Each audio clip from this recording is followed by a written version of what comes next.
seconds. It is Dio's ban.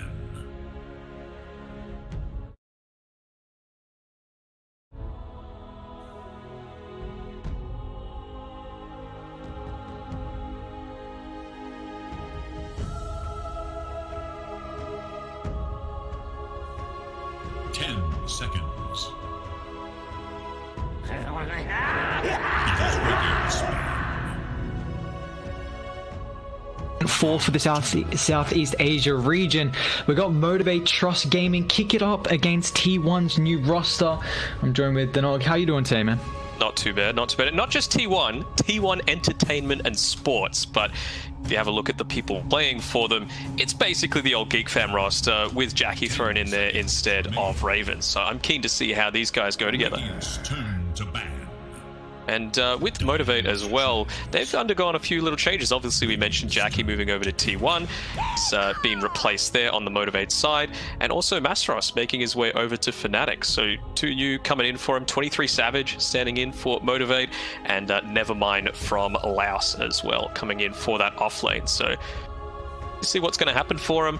And, you know, pretty par for the course for Southeast Asia. We're going to get a Snapfire starting out.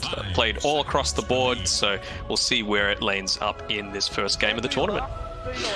Yeah, it's going to be exciting to see how they're able to open up with. I mean, you see a couple of the bans as well. The Eye and the Mirana getting taken care of for T1, so you're just giving the priority at getting rid of some of the support heroes for Motivate, and then the Lina and the Phoenix as well. So a lot of the supports are getting taken care of, and now this is a... I feel like the Tiny, just this hero that's going to be able to catch the Snapfire, makes it very difficult for you to be able to kind of play around with the Mortimer Kisses in fights, but, you know, it gives you a lot of this burst potential in the forward, don't you reckon? I do, and it's a Q special. He loves playing the heroes, so, you know, why not just go for comfort? You want to be able to ease yourselves in the first game of the entire tournament, and is the best way to do it. Just pick something that you're very confident in, but you're going to have a tough time fighting into an undone, and that is very much a T1 specialty as well. So just going for comfort across the board, it seems. 3 strength heroes as well. Yeah, we've seen this Undying be picked up pretty frequently, just with the laning stage prowess that this hero is able to provide you with, kind of going for a little bit more of a greedier position one who's maybe not as strong in the lane, but we're also seeing a lot of these off-lane strength heroes that really suffer into the Undying in the laning stage, and we actually see Morphling picked up in this 8th pick, so now you can protect the Morphling with 3 bans in this next phase, and it's a classic for Savage as well. For sure. I mean, you want to make sure that he's comfortable as well. Standing in, yes, he would have played a fair few games with his Thai teammates, but still, you've got the case where it's going to take a little bit of adjusting to get through. I mean, all across the board in this tournament, basically every single team, right? Like whether it be multiple or just one swapped here and there, basically the only ones that haven't have been 2 of the ones that have come through the open qualifiers in Execration and Vice, and even then Execration just lost Raging Potato, I believe. So changes across the board, it's just who's going to adjust as quickly as possible. Yeah, definitely. I mean, we're seeing a couple of, you know, a new stack as well with Arbet and the gang, so a couple of new players for him to play with, but intrigued to see how these open qualified teams are actually going to also match up against a lot of the veterans. You know, we're going to see them actually going toe-to-toe later on in the night here, but with the early pick for the Morphling, what are some of the big worries that Savage is wanting to kind of ban out here in the second phase? I mean, it's not just about the tempo, right? And it depends on the style of Morphling that you want to go. You know, are you going to go for this pick-off heavy style? You've already got a Tiny, so you've got Grace Burst potential. Combine that together with a first item E-Blade, you can just go for an all-in kind of push strat, because Undying sucks at defending against any kind of, like, big death ball. If you can kill him and take away the Tombstone and his threat of just being there, then suddenly you've taken a lot of map control. Or you can go for the later stage with, like, a Manta style, then into an E-Blade or into a Skadi or something along lines. So they've still left it relatively open for themselves, and these bans will kind of suggest what they want to do. They're banning away some of the later game carries, as we can see here. Yeah, the AM, the Phantom Lancer, some of the best heroes to be able to deal with the Morphling as the game goes on. And speaking about it though, I guess taking a look at the lineup, is there one opener that you're more of a fan of between Motivate and T1? Not really. I'd say it's pretty even so far. It's so early to call this sort of stuff. I mean, you can see T1, they're responding to the potential of this aggression coming through, right? Just Clockwork, fantastic early game. Elder Titan, amazing. Ogre Magi, it just accelerates all of these timings so much. So I think that's what they're worried about a little bit. Just making sure that they're not going to get cheesed and the game's going to end in 20-25 minutes. And it seems like with that Elder Titan Clockwork ban as well, it's very strong to be able to find the Snapfire when you're kind of sitting on the back line using those Mortimer Kisses, even though you do have the cookie to get out of the cogs. But also another thing, both those heroes can scout out if the tombstone's on the high ground or if they don't have vision of it, just can make it a little bit easier to be able to find that tomb in the fights. But we're going to see a Viper get picked up, and this is a hero that we've seen start to get flexed a lot more as the position 3, but it's got that potential to still go mid. Have you been a fan of seeing the Viper as the position 3 lately? I mean, I don't mind it. I think it's very matchup dependent. You know, they've still got the PA and the Spectre available, but you really don't want to be picking those into a Viper. I mean, that's basically the counter to it. You've also seen a few instances of like Viper 5, which can kind of go all right sometimes. So these unorthodox 5s, you know, they've run 5 Pango, 5 Legion Commander in the past, 5 Enigma as well, so anything's possible, but that Drow Ranger is still in the pool. That could on Motivate's side now that the Venge is... I feel like the Viper versus the Undying is really going to get rid of the Undying factor in the laning stage. Of just being this ranged hero, the constant slows makes it difficult for him to be able to utilize that extra strength to right click. Are they going to try and put the Venge as... I mean, the Undying has to be a 5, right? We've seen a couple teams put the Venge as a 3, maybe even a 4, but it's definitely an interesting support getting picked up when you already kind of have your 5. I mean, Snapfire could very well just be mid, right? Southeast Asia love playing it in the mid lane. If they choose to throw Viper there, it's not a horrible matchup for the Snap. You know, you can still get a lot of CS just with the Shrapnel and even Cookie just to stop some of this aggression that might be coming through from the Viper. And you've got a pretty decent attack range as well. So, that's the thing though, I don't know how I feel about Venge 4, if that's an option. They've kind of left this a little bit open, but gaming yourself a little bit here as well. Yeah, well, I mean, now it kind of puts you in this slot where you feel like you really want to pick a Venge with a Drow, or potentially another real good combo is this Terrorblade. How could a Terrorblade feel so far in this game? Enchantress. Bigger Enchantress, okay. Well, Viper 5's not going to happen most likely now, but it's just about securing that lane for Savage, right? Sure, he's got the easiest game possible. And, you know, why not? He's very much the star player, one of the top MMR carries in the world. Drow Ranger. Just make another easy one. Drow, pretty simple, right? Doesn't care all that much about the Enchantress in team fights either. That multi-shot, it just does the damage regard. How is the Drow Morphling matchup going to end up faring as this game progresses? I think it really depends on, like, right now the thing that I'm worried about for T1 is that they don't really have any form of initiation. They need something super aggressive that's going to be able to catch this Morphling off guard. If you can get a silence or a stun onto him before he starts to strength morph, and then combo that together with, let's say, a gust, and then start to, you know, further pepper down the Morphling, then, you know, that could be a worrisome situation. But right now they've got nothing, so I would think that that's where Motivate are going to focus their bans coming through. Yeah, they get rid of the Mars, one of the best offlane initiation heroes right now. And I mean, there's a couple of the rest that can really fit the slot, but then, you know, taking a look at Motivate as well, they've got this little bit of flexibility with the overall last pick, which is going to feel so nice. You can give the Viper to the mid lane, the Tiny can go mid, you can put the Tiny as a 4, the Viper as a 3. So this last pick for Motivate is really, really open heading into the... Yeah. With Viper, it just really does not feel like, his names are a little bit off, but Fearless is the mid lane for Motivate, and it just doesn't feel like a Fearless hero Viper. He's much more about this, like, space creation, move around the map. You know, Ember Spirit and Void Spirit, those are his style of heroes. Maybe the Storm is still a possibility, just to be able to get in onto those backlines, disrupt the Drow, get on top of the Snapfire, make sure that she can't do everything that she wants either. Yeah, they're kind of scraping the bottom of the barrel here a little bit. Of course, they've always just got the mid-invoker potentially for T1 to come through that can put a lot of take a lot of pressure off the Drow. Yeah, you brought up that some of the special heroes here for Fearless in particular with the Void and the Emperor, but actually for T1 we're going to see them pick up the Night Stalker, which is a hero that's been getting a little bit more limelight. I think everyone's starting to come back to recognition of how strong Vision actually is, and with that nighttime advantage, and it doesn't really give you the easiest way to initiate like a Blink Mars, Blink Slider for an example, but this Night Stalker is going to cause a lot of chaos. In that first 5-minute timing, they really need to pressure the lane. And even just small things like being able to drop the Tombstone when the Night Stalker ulti goes out at the same time. You can oftentimes just have a hard time finding it, you know, and trying to deal with it. So that's going to swing things heavily in T1's favor.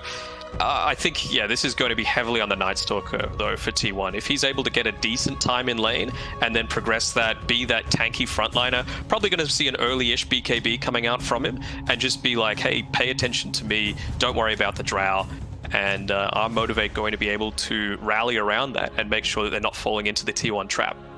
My only issue with the Night Stalker is that your laning stage first 5 minutes is pretty weak, and that's when Morphling can really get pressured out. But we're going to see this Conquer get picked up, so nice little tempo hero, gives you a lot of control through the fights, and they're very hard to bring down on Motivate as well now, especially with that run buff. Yeah, no, Conquer just feels a little too passive for me. It is going to be the 3 Viper, by the way, never mind playing it for first games for this new roster. So Cuckoo, you know, doing classic captain things. He's like drafting around himself, giving himself the last pick on his team, and he's clearly confident about how it's going to go for him. Time will tell. I'm just a little bit worried that Motivator having to kind of go a little bit too far away from their normal style to, not to appease Savage, but to make sure that he's as comfortable as possible. So I feel like there's more comfort coming through from T1 right now, in my mind. Whoa, we got Avenger mid. Yeah, possible. I was not expecting that. I thought more than likely, well, again, the Venge 4 we kind of brought up is a bit interesting. At least they get the Snapfire Night Stalker lane, but have you seen a Venge mid be played recently? I don't think I have. Probably like Thompson is one of the most recent ones that I've seen be done. It has varying levels of success. I guess it's just wanting a really strong laner together with this Night Stalker and Zephyr to make sure that, you know, to fulfill that role of, you know, just if you can get a couple of kills even in the laning stage, which is very possible with a Snapfire, it's going to be very, very hard. But against Enchantress, probably shouldn't happen, and unless Savage is really out of position, it should happen to him as well. So I'm keen to see how this is going to shape up. Yeah, especially, I mean, I wonder how the Venge is going to be able to lane as well versus the Conquer. I mean, pretty low attack range, so you're going to eat a lot of damage against that Tidebringer. There's not much you can do to kind of out-harass him and set your dominance in the lane. But like you said, they really want to put emphasis on, it seems, on being able to kind of secure that lane with the, you know, with the Snapfire and with this Night Stalker as well. Kind of a little awkward as well, right? Because the Undying doesn't want to rotate into mid to make sure that that's going to be an easier lane for the Vengeful Spirit. The Snapfire can, and you know, can make a good amount of stuff done, but then that's just leaving your Night Stalker on his own. And like we've been mentioning, he needs to be really strong. He needs to have a good amount of farm and have his early game secured if T1 are going to be able to progress into that mid. Yeah, so it's going to be interesting to see kind of the tempo and the pacing that Cuckoo's going to be able to have with the Snapfire in the lane. But with the draft being set here, is there a draft you're favoring, at least for this game 1 opener between Motivate and T1? It's pretty damn even, to be honest. I have faith that Cuckoo's going to be able to have a pretty good time in this offlane, and I feel like the majority of the T1 roster have played together before. And with these 2 new players on Motivate, they've been a couple of teams that, you know, even a couple of 3 weeks ago, let's say, wouldn't have come close to even attempting to beat them. So I'm going to say T1 for this first game. Definitely we'll see how they're going to be able to fare with this new roster. I mean, the synergy that T1 have, but Motivate, playing with, Savage, but then having Nevermind come through on the position 3. So it'll be interesting to see how much synergy they already have with these new players, and even how many scrims they've been able to play together as well. But you do have to keep in mind, I mean, Motivate, they were the last season's champions, the BTS Pro Series Season 3. So we'll see if they can try and defend their title with a bit of a newer roster. But in regards to that, I mean, they've got the lineup set where you've got Savage on one of his best heroes. I mean, everyone has always been, kind of in awe about this Morphling. The one thing is that, is it going to take a little bit too long for Savage to kind of come online? Like, it seems like they kind of only really have Q right now to be able to blow up the Drow Ranger, and once Savage gets an E-Bleed, you're going to be able to do so. But is the timing of T1, where this Drow can really start to group up and take objectives early, going to be too much for Motivate to deal with? I think so. I think that's what's kind of leaning it a bit more into their favor for me. I'm just thinking, if you're able to even break even on this Vengeful Spirit in the mid lane, Carl's going to have done a very, very good. And what do you think the item build probably is for the Venge mid? Is it still probably, I guess the Night Stalker isn't really a position 3 who's going to go for a bunch of aura, so is that just the role that the Venge takes over? It could very well be.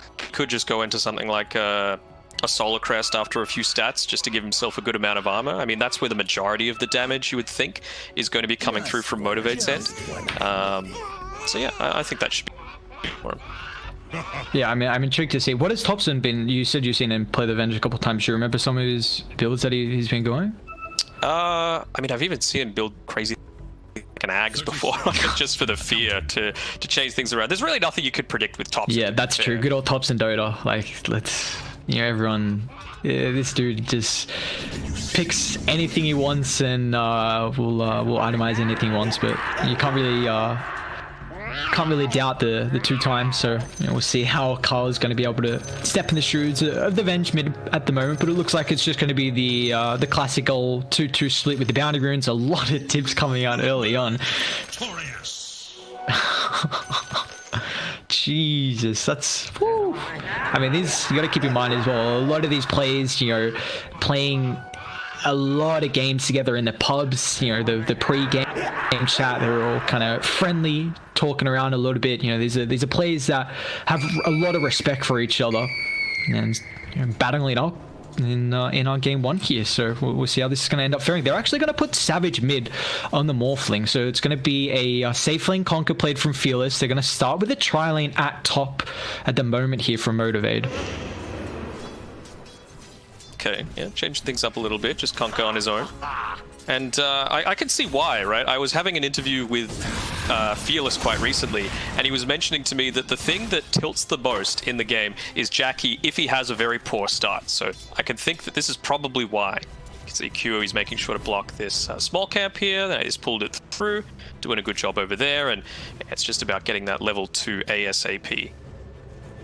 So we are going to see Boombell actually TP back down to bot. So looks like, I guess, just trying to set up, maybe find a first blood potentially if the Drow oversteps the mark there, but they're going to be able to try and secure their early CS. We're even going to see a little bit of chip damage onto Whiteman up top. Nevermind, he's already got that level 2 thanks to killing the Hearts camp, so just the poison attack really coming out. I mean, look at the Undying. There's a lot of harassment that the Viper's going to dish out early. Wisely going for the Ring of Protection as well, making sure that he is able to sustain that little bit more. You just need to be that tanky frontliner that's going to be able to stop all of this never-ending aggression that's coming through from the Viper line. Meanwhile, mid lane though, it looks like Carl's having a pretty good time. I mean, 5 and 4 compared to the 4 and 2. Yes, Morphling early on, once you get more points in the attribute shift, your damage is going to continue to skyrocket. But I feel like there's going to be a lane where 23 Savage should have a pretty good time. Like, the Venge feels like doesn't really offer any kill threat, without having like a big nuke or like an easy. You got a stun, but even then, it looks like he's putting more points in the Vengeance aura. So Savage, once he gets his level, should have a pretty good time here. Yeah, Carl just wants the harass, right? He just wants to be able to stand and brawl right now, and that's what the stats are extra good for. 7 bonus attribute. It's not just the Morphling that can get that, but now that he's level 3, he's going to have a lot more flexibility to play with on Savage. So we even go through all the lanes here. We'll take a look at bot with that first daytime at the moment, how much Cuckoo is able to get out of the lane. And we see he's having a pretty good time at the moment. You know, second in the last hits. Once that nighttime really hits, we're going to see this kind of Snapfire Night Stalker really start to pop off and really put the pressure on the map with what we were hoping to see from this Night Stalker. Yeah, taking a couple of learnings from the European region as well, with the 3-3 style of build, getting an Urn of Shadows before the 3-minute mark, just straight up rushing that on Cuckoo. So kind of putting a lot of your eggs into the one basket of, look, we need to rotate and make sure that we can get these early kills, but you know, that's what they've drafted around, so I don't mind it at all. Yeah, I mean, they should definitely be able to get the kills as well. If the Enchantress oversteps the mark, they're going to have so much damage to be able to bring down Boombowl and then being able to get Urn Charge after Urn Charge to the top lane. And he's in trouble here with the toss back. Never mind, going to be able to find First Blood. They might turn to the Undying with the Poison Attack starting to stack up here for Whitemon. Pathing a little bit awkward there for the Viper, but still unfortunately having to cut through the tree. Looks like Whitemon, he's still got the Soul Rip actually. Yeah, it's not going to be too much heal though. Q continuing to chase under the tower. We'll be able to find a second kill for Motivate throughout the laning stage. Very nicely done from them. And the tip immediately coming out from Fearless. I told you, man. I told you. He's like, the way to win games against us when he was playing for him is just to tilt Jackie. And that is just very beginning. That's the strat. Yeah, how was the interview with Fearless? Was big kind of any talking points about that with the player individually? I mean, the thing for them is he's very happy because yes, they've been playing through a bunch of rosters, basically organizations with these exact same rosters since 2017. You know, this was the Alpha Red roster that actually came down to Australia for Convictus. That's right. Most of them. So they were just very happy that the players get an opportunity. But of course, there's that little part of them themselves that are also like, man, we had a good thing going. You know, you said that they were champions of BTS Pro Series 3. They also 3-0'd Among Us in the Summit 13. So like, they were getting some really solid results coming through.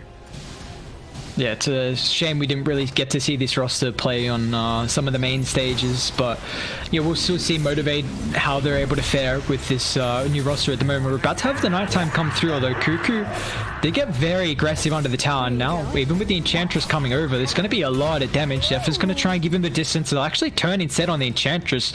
With that level 2 and the Scatter Blast, it's an immense amount of damage here for the Snapfire. So Cuckoo keeps his life, gets some Urn Charges as well, so he's going to have a little bit more sustain to keep himself in the lane.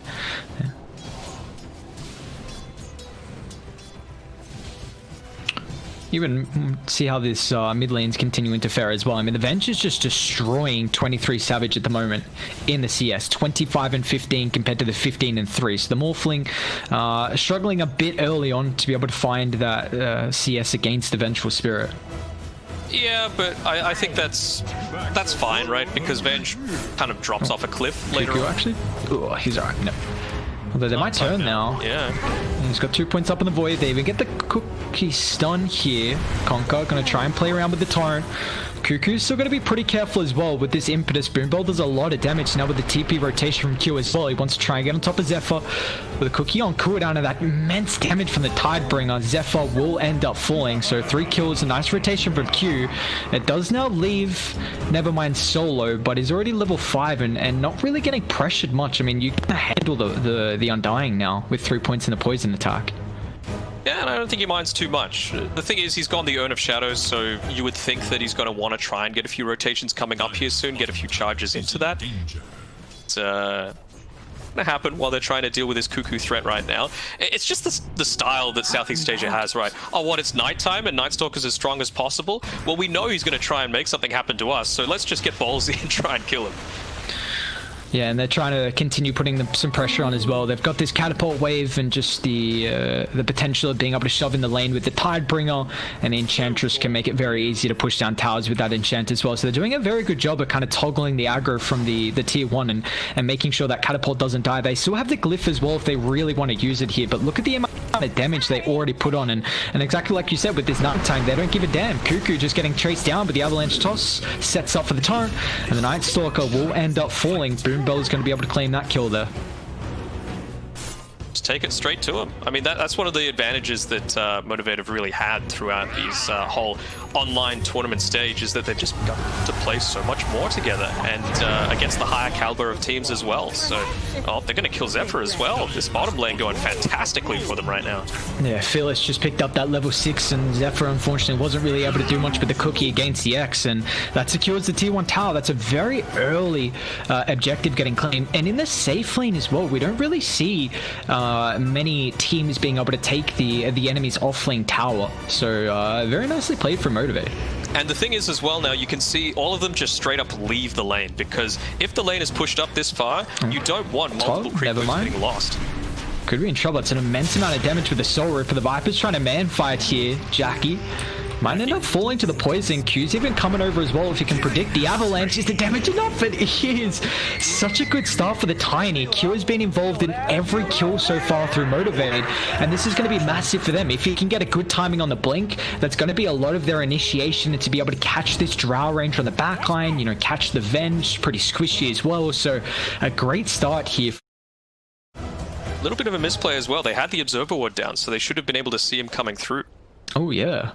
Unless he cut through the... I still would have seen from that tower rotation. I mean, they're going to see them back up top once again. So, you know, if they can really put some pressure on the Drow Ranger, still yet to be level 6.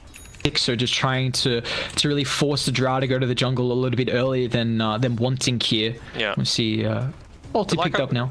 Like I was saying before, this is exactly what Motivate want. The wave, a double wave actually, was pushed under the tier 2 bot tower, so Cuckoo has to stay here, and he can't take full advantage of that first nighttime. Like, they've killed the lane multiple times, they've taken the tower, now they can just get out and make sure that they're winning the other lanes. Yeah, and now you got a support who's just able to play the dead lane. Like, Enchantress is able to do it incredibly well. No one wants to take the farm, so, you know, Blood's in the position 5, who doesn't really mind dying if you're getting some free experience and gold that no one else really wants to, and it's just kind of relieving some pressure on the tower, and exactly like you said, it just opens up the map. We see Fearless up top, we saw Q up top as well, just, you know, trying to make movements, and they got the kill with the Drow, and now it looks like they're looking to try and start to maybe think about putting some pressure on the T1 tower, especially with that second catapult coming up pretty soon.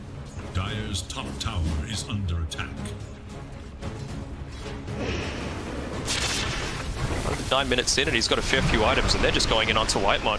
He's gone a little bit early before the rest of the team had come. Looks like he was thinking maybe he'd be able to survive a little bit longer, but now here comes the reinforcements as Q will end up falling down to the eastern side here. Cuckoo trying to find an extra target with the Dark Ascension, but it looks like Boombell already back towards the T1 tower. It does kind of free up mid, where we see Fearless starting to put a little bit work onto the mid tier 1. This is probably going to be a kill onto the Venge as well. You've got Savage rotating in. There's some TP rotations. Zephyr can get in range, so actually might try and turn though, but you got to keep in mind this is a Conquer with the run buff, so he's pretty tanky at the moment with the swap back. Fearless, he's in trouble. He popped the Fairy Fire, but the damage is enough. K, another swap here, and meanwhile Savage has been able to just right click against Zephyr, gets that replica. Q's even got to come over as well with a beautiful toss combination, but now with the Drow on the high ground chucking out the volleys. Jackie, that's enough damage to find the Enchantress, but do they have any more follow-up here? As Radiant, they bring all the numbers as Viper's going to show up, drops out that Nether Toxin, slows up Cuckoo in the river, so the Night Stalker will not be able to escape. The very big fight in the mid lane right before the bounties as well, so it looks like it's going to be able to secure and motivate both the bounties up top, and we'll see if Savage is going to be able to contest the ones down bot as well. I thought that was honestly the perfect attempt coming through from Motivate, because they just had multiple TPs come up to that top side. Cuckoo had just used the Dark Ascension and it had just moved to daytime, so there was no way that Nightstalk was going to have a huge impact, but good turnaround. Luckily enough, the Undying didn't use his TP previously, was able to come through and save the Vengeful Spirit, defend that tier 1 tower, although it's still being siege right now with that second siege creep coming through.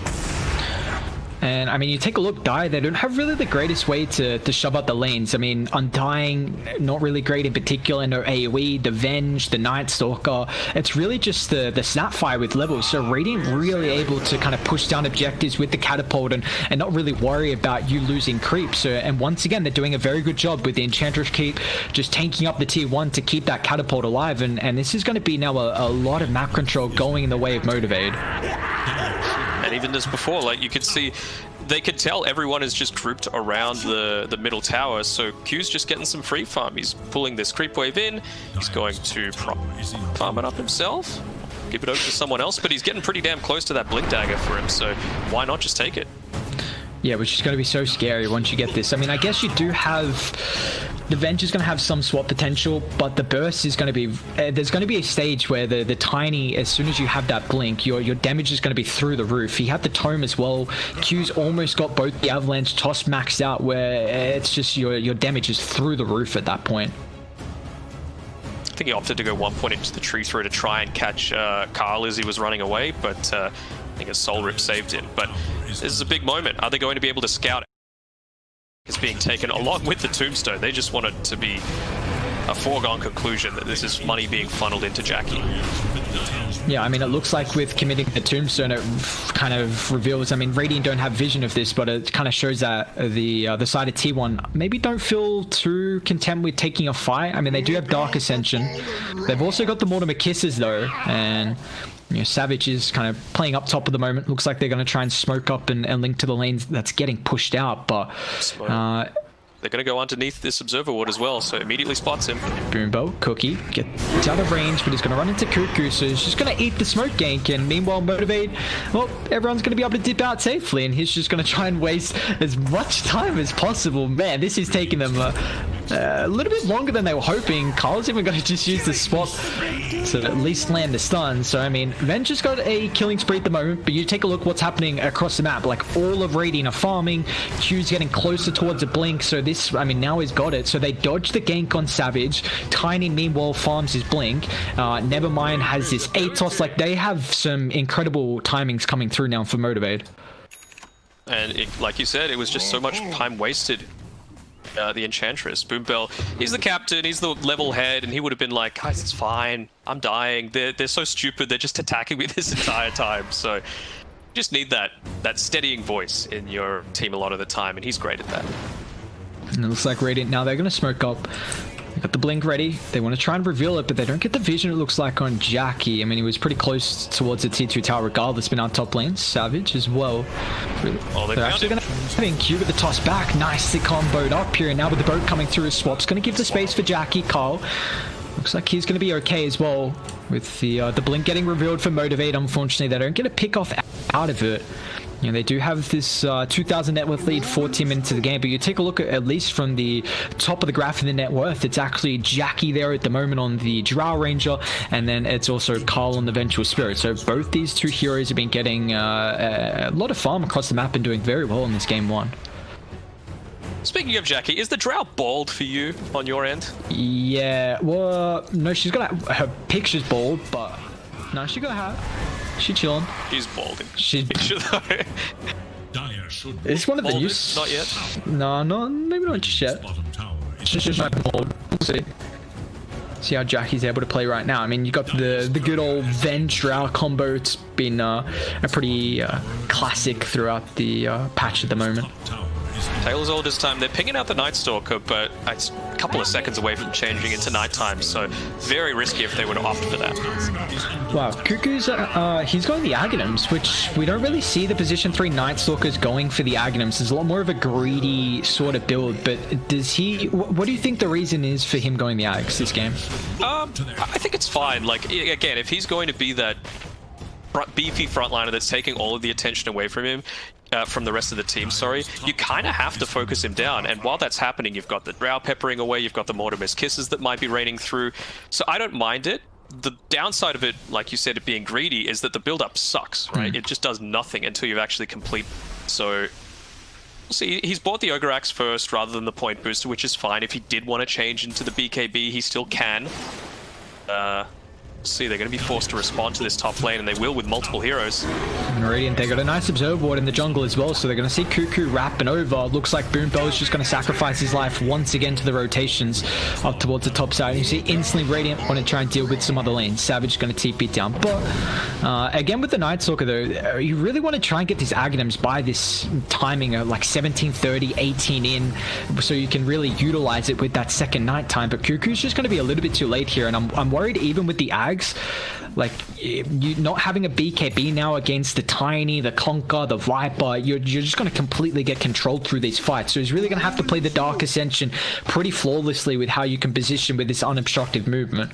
Yeah, I mean, against the Viper, it's not a huge difference. Yes, you can avoid the poison attack, but the Viper strike is still obviously going to go through that, so the slow impacting you is still very much real. But, you know, if they're able to do what they have in the past 5 minutes or so and just create a ton of space to allow this farm to happen, then it's not the worst thing that could possibly happen. Smoke coming through again. Cuckoo, perfect positioning. He's just calling out where this is going to happen. They found him out a little bit, but no, they're not wanting to dive all the way too deep.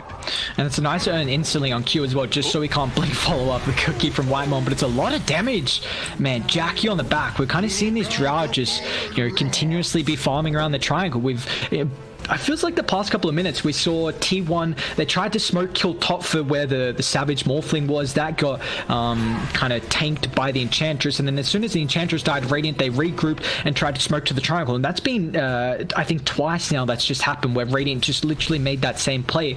And T1 are just reading them. You know, they've got this ward on the high ground, Cuckoo in a very defensive position, just being able to pop it where you've got some vision, and then just really protecting their triangle where they know that the Drow Ranger wants to be positioning and finding the Ancient farm. And now they're thinking about kind of posturing around Roche. I mean, they've got the Vlads, they've got not really any minus armor at the moment, but it's just the fact that they're going to be able to take objectives really fast when they want to.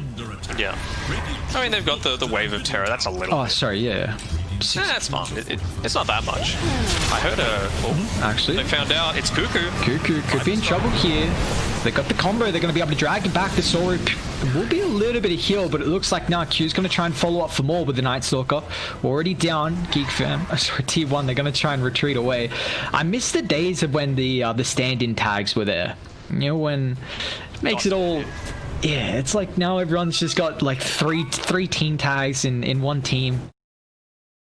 Confusing sometimes. We see, I mean, Motivated with that pick off, they're just gonna try and walk into Roche. They do have some vision down, so they're well aware of this, but it looks like Motivate, they feel incredibly strong at the moment with the toss back. Carl's in trouble. He won't be able to get the swap power, but now with the waveform forward, Morphling wants to try and find Zephyr, but now with the Manta Dodge, going to be able to get out of the silence, replicate with the Cookie Sun as well. Savage going to be able to lock two in place. Jackie trying to dish out the damage at the moment. They are actually able to bring down the Morphling. Let's see if they can continue on for more with a beautiful Avatosh from Q. Drags them both back on top of the Viper. Jackie nowhere he can run with the X. Conker's going to be able to chase him down. That's 4 dead on T1. And yes, you do lose Savage, but the rest of Motivate kind of clean up. I think we saw Cuckoo as well, so he's going to have to be a little bit careful. He TP'd out to this tier 2 tower, so he's kind of stuck for the meantime. Man, the impact from Tiny this game has just been so incredible. We're seeing He's looking.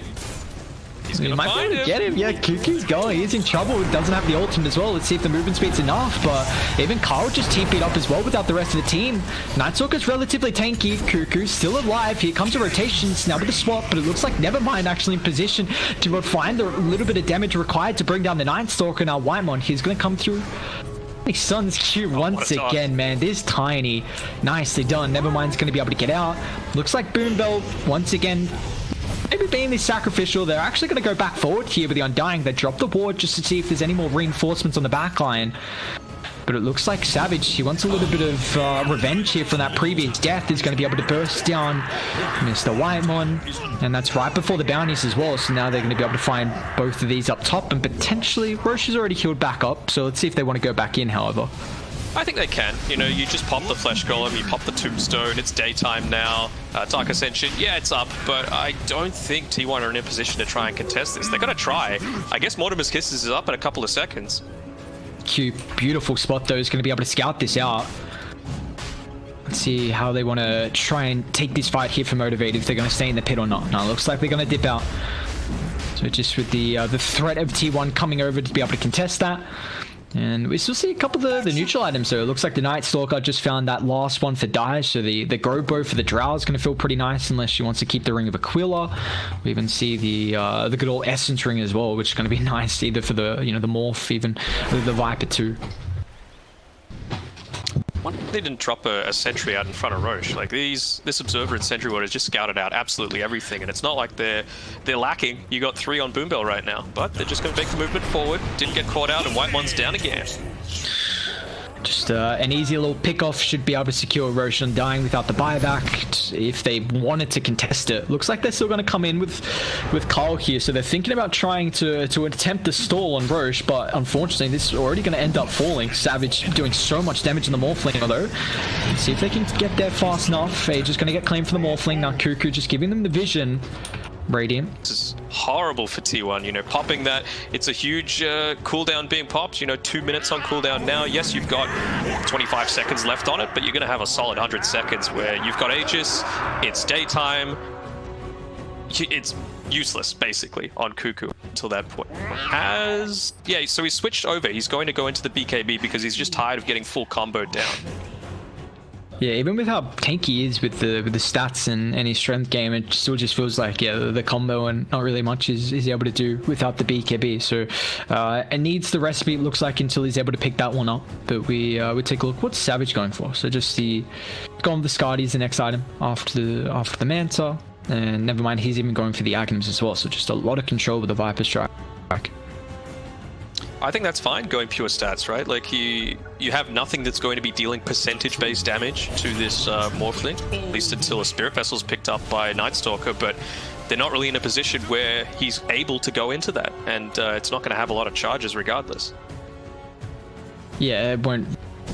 I guess you've also kind of got that Manta to be able to deal with as well. He's more than likely going to hold the Manta for the Drow Silence, being able to kind of disjoint that magic missile as well. But there's really not much that the Morphling has to worry about this game. You know, we've spoken about it's one of Savage's best heroes, and kind of giving him a relatively easy game. I don't want to say free game, but a relatively easy game for the Morphling. You know, we'll see how he's going to be able to transition into the late game. But he's now being able to finally take over the top of the net worth, and looks like Motivated with this Aegis are looking to try and start taking some more objectives with this tier 2 first to fall up top. Yep, they're just taking it slow and steady. No need to rush anything. They know they've still got a solid minute or so where this Night Stalker is going to be a non-factor. Mid actually, Fearless gets the combo. Never mind, he's going to be able to follow up with the Atos, but looks like Zephyr's going to be alright. Unfortunately, do lose the Courier. Meanwhile, top as well. Cuckoo just trying to solo defend against Savage. He's just pushing with some reinforcements. Cuckoo's going to try and blink forward, but doesn't find the opening. Now the Tiny could be in trouble. Savage tries to give him a little bit of space with the Avalanche. Do they want to reset though with Cuckoo? Showing a little bit too far forward. It's going to get the X drag back. Cookie. Not enough distance here. So Cuckoo's going to end up paying the price. I mean, he does have a buyback available. They're going to drop the Tombstone in the back, but now with the little shredder thanks to the replica, Savage going to try and deal with this. Even the waveform forward. Remember, he's got the age to be able to protect him as well, but can they get in control to enable him? Manta gets out of the silence, and Line's going to force that forward as well for the Atos, but the Drow Ranger not really under any threat at the moment. Now Radiant, have they dived too far? Phil is going to attempt the BKB TP out, but he won't be successful as Jackie has the physical damage to go through, and now Savage is going to be careful as well. He's got a little bit of mana with the wand. So close with that Terror as well. Q gets a toss back thanks to the creep wave, and it looks like Radiant, they might just be out of there, but I mean, that's a pretty good high ground defense there from T1. I mean, they do lose the tier 3 tower. The Cuckoo falls at the start, but you get 3 heroes from Motivated, and also for the Conquer, that's down to 8 seconds. That doesn't really give him anything. And more importantly, more money funneled into the rest of the T1 team. You know, he's only, what is that, about 1,000 gold now away from BKB on Jackie. So that's going to enable him to be much more survivable. But, you know what I was saying before about you don't need to push the advantage? Well, they did, and being punished for it. Yeah, going to opt to go high ground without taking all these outer towers, or I guess they did get the pick off on Cuckoo, but maybe just overstaying their welcome a little bit too much, as we're still going to see. I mean, it's not nighttime just yet, and Cuckoo's still without the BKB, so it looks like Motivate. And they've got the Aegis and the double damage rune in the bottle here for Savage, so looks like kind of posturing relatively aggressive, seeing if maybe they can bait Savage. I don't know. If it was me, I would be like, look, Savage is so close to finishing up his Skadi. Let's just get that and then try and make something happen. You'll still have a little bit of time left on your Aegis. You've got the bounty runes coming up. Yes, it's going to be nighttime, but we've seen that they haven't had too much difficulty dealing with that. Although he's probably going to have his BKB now with these bounties being picked up. Yeah, immediately rushing it out to him. There's a Halberd now picked up on Fearless as well. So yeah, Radiant, they're getting couple of items coming through. We even see the BKB now finished on Jackie, so So this is going to be a big timing for either team as Radiant. They still have the Aegis for a minute 10, so let's see if T1 actually mid lane swap back into the cookie, but Quick Finger's going to be able to get the attribute shift. He's still in trouble though. He's going to lose the first life. Radiant, they're beelining it to mid. Can they kill him a second time though? He's already popped this Mance, and now with silence as well, he's unable to get the attribute shift off. Q, he can't do anything. He actually blinks on top of the silence here, and now won't be able to use the Scepter to swap back. Fearless gets the Helmet, still getting control with the body blocks. Perfectly done. Oh, this Venge just styling on Fearless. It's a double for Jackie. They find 3 on Motivate, and Cuckoo, he wants more blood here. He's trying to find Boombo, who's protected with the Glimmer, and it looks like he's going to be alright. But Dire, what an incredible fight. They get that first life on the Morphling, and now they're just going to be able to siege these objectives down. Tier 1's already fallen, Tier 2's going to drop as well. Yeah, Enchantress not the best at defending against that solo anyway, you know, going towards the top, trying to get something in return for it, but you've got a siege creep, you've got a drow. Not too much that they can do to contest this.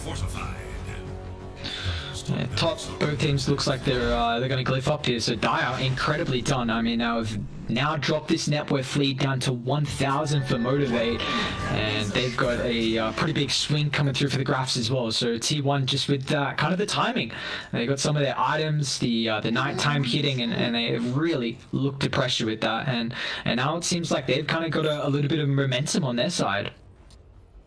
Immediate smoke coming through from Motivate. They're like, look, they popped everything to try and make that happen. No Flesh Golem, no Mortimer's Kisses, although you've got the Gobble Up now on Zephyr, which just enables, you know, we were talking about before, they were lacking a little bit of teamfight burst, teamfight initiation. Now they've got it. You know, if you're able to get Cuckoo in on the front lines before he gets the Viper Strike onto him, that's a big deal. Oh, they found him though. Pops the BKB, but the damage from Savage is too much. He even attempts the TP, but just the positioning there with the Sentry. Perfect. Runs kind of very nicely done there. I think they saw him with the Ward Sentry combo up to the northern side, so they saw him coming through and dropped that Sentry to perfect timing. Yeah, so just the combo of the Ward and Sentry allows them to get a pick off the Tier 2 tower, and now bot's kind of shoved in as well if they want to think about finding another Tier 2. I mean, Cuckoo's going to be up in about 20 seconds here, and he's going to have the Dark Ascension. He won't have the BKB available though. I think they're fine for now with just taking away this tri-camp area. Might even body block the next Ancient spawn just so that they're reducing the amount of farm that TY can get. Getting a little bit unlucky with these neutral item drops though. It's just hit the 27-minute mark and none of those Ancient creeps dropped anything. It would have been nice, especially if a fight was about to break out here for Motivate, but looks like Dire maybe just trying to get a little bit of control and potentially de-ward this top jungle at the moment, as they don't really have any control through bot, and you just see Radiant in the last Tier 2 tower is going to fall. They do drop a ward on the high ground though from Whitemon, so it's going to give them a lot of information. Unfortunately, there's already Sentry here, so posture, put the Viper in the front, the Conqueror as well, just in case they want to jump and use that wall. But there we go with the Gobble Up. Cuckoo's in. He finds a stun. Fearless going to be able to pop the BKB. Where's Carl for the control here? He's got the haste if he wants to swap it back. Now Fearless's BKB is about to expire, so you got to be careful. He drops the bow. It's going to give him a nice little buff up, and now the 4-star off as well. But he's in trouble here. They continue to chase him down with the Mortimer Kiss as well. Do they have a way to get rid of it? It looks like they don't. Everyone else has just retreated away, so Fearless, unfortunately, will be the sacrifice here. Nicely done. Do have a timing now though. Kunkka's going to come back alive in about a minute or so. That's going to be daytime. Not going to have Dark Ascension up for about 40 seconds. So I think that's probably what Motivate are going to want to try and exploit as much as possible. But some really nice swaps coming through there from Kyle to make sure that there was no getting away from Fearless, even if he was to pop that BKB. Yeah, you see how aggressive Carl is playing with this Venge. I mean, he's about to have the BKB picked up, and I guess the haste kind of enabled him in that fight, so he could run a lot more into the middle and be able to disengage after like this aggressive swap. But they really want to try and protect the outposts as the 30-minute mark's about to come through with the toss forward. Boombell is going to get stunned up. Glimmer will give him a little bit of protection with the force staff as well. Let's see if they want to continue forward. Q with the counter initiation though against a blink toss combination. Dying's going to end up falling down with the BKB. They want to try and look to turn though. They've got a little bit of nighttime instantly straight on top of the Morphling. With Silence, he doesn't have a way to get out of the AoE. Now Nevermind's going to get swapped back as well. They're doing such an incredible job at just allowing this Drow range to just freely siege on the backline, and there's just nothing Motivate can do about it. Yeah, that's one of the advantages of having the Venge in the mid lane, right? Normally you swap him in, you basically resign yourself to dying, and you go the full aura build just to make sure that your remaining illusion from the Vengeance aura is still doing something for you. But he's got a BKB, he's got a full Hurricane Pike, he's got So he's able to these team fights. Just the, I mean, that's third death here now for the Morphling. It's kind of umming and ahhing on what he wants to go for. He's got the Ogre Axe already picked up, but you know, the E-Blade is in that quick buy. Probably more than likely is going to end up trying to finish the BKB though. It's just T1 have been able to do a pretty good job of kind of shutting down this Savage Morphling so far. I think for now he's going to keep using the Orb of Destruction. Maybe once he hits level 20 he'll swap that Paladin Sword in once he gets the Waveform Attacks Targets talent, just so that he's able to really bolster up his HP pool again in the team fight. But T1, they've been coordinating so well that they just haven't given him any chances to use anything. And I love how they're positioning now as well from Dire. They know that this next age is going to be the next objective from either team, as Q's going to blink forward, but Cuckoo, incredibly tanky here as they're going to drop the Tombstone on the higher ground, Motivate. Can they deal with this straight away? But now with the toss back, Fearless pops the BKB. They deal with the Tombstone, but looks like can they continue forward for more? Carl finds a stun. They get a little bit of space, but now with the Gobble Up off to the side, paired up with the Mortimer Kisses inside the choke point, and Chandra's going to end up falling, and that Tiny's in trouble as well with Blink, unable to get out off the Yules. So it looks like there's going to be 2 down from Motivate, and that's right before Roshan is why I love what T1 do. They know this next objective is going to be the second Roche, so they control the triangle camp, which is such a power play here for that for the Roche control. They just have the higher ground, they got the vision, and they find the targets to start. They just want to take out this tier 2 tower. They don't want any easy way for them to get back to join the team fight when this Roche is being attempted. So just slowing them down for that extra 5-10 seconds is a huge deal, and T1 seems like they've got some pretty good guidance coming through from Cuckoo here. Yeah, the captaining is starting to shine as we see T1. They've been able to take the net worth lead. They've got the second Aegis as well. Cheesy's on Carl. Jackie's going to be the one to pick up the Aegis, and now they're looking incredibly comfortable. You got to keep in mind as well that Whitemon, he's even got the cheeky old telescope, so just more attack range from this Drow Ranger. It's not fair, honestly. Yeah. Just all of that attack range is ridiculous. You're attacking across the screen. Yeah, and the volleys are miles away. Like, you can sit from yonks and not feel contested at all. And we brought up earlier that, I mean, they only have a blink on the Tiny, so actually being able to get on top of Jackie is very difficult, and with the BKB as well. So the Conquer doesn't really provide any control, and the Viper Atos doesn't really either. And especially because Dire, they've got the I mean, Snapfire with the Cookie or the Gobble Up even, I guess, for the positioning. You've even got Avenge as well, more using the swaps aggressively, but you've just got so much now potential for T1 to really keep Jackie alive in these fights, and we're seeing what the Drow can do. It's even just the little plays, right? Like Zephyr's here in the Dire jungle farming a neutral camp, and he just gobbles one of them up, tosses him onto Q so he shits himself and starts to run away. Just the good old mind games. Just want a little bit of fear in their mind, you know? Yeah, I gotta make sure that he doesn't feel comfortable with trying to farm this aggressive that he is at the moment. Just, you know, maybe think otherwise, that he can't get this free wave. You know, maybe next time, instead of that Gobble Up being just a toy, that'll actually be, you know, maybe the Night Stalker flying through the air, and it's just the demise of the Tiny. Fearless done a pretty good job, though, on this bottom lane, making sure the wave's pushed all the way into the tower, giving a lot of information through to his team. And I think he's just tired of dying all the time, to be honest. He's got the 18 extra strength from hitting level 20. What's next for him? AC. Well, he might not have time to get it before someone gets picked off here. No, never mind. In trouble. They got the vision thanks to the Night Stalker, able to swap back Carl. They're going to try and TP in, but Boombow's just by his lonesome self. Looks like, I mean, now the rest of Radiant, I mean... Staying out here. They're finally coming back. So they're already going to end up losing their tower, and they also don't have any glyph as well. So these objectives just getting shredded thanks to the Drow and the Venge. And I mean, it's just going to be a set of racks, it looks like, without any defense. I mean, the Viper does have a buyback now with the toss back. Cuckoo pops the BKB, is going to try and turn with the silence. Beautifully done, controlling up too. And now the Tiny Might be in trouble here. It's going to be able to get the swap away. Nicely done from Carl through that yours. Now they might just try and end it. See if they can get some buybacks coming out. So they've got this tombstone in a very great spot that Radiant can't really do anything about. So now Carl. Savage is still ratting though. The BKB Savage does get the full set of racks here up at top. He's now going to be able to come back to join the rest of the team. But it costs him 2 buybacks on the Tiny and the Viper. And let's see if Dire want to reset. I mean, they do have to deal with top and bot. But they've got a very nice ward inside the mid base here if they can jump. Oh, Boombot might just... multi-shot. Oh, Look at that. Drow Dota. Gold remain. Well, I mean, I guess buyback, okay, 2 heroes, but objective-wise, you see the trade in the full set of racks, top and mid. So, and T1, I mean, they still have their ages though for also a minute 30. So let's see what they can do. And now we finally got that Ags up on Night Stalker as well. So Cuckoo, he's got all those extra stats as well as just burst damage coming through. He's got the Void Talent, he's got the right click damage as well, just from hitting level 20. And he's going to be buffed up together with this Vengeance Aura as well as the Vlad's Offering. So he is something that they need to deal with as well. It's not everything onto this Drow. I mean, I guess that's the thing, right? Every single one of these heroes on T1's side is capable of doing a huge amount of damage. Like, Venge is basically all single target, but other than that, it's just damage galore. I mean, Venge has a goddamn butterfly now. So we just see, like, this hero is just been dishing out so much damage. And, you know, with the butter now picked up, you got a little bit of evasion. We'll see how you're able to play with that one. But it looks like T1, they're just going to try and at least even out top. They'll shove it in. Got the Aegis for another 40 seconds.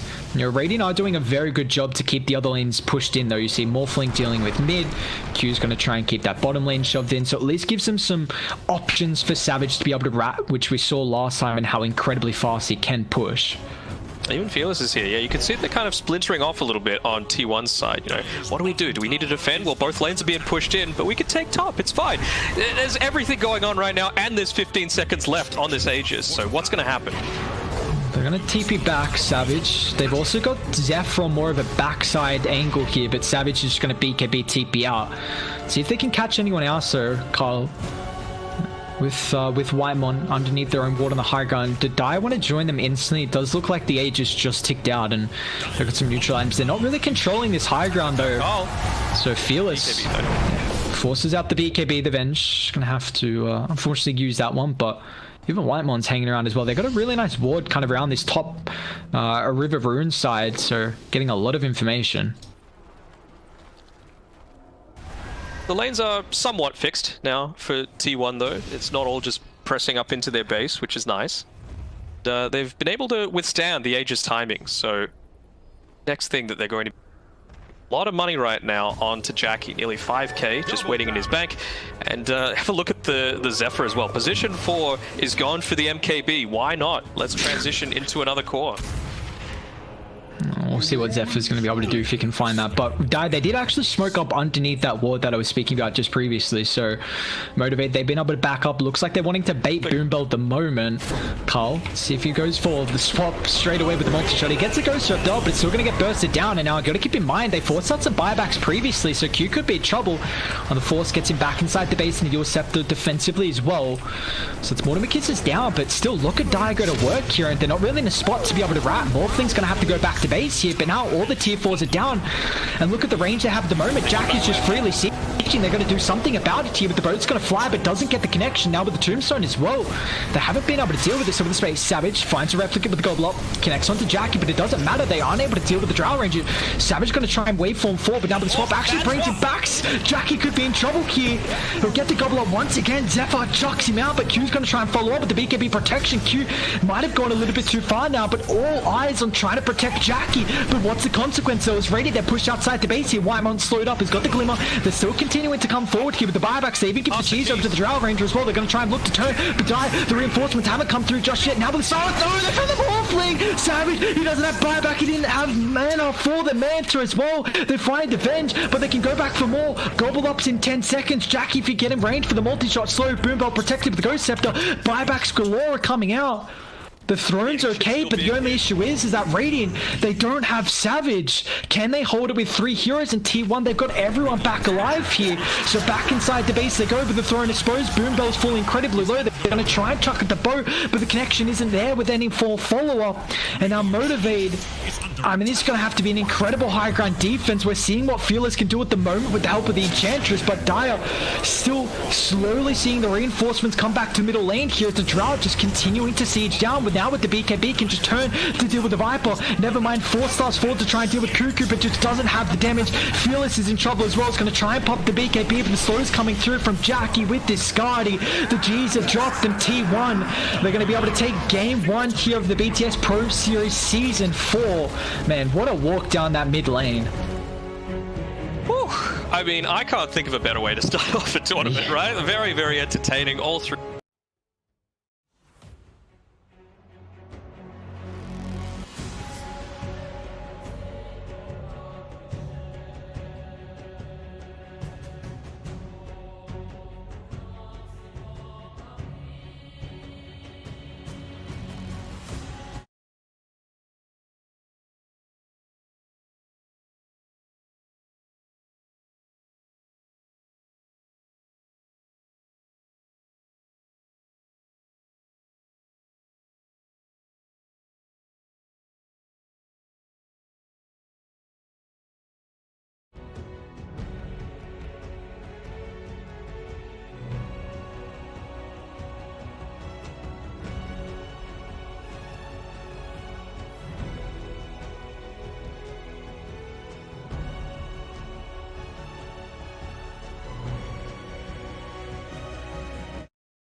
5 seconds.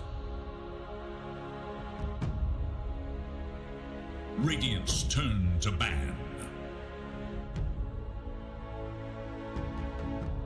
Dire's turn to ban.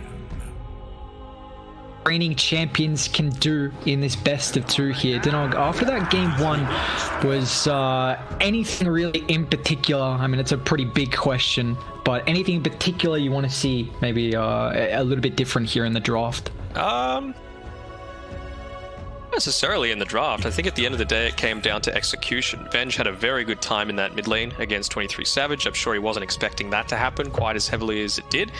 I think Karl and Zephyr played amazingly for T1, and honestly it was the cause on Motivate that ended up letting them down, unfortunately. Yes, Conquer doesn't have the huge end game impact, but multiple times Savage was unfortunately caught out, and that was basically all of their damage coming through. Whereas on T1, even if they lost Cuckoo and Zephyr, you still had Jackie peppering away. You still had a Vengeful Spirit that was a fair amount of the DPS coming through. Yeah, we are going to see a couple of the bans different from last game.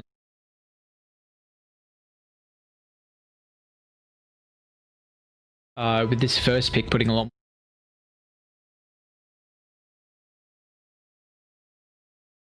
Don't have first pick in this second draft. And it just goes to the Motivate style, right? They're always this super aggressive.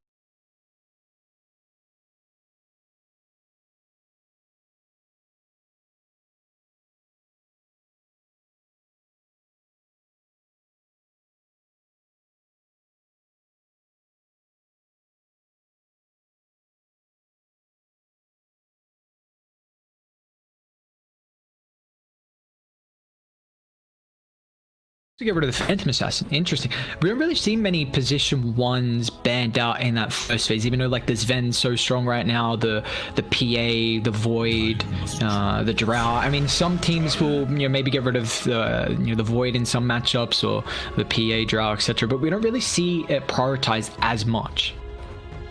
Yeah, there was that phase, right, where it was Void that was just super busted, but I feel like people, given time, there's always a counter to something, and if there's no counter, then that's when you get rid of it. That's when you give it a nerf. But Viper coming through again, why not? It's a pretty strong hero. It locks down a lot of the hero choices that a lot of teams might like to try and do.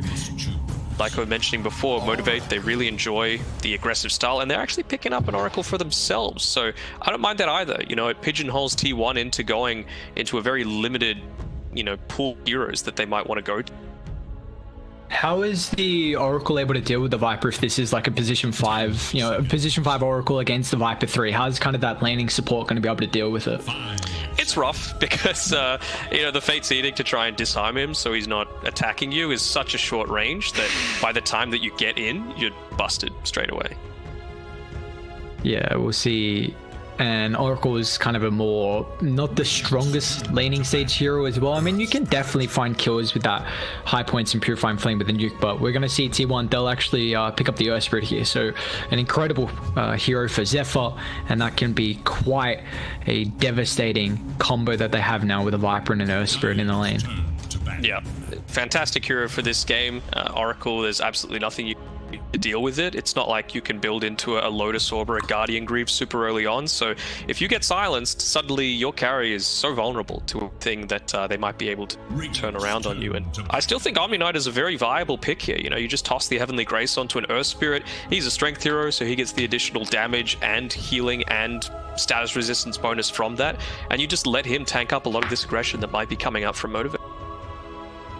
Yeah, we've kind of seen this Omni Knight 5 really start to ramp up, and even kind of the Abaddon, but it definitely felt like the Omni Knight as a position 5 has just been getting an immense amount of priority lately through a lot of the tournaments. So we'll see what T1 want to end up going for in particular. But we even see just some of the core bans now. This is the classic old second phase, just get rid of some of the cores. The Ricky Lifesteal, the Morphling is going to get taken out of the pool so far.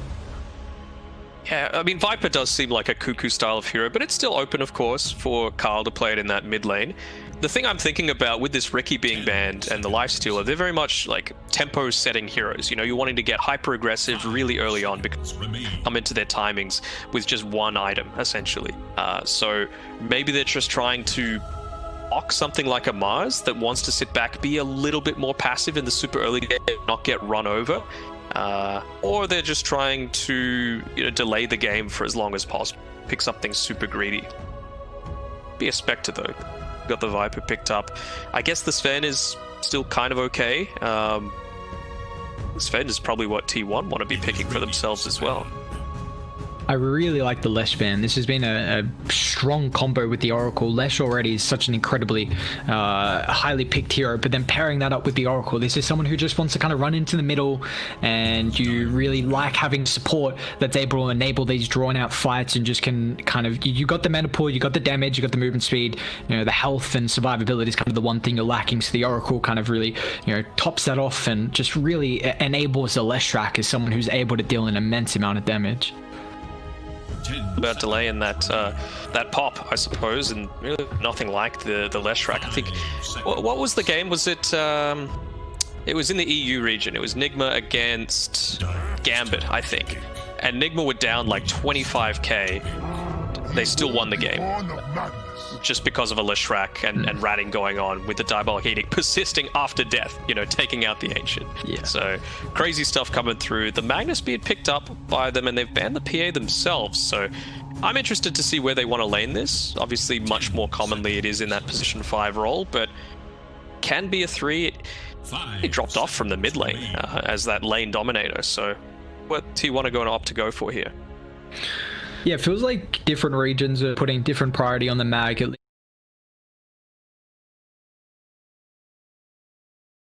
Like when they were playing them, we see in Europe a lot of the teams are playing it as a 5. You can play it as a 3 there as well, especially on mind control. But I'm intrigued to see how they want to play it, if they do give it over to Whitemon or not. I can definitely see it being mid, right? Like, you've gotten rid of a Batrider, who's one of the big counters to it, and you've got the Viper in your team already. So there's not really going to be too many heroes remaining that are going to be able to disrupt the amount of farm that he's going to be able to generate super early on. And with an Earth Spirit pairing through, you can get kills on top of just farming better than the enemy mid hero. And you've got this steroid now as well. So, you already brought up that a couple of the cores were banned out. That paired really well with the mag, and so we'll see what they kind of want to combo up with. But Motivate, they go for the Tide. So getting a little bit of team fight here with this big bad boy. But Vipers with the Nether Toxin, I guess they don't really have a whole amount of control to keep him locked in. But got to keep in mind about being able to get rid of the passive. Yep. Kraken Shell, very good against a lot of these. Well, again, it's about the heroes that come online a little bit earlier, right? If you've got that Kraken Shell stopping something like a Riki or a Lifestealer, that does a lot. But Juggernaut, he's kind of in a similar boat. Super early timings, but he can also transition to the later stages, and he's going to take a huge bonus from that Empower as well. So pretty balanced. It's just going like a rocket this draft, just back and forth, not using up too much reserve time. I like Terrorblade. What's he going to be laning into? A Viper and a Earth Spirit. Yeah, I guess they don't really have too many ways to get onto him, at least when he's in meta form. But when he's out of that, he's going to have a rough time. Yeah, that's what I was just thinking. Like, you're going to Oracle support, TB without meta. Probably they can get... I think you have to now potentially keep the Tiny in your lane and try and kill the Viper a couple times with that meta, or at least once get first blood with him. Because we've seen the Viper, if you can really kind of pressure him through that level 1, because poison attack level 1's not really great, and sometimes you want to get that Nether Toxin to try and ramp up that level 2. So see how they're able to play, really utilizing that Metamorphosis bonus kind of power spike there. But do you like the Terrorblade in this matchup, at least versus the Juggernaut, as the game's going to continue on? Kind of forces the Juggernaut to go into like an earlier Ags than he might want to, because whenever you're playing a melee core against a Terrorblade, there's always this section of like no man's land that you don't want to be in, where you're not able to run away, but you're not able to attack him, and he can just unleash a barrage of right clicks onto your face. And you've also got the Gush that's going to be slowing you down, you've got the Tiny that's going to be repositioning you, you've got the Root coming from the Oracles. So yeah, I think this game is heavily going to be based around how is this Juggernaut going to position himself to make sure that he's actually going to get the best use out of his Omni Slash and Swift Slash and just general damage in general.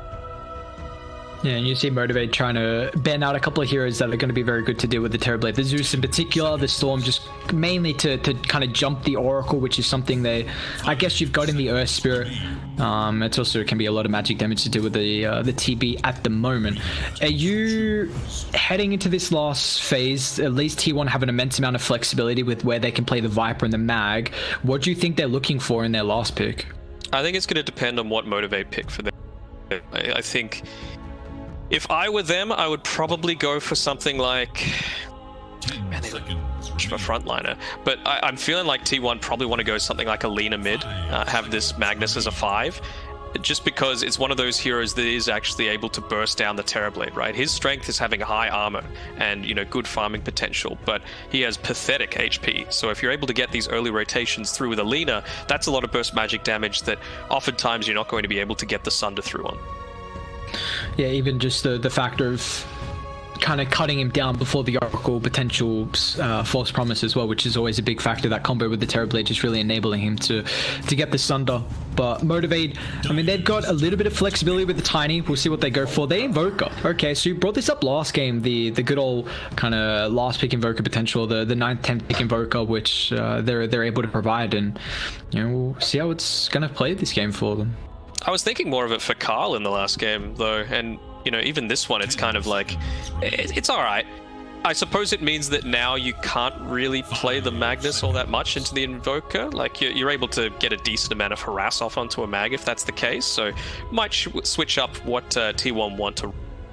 It's still going to be the mid-mag and just rely on a lot of stacking to get his farm up, or if it's just going to be a pos 5 and then pick something like a lane dominator. The Lena's still in the pool. Like, it's not a win condition, but it's still alright. But it's a Grim, so most likely going to be this mag. Unless we're going to see like a C special of an Earth Spirit mid. No, it's going to be mag. Okay. Well, you now get the lane combo of a Grimstroke with the Juggernaut as well, which is a very kill combination. The Inkswell to really enable you, and they still hold the Viper in the Earth Spirit lane. So honestly, right now from T1, they look like they've got some pretty strong lanes. I mean, the Mag is, like you already highlighted, against the Invoker, might have a little bit more of a rougher time just with your ass coming through from Fearless. But is there a draft you're favoring so far? Can T1 take the series 2-0? I think they can. The game 1 was a lot closer than I thought it would be, to be perfectly honest. Like, it still went in favor of T1, but Motivate, their early game was super impressive. So I just don't think that they have quite the same potential this time around, right? They do need a couple of these items before they're able to start taking these heavy team fights. So I'm probably going to go with T1 again, but Carl again is going to need to play out of his mind like he did in game number 1 to make sure that that's going to be the case. Yeah. I'm all eyes on Q as well, in particular for Motivate. I mean, you got Invoker to be able to make the plays, but Q had an incredible laning stage and early game from the Tiny, and we'll see if he's going to be able to get a relatively decent blink timing. But, you know, it's still going to be pretty hard to be able to burst a lot of these heroes down from T1. I mean, Grimstroke, the potential, depending on how Viper wants to itemize as well. So I think that's going to be a lot of their combo from Tiny Invoker, making these early rotations. If they can play really well around the Ravage and Metamorphosis timing, otherwise T1, they're just going to have this steroid with the Mag being able to farm incredibly fast, also empowering the Juggernaut's farm as well. Do you think he could be wearing any more cosmetics on this Mag, by the way? No, I don't. I think maybe an extra one, like on his feet, maybe. Then he could be decked out, but I guess we got to see some extra cosmetics come through from him. Yeah, it's so hard to find the right kind of shoes as a Mag before.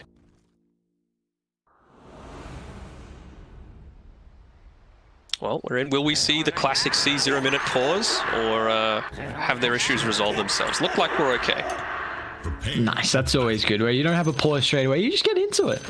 Just good old no pause Dota. I'm sure we might just jinx it. We got to knock on wood now. Hopefully nothing comes through, but we've been seeing a lot of the Quaswex Invoker lately. Is there ever a game where you feel, is this just pretty much a Quaswex game for Fearless? It doesn't really seem like it's an Exort one for him. I don't know. Like, against a Magnus, if you go Exort, you can just bully him out with that extra damage coming through. Yeah, I mean, it gives you some extra kill potential as well, I suppose, for the side lanes, right? You can just get a Avatos combo off, you can get a a full duration route, the Fortune's End. So there's potential that it's going to be an XOR. It's true.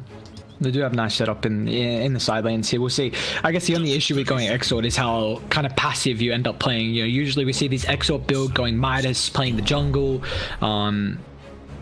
Midas has kind of been more of an item for the Invoker if he needs to kind of scale into that late game if they can't really snowball and really take over the mid game fights. As we see Fearless even the level 25 Invoker, so we're going to see how he's going to be able to play this one.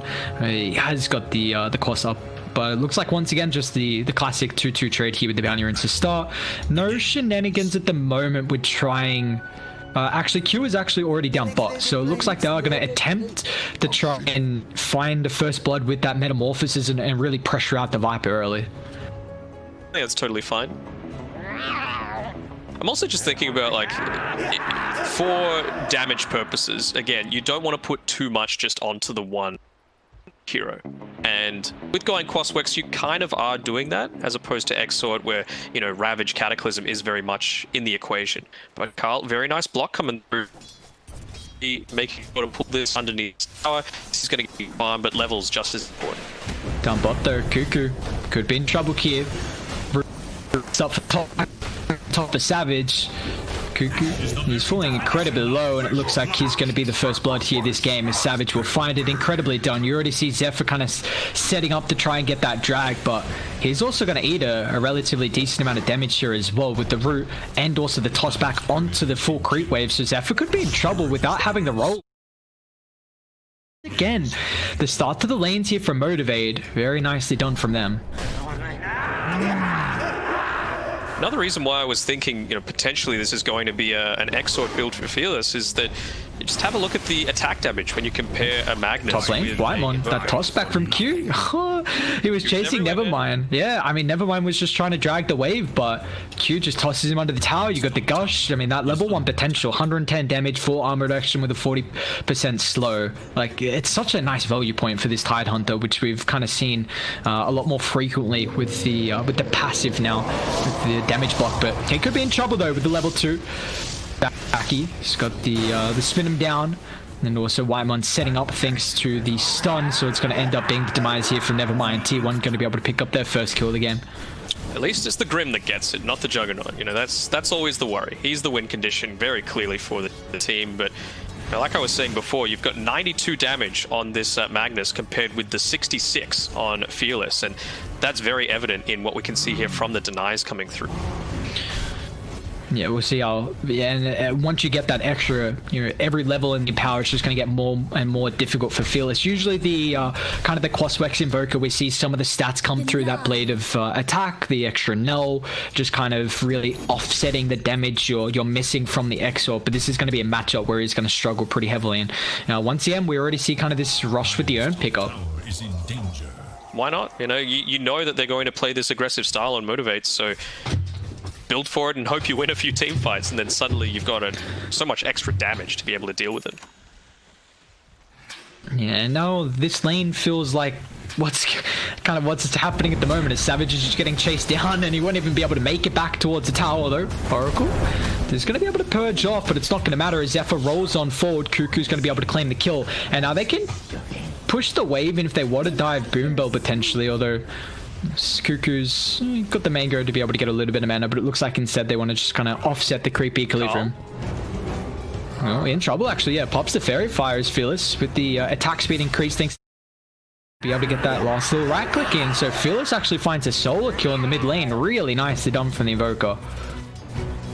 Yeah, things could have been going even better. I think Savage just slightly misplayed there, stepping back into the rolling boulder as it was coming through. So survive, but you know, at the end of the day, you've got a full HP reset, so that's always nice to have. Boombelt might have overstepped the mark as well. Yeah, you see just the slows, it's so hard to be able to dodge through, and I mean, even though you can kind of get rid of the poison attack stacks, you've still slowed down so much, and Viper's on top you to kind of restack them up, as we are going to see that 4-minute mark, so the rotations coming through from the support to try and secure some of the power runes. Luckily enough though, Carl's going to be able to get the bottom one. They don't actually have the bottles just yet, so not really doing too much there. Oh, he's in trouble though. Just gets out. This will do just fine.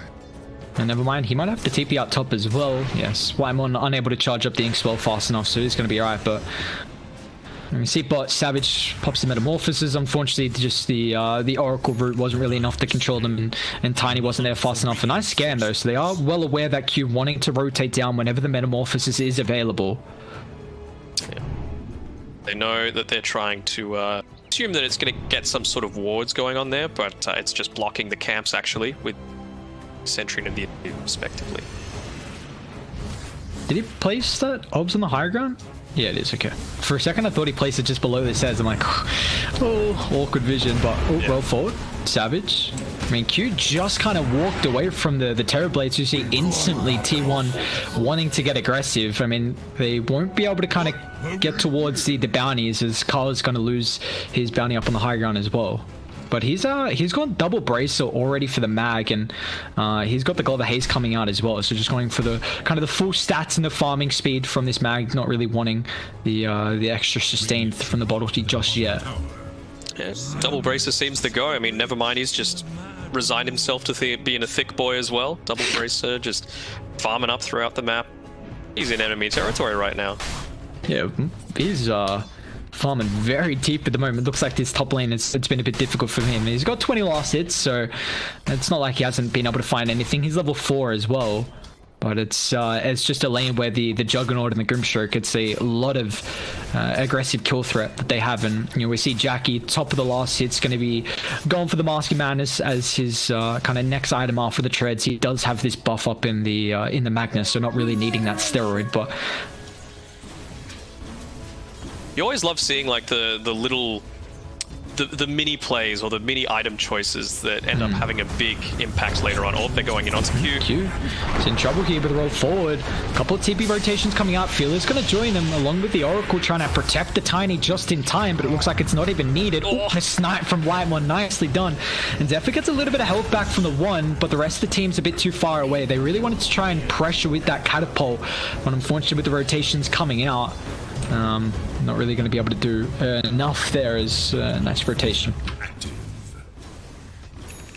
Yeah, the thing I was talking about before was the Q's just been trying to toss anything onto Cuckoo just to get rid of those clarities, so he's not able to keep the wave spam down and underneath this tower. But he bought a raindrops, so even a toss isn't going to stop that from happening. So clearly knowing how each other play, they're seen, they're good friends, a lot of them. So interesting to see how these mini plays shape up.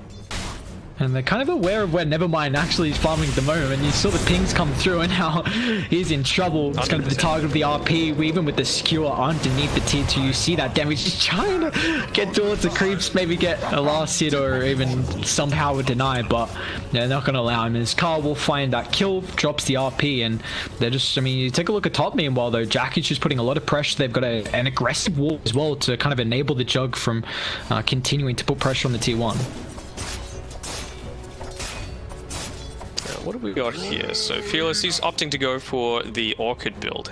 It's Quaswex style. Perfectly understandable, you know, it's one of those things that prevents someone from being able to escape. It means that unless Jackie's Nevermind perfect, up top, like this rotation has been. Yeah, he's in trouble. He tried to TP in and instantly tried to D-ward, but Jackie, I mean, he popped the Blade Fury now with the TP rotations. Is he in trouble? Q's got the toss back. Nicely done from the Tiny.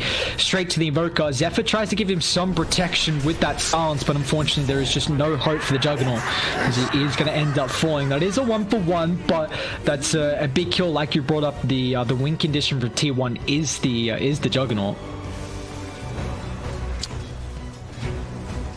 See how much that's going to impact them later on, you know. Yes, it was a little bit of a deep dive, but Cuckoo's going to have a game this time around. You know, he's sitting 4th on the net worth charts, ahead of his mag, actually, and when you can compare offlaners, Tidehunter, he was just bullied out of lane entirely. Even the Oracle's actually got more net worth than the Tidehunter at the moment. So yeah, really showing the difficult lane that Nevermind had to go through. You see, he's even just continuing to try and get whatever he can out of the jungle at the moment. But this is, we see T1 going down to the enemy team safe lane, just going to start putting some pressure on top of that tier 1 tower. Got going on down here. It's just Jackie continuing to push in this bottom lane, take that away from them, and that means that plays like this from Nevermind, where he's just sitting back and passively farming, you're much more vulnerable to being ganked.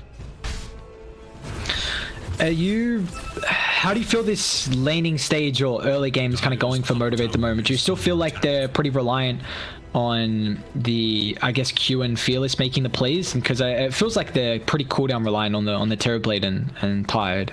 Yeah, I mean, the laning stage has gone okay. But the big thing for me is the Magnus. Generally, if you're picking a Magnus mid, you're wanting him to be the top of the network just because of all of his big farming capabilities. Against a ranged hero like an Invoker who's able to put a lot of harassing onto you, yeah, it's going to be a little bit tougher, but I still think it's relatively even from both sides. The big difference is that T1 was actually able to take a tower, and it's only now at the 10-minute mark that Motivate are able to do so. So be able to just guarantee the couple of bounties on the right side. Even got a DD rune here that Jackie might be picking up. Nope, it's going to go to Carl instead. Wyvern just got a triple stack through the jungle, and we just saw them kind of claim the ancient and the hard stack as well around that area. So just a lot of steroids just kind of enhancing their farm. And you know, we do see their Terrorblades had a very good time at the moment. Savage top of the net worth. Looks like they're trying to attempt something up top. They've got a ward kind of around the outpost area, so they do see Whitemorn's positioning. One of my favorite wards. So few times people opt to de-ward that because it's right next to the outpost. It's not super value. Mid lane though, Carl's in trouble. Doesn't have the skewer available, unfortunately. The team's coming over, but he can't even drop the RP as well. Savage pops the meta, and now it's just going to force back tier 1. And now with this Metamorphosis popped and everyone here ready, they're going to try and look to fight. They've got the Ravage timing as well. And it's... Do T1 have the damage to go through at the moment? Cuckoo's going to try and TP in. Only 1 point in the Nether Toxin, but he drags off the creeps. It looks like regardless, Radiant, they don't really care though. If you pop in the meta, you're always going to commit to this sort of thing, and now they're going to start invading. Take away, well, no stacks on the right side, I don't believe, but quick smart, they're going to need to make a rotation through to their own jungle, T1, and make sure they deal with this before TB and Tidehunter are aware. And they're actually smoking up. They believe they saw Fearless here, so he could be in trouble. End up showing. Get that move up on the high ground, and yeah, he's in trouble. Cuckoo. Atos sets up for the roll. You got the combo with the follow-up on the Inkswell as well, so very nicely done from T1. That's a big kill on Fearless, who had a bit of a spree. That's 366 gold going towards Cuckoo, and I wouldn't be surprised seeing T1 if they want to try and... I mean, you still got the mag and the Jog who wants to continue farming with this Empower, but you know the Metamorphosis is on cooldown, so it is a lot of the damage from Motivate at the moment. Yeah, I mean, to be fair as well, what items have they got coming out? Is he going the Echo Saber? Looks like it. Yeah. Zephyr? So,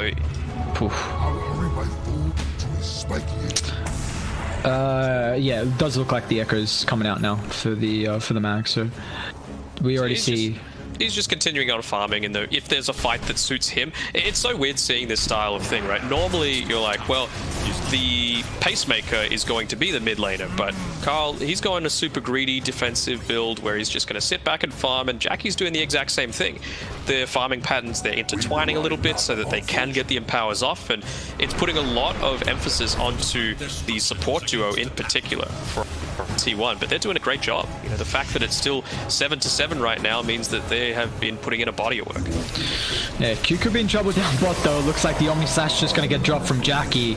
They saw this Tiny going an extra wave, and they're wanting to look to punish that, as we haven't really seen the Tiny. I mean, last game he had an incredible performance throughout the laning phase and the early game. Unfortunately, you know, this Blink looking like it's going to be a little bit later than what he was hoping, and especially if T1 keep hunting him out like that. It's just more efficiency across the board, really. Like, this Invoker, it's the struggle to getting to that first big item in that Orchid, and then is when they're going to start making a move on bait. But is it just going to be a matter of too little too late? Cuckoo down bot. Power. He is duking around the tree line here. Looks like he's actually going to be fine. Yeah, do they want to drop it though? Q's still kind of thinking he might be here. It looks like he actually might run into him. Cuckoo's going to try and turn him.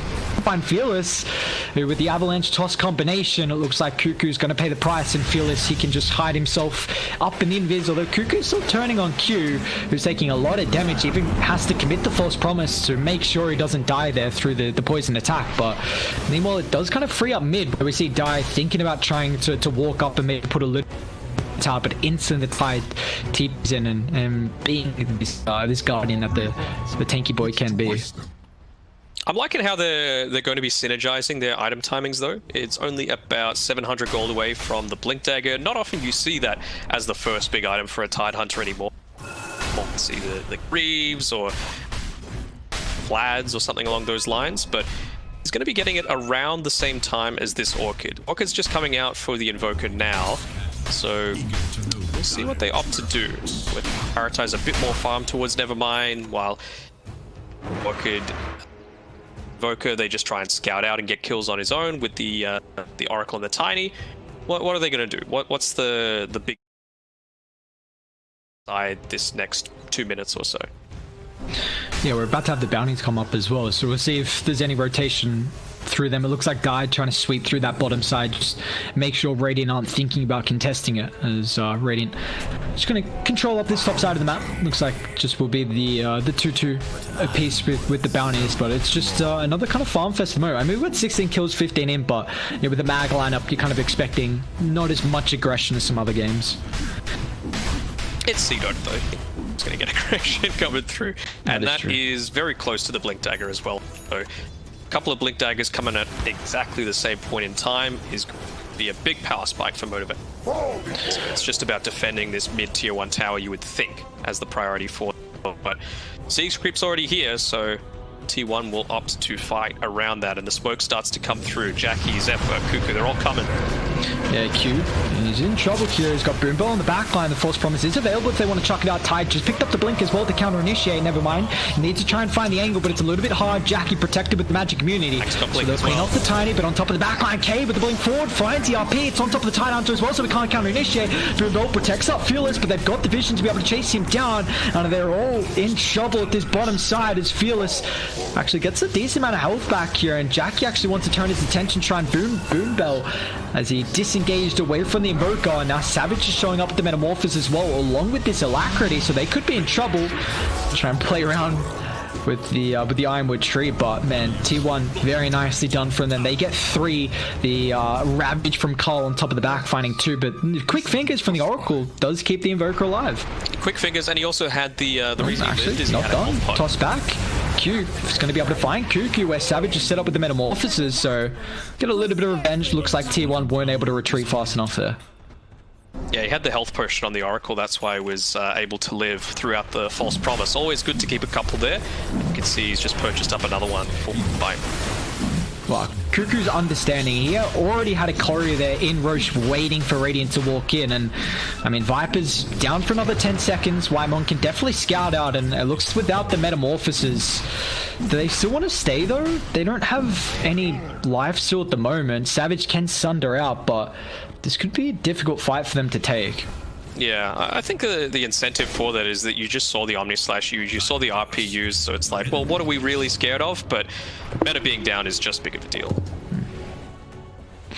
So T1, they've mid lane, yeah. Carl, he's in trouble. He's got the team coming over. Is he tanky enough to be able to stay alive for long? However, it looks like that Orchid is going to end up ticking him down. So nicely done, Motivate. They get another little cheeky pick off here. The blink from Q, kind of and allowing them to find a couple of cores that have been farming just a little bit too aggressive mid.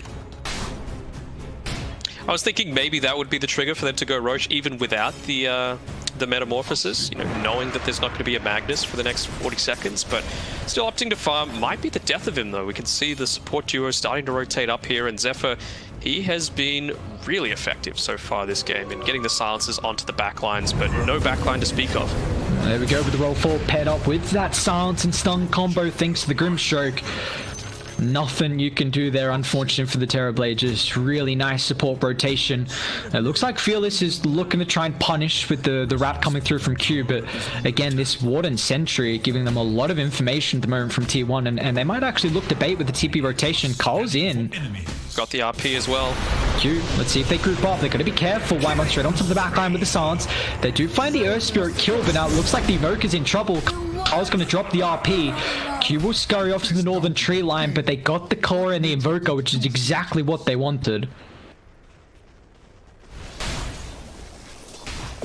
What's the next priority here? Man, just Cuckoo's just farming up a storm. He's like, man, guys, I'm tired of dying, you know? I just want to sit back, want to get my items, and he's got the ATOS now, so that's going to be really deadly for this Terrorblade that wants to be, you know, zipping in and out of these team fights. Carl? Q's going to be able to blink forward. Savage has got this meta now, and it looks like Carl could be in trouble. Gets a little bit of distance with that skewer, but the root holds them both in. Now Jackie coming around as well with the Omni Slash. It's going to get tanked up a little bit thanks to Terrorblade Illusion. Looks like Boombell forward, but now with the counter initiation. Never mind, finds a Ravage on top of 4. Straight on top of the Terrorblade as well, so he's going to be able to siege him down with the Metamorphosis here. Jackie runs into the Sunstrike, but the damage is enough. He's only got 2 points up in that Sunstrike. Now Cuckoo sunned it up, roll 4 from Zephyr, but it looks like Cuckoo's in trouble. And now Radiant, they're just going to brute force him down, and nice attempt with the blink to kind of body block up that roll, but unfortunately they won't be successful at doing so. They will be able to get both outposts, it looks like. So a nice fight here from Motivate with that Metamorphosis with the Ravage, and now they're going to walk into Roche. Fantastic team fight. Never mind making the perfect blink in to get the Ravage off. Yes, the Mantle was able to be used onto the Juggernaut, but sure, it goes down, but everything, even the Sunstrike hit onto the spinning jump. Another one, Wyman. He's got the Glimmer. Q is just jumping left, right, and center here, really trying to pick anyone off who's pushed up a little bit too far. And we're seeing this just the Roche is getting punished here as Motivate. They're going to be able to take it. It's taken a while though. Savage has fallen pretty low. And Diet, they got a couple of heroes up and available to try and contest this here. But Tiny, nice positioning. Savage, oh, he loses the Aegis instantly. And that Q as well. Force the skewer. Radiant, they don't have the numbers at the moment. Savage just tries to attempt the TP out. Do they have a cancel? They don't. A little bit too late there from Zephyr, but it looks like still they'll get at least a kill on Nevermind. So, I mean, that Roche wasn't worth it in the end. You lose the Aegis, you lose a lot of extra heroes as well, and doesn't look like so for Motivate. Man, it was a lot to commit onto that, you know. I feel like they got a little distracted by Zephyr just zipping through, grabbing the bounty runes. It meant that they didn't have the extra damage coming through from the Invoker. Yes, he's cost Wex, but it's still a healthy amount of damage now that he's got that Orchid, and the obviously outside. It was just a little slow. Even 5 seconds is a big difference there in terms of everyone dying and, you know, having the Aegis or not. Bot lane, they are setting up on Savage. Cuckoo was chilling in the trees, and with the rotations coming through from thanks to that tier 1 tower control, so unfortunately his Spidey senses tingling. Savage is actually going to try and hold the high ground as they've got Ravage up soon, paired up with that Metamorphosis as well. Strat here. They're going to try and walk past the secret shop. Savage, he's got enough money to buy up that Skadi, but he's taking a fight before that happens. Can they try and burst down Cuckoo? Toss a little bit off the mark. They still got the follow-up there with the Ravage. Now the Sunstrike as well doesn't find the connection. Cuckoo's going to fall. Zephyr doesn't get the roll away.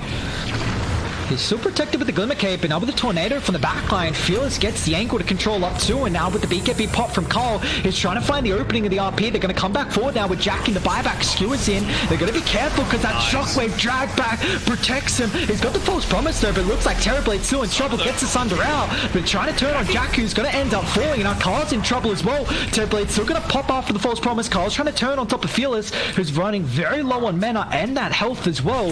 T1, can they continue forward? Carl got the blink, that Echo Saber to be able to find it. Now they could be in trouble with Q, but it looks like a quick silence going to be able to protect him against his avalanche toss, and Cuckoo's just cleaning up along with the rest of tier 1 as they take an incredible fight down bot. Tiny falls in the river to double for Cuckoo, and that's a full team wipe as well. It's just that little teasing distance there, making sure that people are wanting to stick around to try and get that last kill before they go down, but perfect coordination coming through T1. Yes, they lost the Juggernaut, but no, just their positioning was fantastic. And again, I was saying, you don't want to take the team fight before he has the Skadi. He didn't have it, all of that team fight, just because you were forced to fight to the right of the secret shop. So perhaps it might have been the difference. You know, maybe TB would have lived with that extra stats coming through from that. I don't think Oracle got the health pot off either, just not in range to do so. Yeah, it's a bit of a costly fight there for Motivators. T1, they're just going to be able to increase this net worth lead, and 6,000 for them, and we're just continuing to see it skyrocket as well, just thanks to this mag combo as well. I mean, unfortunately, the rest of the callers from Motivate, you do see Fearless, he's picked up the Midas, so really trying to keep up and scale into the late game, but they are severely lacking the farmers. Terrorblade's a hero who can eat up a lot of the map here. Let's Juggernaut side and build. So he's already gone into the MKB, already he hasn't finished up.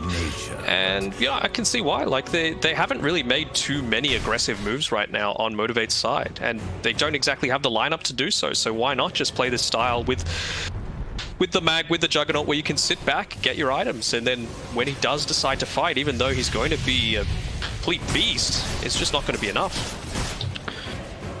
Yeah, Jackie really starting to dish out the damage. We saw that last fight, but the Omni Slash was an immense amount there.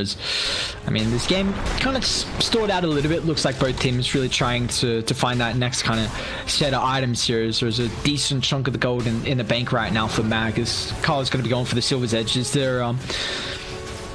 What's a big timing key from Radiant? Because they do have their ultis available, the Ravage and the Metamorphosis. Do you anticipate them trying to make a play, or are they just going to stall this one out a bit? They're really lacking right now. I mean, you've got the Blink Dagger now on the Oracle, which is nice. You know, you can stand well out of fights, make sure you're not being locked down by Zephyr, which I feel like has happened a couple of times. And you've also got the so able to play himself a little bit more aggressively here on Q.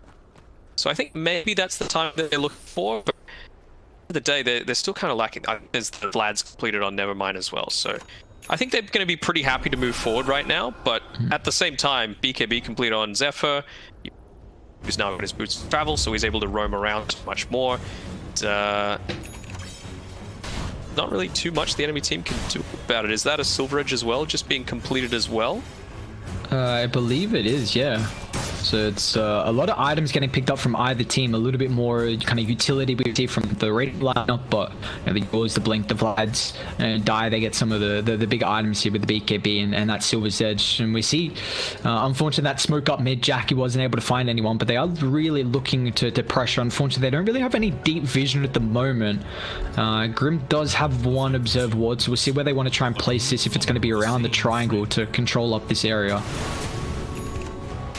Silveridge complete, immediately pops it, and I think they might have spotted him out. Yeah, they did, with the Forge Spirit just walking past. So nicely done there by Fearless to make sure that that's not going to be in the equation. Ping's coming out as well, so they know he might be a little bit separated from the rest of his team. A move that way as well. Yeah, this coming out, they do have a ward kind of not on that high ground spot, a lot more more difficult to find the D ward there. Kind of hiding in the trees, but it didn't really provide the vision of the mag unless you went forward through the river. But you see the Terrorblade, just the nuisance that he is with shoving out these lanes. Jackie has to TP back, so now it's going to end up showing. And we'll see if Radiant want to try and do something. They've got the MKB picked up on the Terrorblade. Not something that you see all the time, but he's opted to go for the Blade Fury movement speed on the Juggernaut, just to set up on top of the Earth Spirit, burns out all the mana as well and Die. They don't have the numbers to protect Zephyr, tries to pop the BKB into that roll. He's going to be able to stay alive, but it looks like unfortunately White One won't have the same fate there. But they do get, I mean, a kill, and then also that's a 10-second BKB charge from your Earth Spirit. Yes, they smoke up for it, and they don't pop meta though. Nope, he's still safe for it. But yeah, not oftentimes you see the Blade Fury movement speed. I suppose that might be due to the thing I was mentioning before with the whole no man's land that you can get stuck in against a Terrorblade. You want to be able to close the gap or just straight up get out. The big thing is you just need to make a decision either way. You can't be caught in two minds about it. He's going Radiance, he queued it up. No, that's Nullifier. Oh, it's not even late. See, I could blame it if it was like a couple of extra hours in. I'm like, hang on, wait, he's not going Radiance, right? Am I seeing things? Never mind. Magic damage Jug. It's the way. I'm like, hang on a second, what's going on here? But in addition to that movement speed as well, the 8 armor from the level 20 talent is going to be super effective against this TB. You know, it's the extra couple of seconds that you need to live, and that'll be the difference between getting this Swift Slash off or not. Yeah. You see Dire looks like they're grouping up together at the moment if they want to try and smoke up, and they will. They'll put Carl on the front line. Radiant, they've got a nice observer ward by the mid lane here. So we'll see if Q's going to be able to pop the smoke with that vision advantage. Dire, they want to try and get this high ground control. They're wrapping over. They're going to drop their own ward as well. It is underneath a couple of sentries. Yeah, Carl with the blink forward, unfortunately. Doesn't want to dive too far. Boombell's posturing pretty aggressively down on top of the lane. Jackie dishes out the switch slash. They found Boombell. They're going to be careful. Cuckoo's actually stuck on the high ground as well, but it looks like Oracle's in trouble. Gets forced up down. Nevermind's going to be able to counter initiate, but the Cataclysm, look at the damage! The combo isn't enough to be able to continue forward through the rest of the fight, though, as Jackie flanks too. Now the RP as well. The Terrorblade's in trouble. Savage might end up falling. They get the Grimstroke combo as well on top of the back, so controlling the Invoker and just continuously dishing out the damage as T1. They went against this Ravage Cataclysm, but it just was not enough. It's a 4-for-3 trade, and they've got the Mag and the Juggernaut as well, so they can push pretty fast here. Carl again doing a lot of work for T1, and Jackie, it just shows the impact of that Switch Slash, being able to get that first initiation in onto the Tiny, force him to back off, and by that point, you just go on the rest of the team, right? You don't have that burst of initiation coming through. What a incredible attempt, though, man. That the Cataclysm with the Ravage was almost enough for them to turn it, but unfortunately, it just wasn't the reveal that could take that fight. And now you see T1, they've got a 7,000 net worth lead and starting to get set up. Bruce going to be up in a minute here. Looks like Q should be able to at least guarantee that Motivate get one outpost as well. Pretty value. I mean, getting Oracle to level 15 is pretty important, that extra cast range. Carl? He really wants this bounty. Let's see if he can secure away and not have to commit the BKB. Yeah, he'll be alright.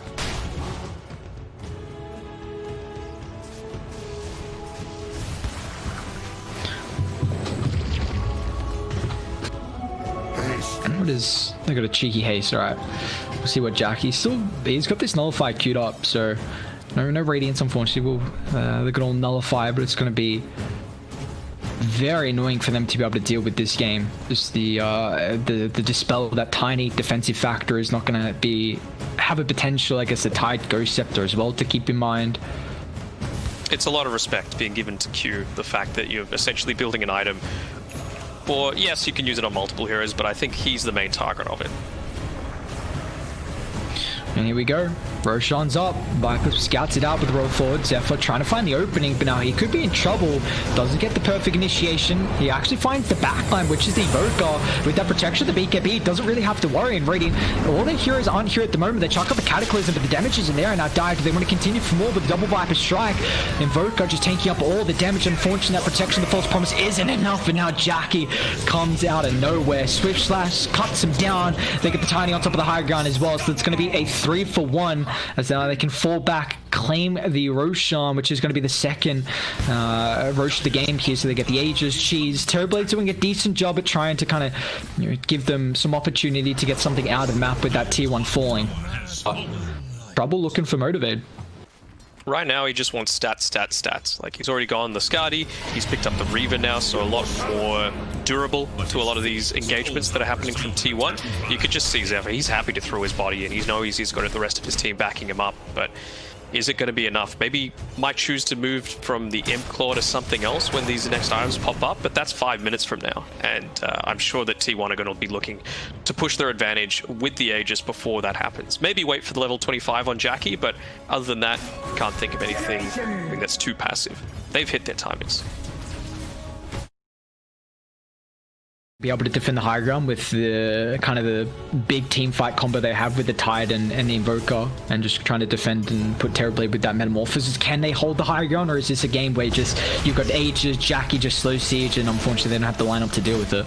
I mean, Oracle does basically nothing for a high ground defense. TB, he's okay at it, and Tide Hunter's got one combination right now with the item build that he needs to go, so I don't know. It's going to be a bit tough for them, and they're going to be assisted by the repair kit, but at the end of the day, it's rough, especially now that the Jug has just hit his level 25. Yeah, and you see how Dire kind of positioning up. I mean, they're just going to be able to get set up on this high ground push. Jackie can front line. The supports in the back, making sure there's no wraparound and being able to find a multi-hero Ravage. They're going to go forward there with the Cataclysm. Mag's falling incredibly low. Carl pops the BKB. They're going to try and turn on Nevermind now with the backline as well. Terrorblade pops that. Metamorphosis is going to be able to bring down the Earth Spirit. Can they reset the fight? Those Cuckoo force stops outside the base. Q's still on top of him though, but meanwhile, Jackie's just going to work. However, the Terrorblade still has his Sunder to be able to utilize, and they've already gone through the first life. Jackie pops the Blade Fury. Where's the Fault Control? At least they've got the Skardis though, and he could be in trouble. He's going to try and turn, deal with Nevermind. He gets rid of the Ghost Scepter, but still, this Terrorblade damage is through the roof. Pops up that Swift Slash, but it's not going to do anything. As Savage tanks it up thanks to the creeps and the illusions as they hold the high ground. Nicely done from Motivate. I'm just going to call that a caster's curse. I'm surprised. Like they had everything at their disposal on T1. I think the big thing was the Magnus. He got the cheese off, but before the RP was able to come out, they were able to burst him down. So nicely done by Motivate to try and lock him down. I think it was full combination coming through. He was down to about 25% with the Ravage Catacombo, and then back up to around 60% with the cheese, but yeah, just able to be burst down beyond that with the tiny. So good combinations together, good high ground defense, and let's see what they're able to get out of it. Is that just him getting punished from grouping up with the Jug there? Did you just have the Jug solo sieging and Mag trying to counter initiate? Is that just positioning, or do you not really care about the Mag there? I mean, honestly, you can just opt to let the Juggernaut solo siege that, right? Like, worst case, you just pop your Blade Fury and run away. You've gone for the extra movement speed talent so that you can do that, but what I'm interested in is what Terrorblade has queued up next. Ooh, Aghanim's, alright. See how... Just trying to push him away. It's, we don't really... We saw this item get picked up a little bit through Southeast Asia a while ago, actually. They put a decent amount of emphasis on it. But then I haven't really seen it for a while. How do you feel about the Ags? I think it's a really good item when you've got the heroes to combine it with, and the big hero that I think in that scenario is Puck, but there ain't no Puck, so I'm just struggling to think what they're trying to do with it here. Is it just trying to create a little bit more space, allow the Tiny to get his second lot of spells off? Maybe that's the case. We'll see how it's going to end up faring eventually, but Q's kind of setting up mid. So Cuckoo, he's got Wymon on top of the backline, but now with the Cataclysm, Cuckoo gets some distance with the Force Staff. Now he's going to try and look to turn, dual Scepter. Gets rid of the roll, but they've got the Nullify to bring him down. Jackie just so much damage with that Swift Slash, and now it looks like Radiant, they need a retreat. They do have a higher ground ward, although it looks like now they're completely out there. Nevermind's actually going to TP out, so they leave Savage alone. You've got to completely run back as a team here, as they're not going to do so. Bugo gets the ultimate, he's going to try and pop the fear, but it doesn't matter with the Magic Community. RP's going to get dropped as well, but where's the heals coming through? A Savage, he's in trouble. The Ravage is going to get him a little bit of space here. The damage is shining, but it's not enough. A Savage will fall, and Jackie, he can go to work. They get the Orc on top of the backline. He'll end up dropping as well. So it's a 1-for-2. Can they continue forward, however? Q's going to try and find the counter initiation. He's got the blink up in a couple of seconds. Die. Can they retreat? Carl's still got a little bit of health to work with as well, but with the dust coming through, he's going to have to blink back, so Whitemon's in trouble. Actually, Q's able to find him as well. Toss straight on top of Cuckoo. Orkin a little bit too late. That Skewer's going to provide the distance here. It looks like they want Cuckoo instead. So much damage coming through. And that's actually 4 down from T1. Yeah, their tower taking potential, not amazing without Savage, but the fact that they were able to clean up the rest of the team is amazing, you know? With 4 heroes that aren't known for their high damage potential, I have to give huge props to Savage there. I'm pretty sure that was a Manta dodge on the RP that he was able to get through that allowed them to burst down Jackie, because that fight is completely different if the Juggernaut... Cole, they're going to try and buy back and at least defend the high ground here. They get the kill on top of one. That is a buyback on your Juggernaut though, so you need a little bit more out of it as Fearless protected with the BKB, but the grits. Jackie brings him down. So they hold the high ground. I mean, you lose your tier 3. The issue is you buy back on the Juggernaut, and Roshan isn't out for a while, so there is a big win condition now in Radiant. You know, they need to try and get the lane shoved out. Nevermind should be able to deal with top. So can T1 actually get anything out of this? They could. Mag's making a beeline for it. Just doing his best to get rid of that creep wave. He does. He's going to TP straight back. Oh, never mind. He's in a whole world of hurt as Jackie's going to find him as well. He's got a buyback. Doesn't get the full wave, unfortunately, and they've already got mid shoved in regardless. So Radiant, they do have repair kit, right? Yeah, they do. So Tiny's got... Kyle just does so much damage though, even if the Jug's not there. He's just chunking it down. And realistically, you don't want to use this buyback on the Tidehunter. He's still got 30 seconds until the Ravage, so I think that might be what he's waiting for. Yeah, they might just have to give up a second set of racks here. They'll pop the glyph. Q's going to try and toss back the mag, maybe force a BKB. Try and waste down a little bit of that health pool as well as Carl isn't going to use either of them. So he holds the skewer and this BKB, but he's going to be careful now through a follow-up, as you already see, just in case if they try and initiate at the end stage of that racks getting claimed with the Inkswell. But now it's 2 full sets of racks advantage here for T1. Yeah, I mean, that's the thing, right? They made aggressive movements, but they were trying to push onto a high ground without their high ground pusher on Motivate's side. You know, just these tiny little decisions that can snowball into something much greater. They're going to check the Roshan, but it's not up for the next seconds. Luckily enough for Motivate. Yeah. Oh, Illusionist Cape, though, on the TB. That's quite the item, to say the least, for Savage Heals. And we saw the Jug got the level as well, so that's even going to feel pretty nice for him. But there's a couple of some decent neutral items getting picked up at the moment from either team. Havoc Hammer, nice for the Tide. Just continues to become beefy bland. So you got 18 strength, a little bit from it. Well, Water Malone. Got 5 seconds till Roche. Cuckoo's Courier is waiting. We got a smoke coming from both teams. See Doto. Was that? It might have been underneath the Radiant Orbs, actually. Q's going to try and scout this with the ward on the high ground. They can bring down the Grimstroke, but he's got an Aeodis protecting up the RP as well. Cole, he's going to be up to find 2. And now with the Ravage, it's already been used and it doesn't do anything as Motivate. They just get shredded under the combo. Zephyr pops the BKB at the end, but regardless, I mean, they got what they came for, 2 heroes, and they want a little bit extra blood as well. As Zephyr's hunting, see if he can find Boombell. TP's under the cover of the fog, but they're in trouble without the buybacks. It was a celebratory BKB, you know. Cute. He's allowed to do it. Yeah, just that Ravage. A little bit too early in the fight, you know, it's a slow traveling spell, so pretty easy for Carl to respond with a BKB, and then suddenly it's all for nothing. Let's see. Ridiculous damage. Yeah, this is I mean, Dire just throughout these fights, you see if it doesn't look like Radiant can stay alive long enough to get some of the abilities off. With the, if you keep finding a couple hero RPs like that, is down bot. Carl, he's got the Bizzle Blade as well. He's just going to skill back Q. And that Nullifier, we've really seen Jackie get rid of the defensive factor of, you know, the Yules, the Force on the Tiny, and then that Ghost Scepter as well from the Tide as well. Man, Tiny's pretty leveled, huh? Nearly 25, ahead of Fearless. Oh yeah. I was wondering why his death timer was so long. Yeah, he did buy back previously, but it's been, what, 5 minutes or so since he did? So... Yeah, he's actually, I mean, he's got, what, 4-8 and 17, 104 last hits, so I guess his highest last hits out of the supports, but level 24 already, you wouldn't really expect. But Roshan's up, third Rosh of the game. We've got the Aghanims available here for Dire. Looks like Radiant, unfortunately, just going to try and have to deal with the waves, as Dire have got a incredible setup of the vision around the triangle pit. I want to know who's taken this, this Ags. Could it even be the Grim? It is, yeah. He's going to Dark Portrait the TB. Well, that could be trouble. That could do a decent amount of damage. I mean, I think Jug just... Yeah, he just got the Ag's Blessing, so he's got his own Mag. Aghanims, interesting one for the Mag there.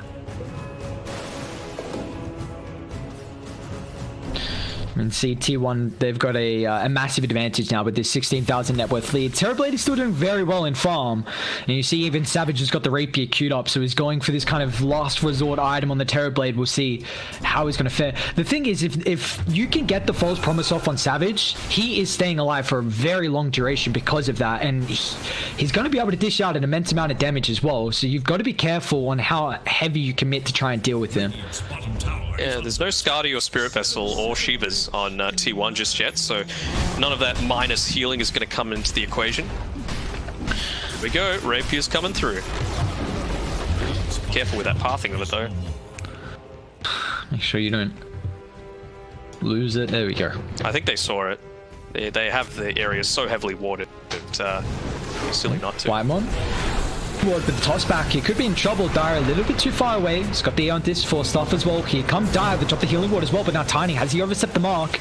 So utilize that force stuff defensively. Carl's hunting underneath the sentry, so not going to be able to follow up here. Radiant, they are outside the base at the moment. You see Carl really antsy trying to find the initiation. Once again, they're going to try and attempt this with the toss back. They get the Hex instantly now with the Orchid as well. Carl has to pop the BKB. The cheese in the backpack. He just gets it in time.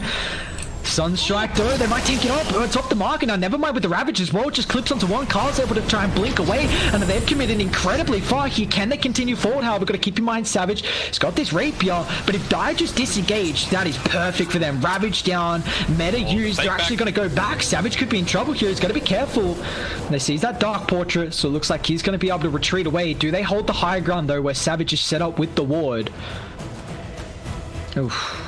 Yeah, this is rough. Yep. They're in a really tough place right now. You can see the next item queued up is that Refresher Orb, but I think T1 are going to want to press the matter before that's going to come the equation. Jackie, he's still got that Aegis, so he's able to be sitting on the front lines. The thing that they're going to be a little concerned about is the fact that no more cheese, no BKB on Zephyr. He's been the playmaker for a... And we'll see how they're able to open up. They still got Aegis for another 2 minutes here pretty much from T1. So can they bring down Jackie like that last high ground defense and then do it a secondary time afterwards? Unfortunately, they don't have the meta to be able to play around with, so it's going to be a lot more difficult. Try and toss him back. Jackie gets rid of the Orchid. He's very far away from the team. He's got the Lotus Orb. And it looks like Carl is trying to hunt as well, but at least Terrorblade making it very difficult to be able to find that blink initiation. Pop of the cliff early. Carl's going to go forward now with the blink on top of the Abyssal Blade. Terrorblade's going to get stewed out top of the base. Even now with the Cataclysm doesn't do anything. They need to try and keep Savage alive though. He's going to try and turn. Pops the Satanic with the life sword, but the RP is going to fly through. Where's the Force Promise? Is it going to be there in time? However, Terrorblade gets the protected just in time, but it's not going to matter with the double toss. It's sending him away from doing any of the damage here. Now Savage could be in trouble. This Rapier on the decks. They deal with the Aegis, but he doesn't have a buyback. Mag's going to be able to steal it, and it looks like they're back in straight on top of the Tide Hunter. That's going to be 2 down for Motivate, and that just might be the series as well. The Tide going to try and buy back. Tornado messes around with the toss, so they're able to get the combo. Now you got to be careful though, because Jog, he doesn't have this second life. The Orchid is doing a lot of work. Once to get the toss back, Q, nicely done. But Jackie inside the bait pops that Swift Slash, finds one. That's a dieback for the Tide. Oh, Q's doing so much. Oh god, look at the damage. It's just going to be Megas and the Invoker and the Tiny having to do it all for themselves here. Zephyr buys back along with the Juggernaut, but 3 heroes for Motivate do not have buyback in. How are they going to be able to hold this? They won't. Yeah, easy answer. This looks like it's just going to be the series here as T1, they'll attempt another toss back, but Abyssal Blade holds a Tiny. Meanwhile, Jackie just goes to work on the Invoker, all down from Motivate, and along with the game and the series. As T1, they open up the group stages with a nice 2-0 victory. I mean, you have to feel confident with that, right? Like, it was a dominant performance from start to finish. It felt like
seconds remain.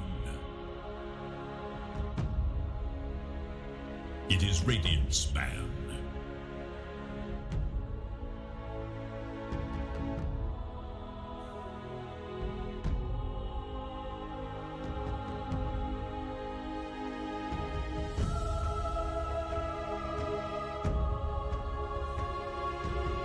Seconds. 5 seconds. Dire's turn to ban.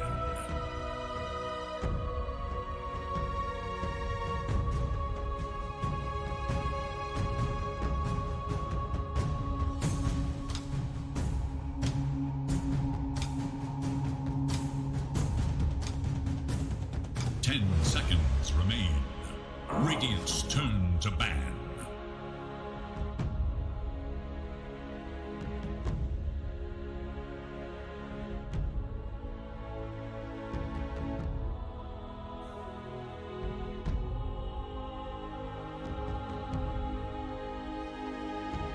Seconds. 5 seconds. It is Dire's ban.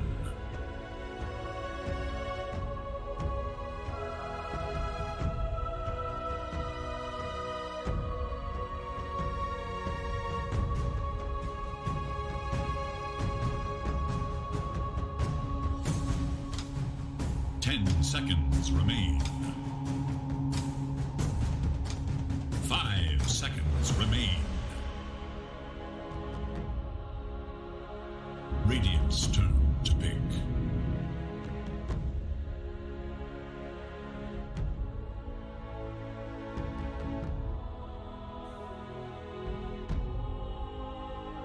Dire must choose. Mirana.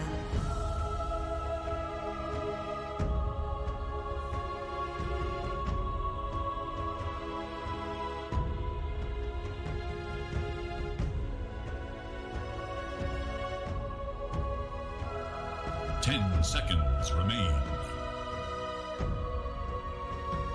5 seconds.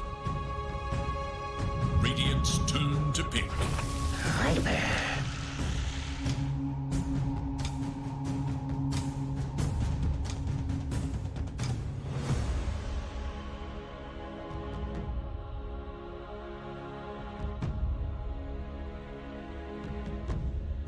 Seconds.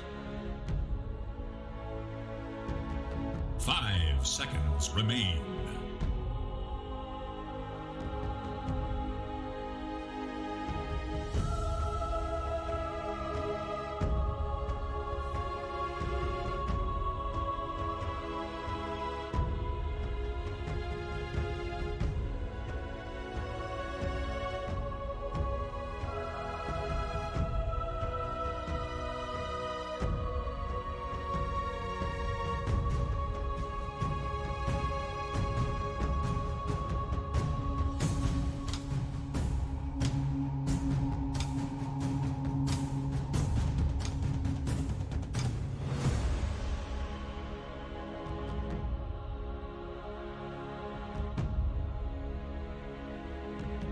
Dire's turn to pick. Magi!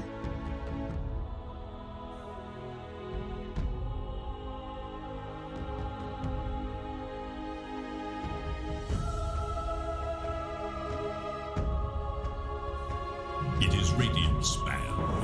Put away.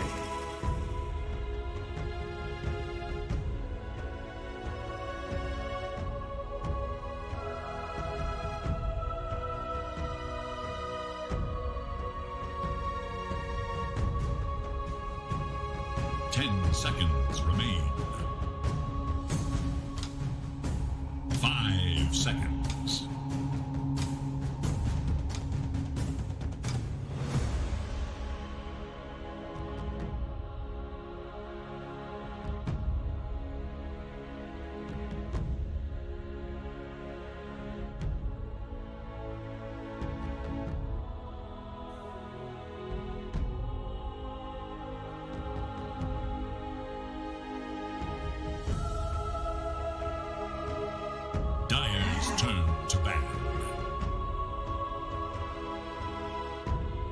Radiant's turn to ban.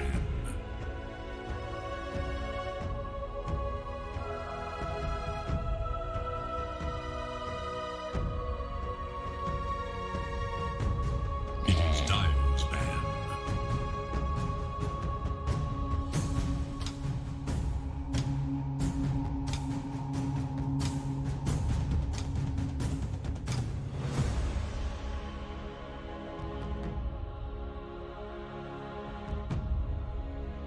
Seconds.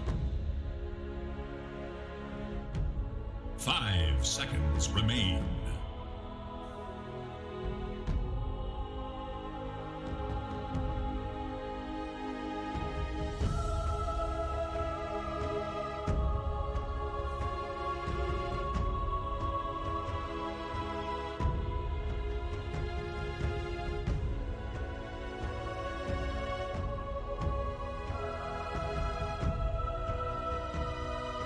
Radiant's turn to ban.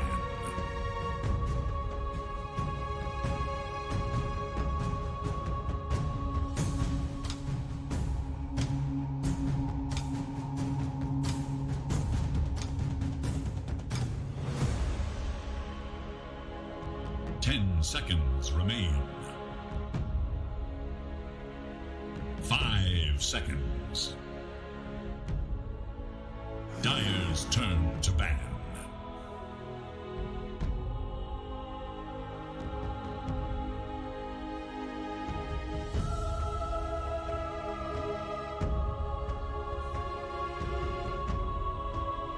Dire's turn to pick. Radiant's turn to pick. Sven stands ready.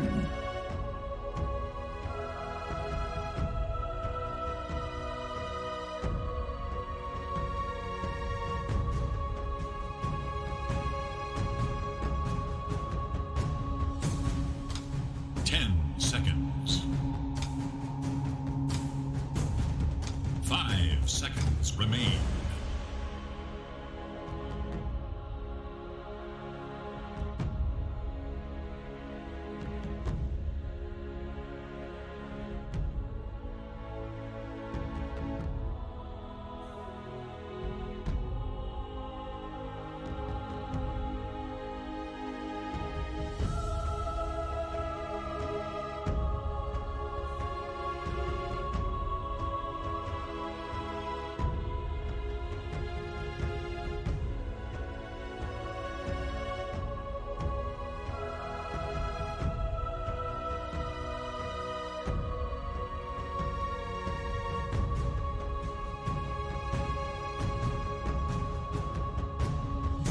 Must choose.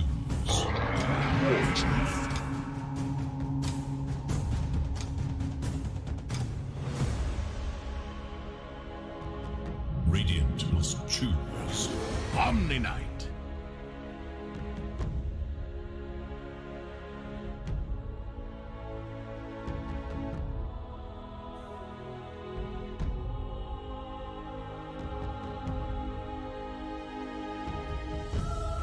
Seconds remain. It is Radiant's ban.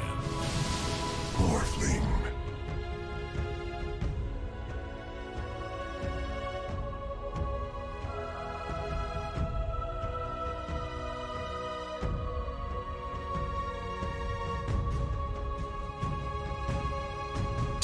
Seconds. 5 seconds. Dire's ban.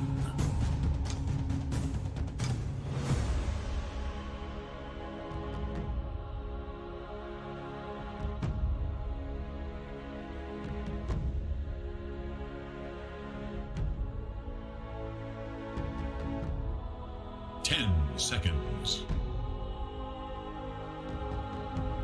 5 seconds remain.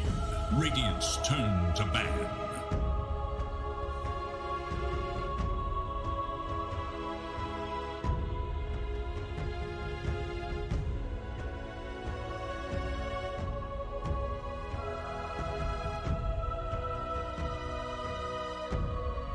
Seconds remain. 5 seconds remain.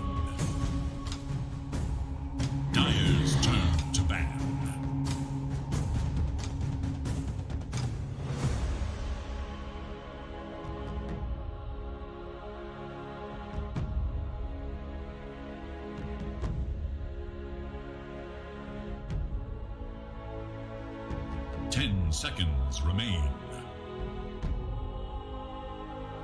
5 seconds. Radiant's turn to pick.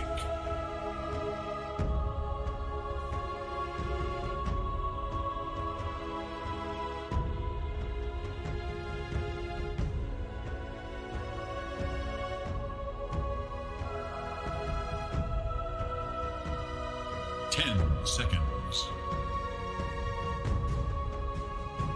5 seconds.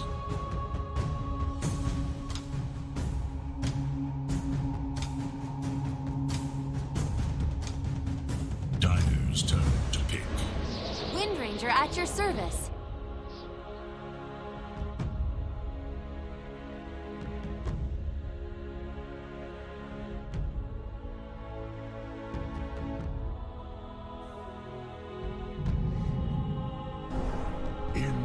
Who will enforce your will upon the battlefield today?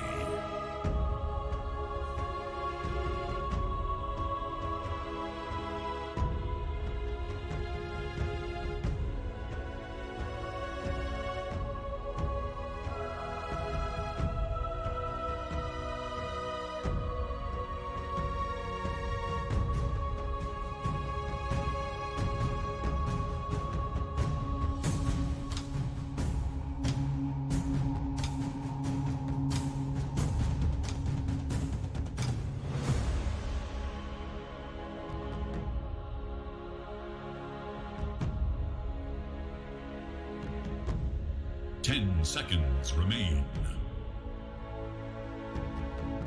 5 seconds remain.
You have The time for learned preparation nothing. is short. Use it wisely.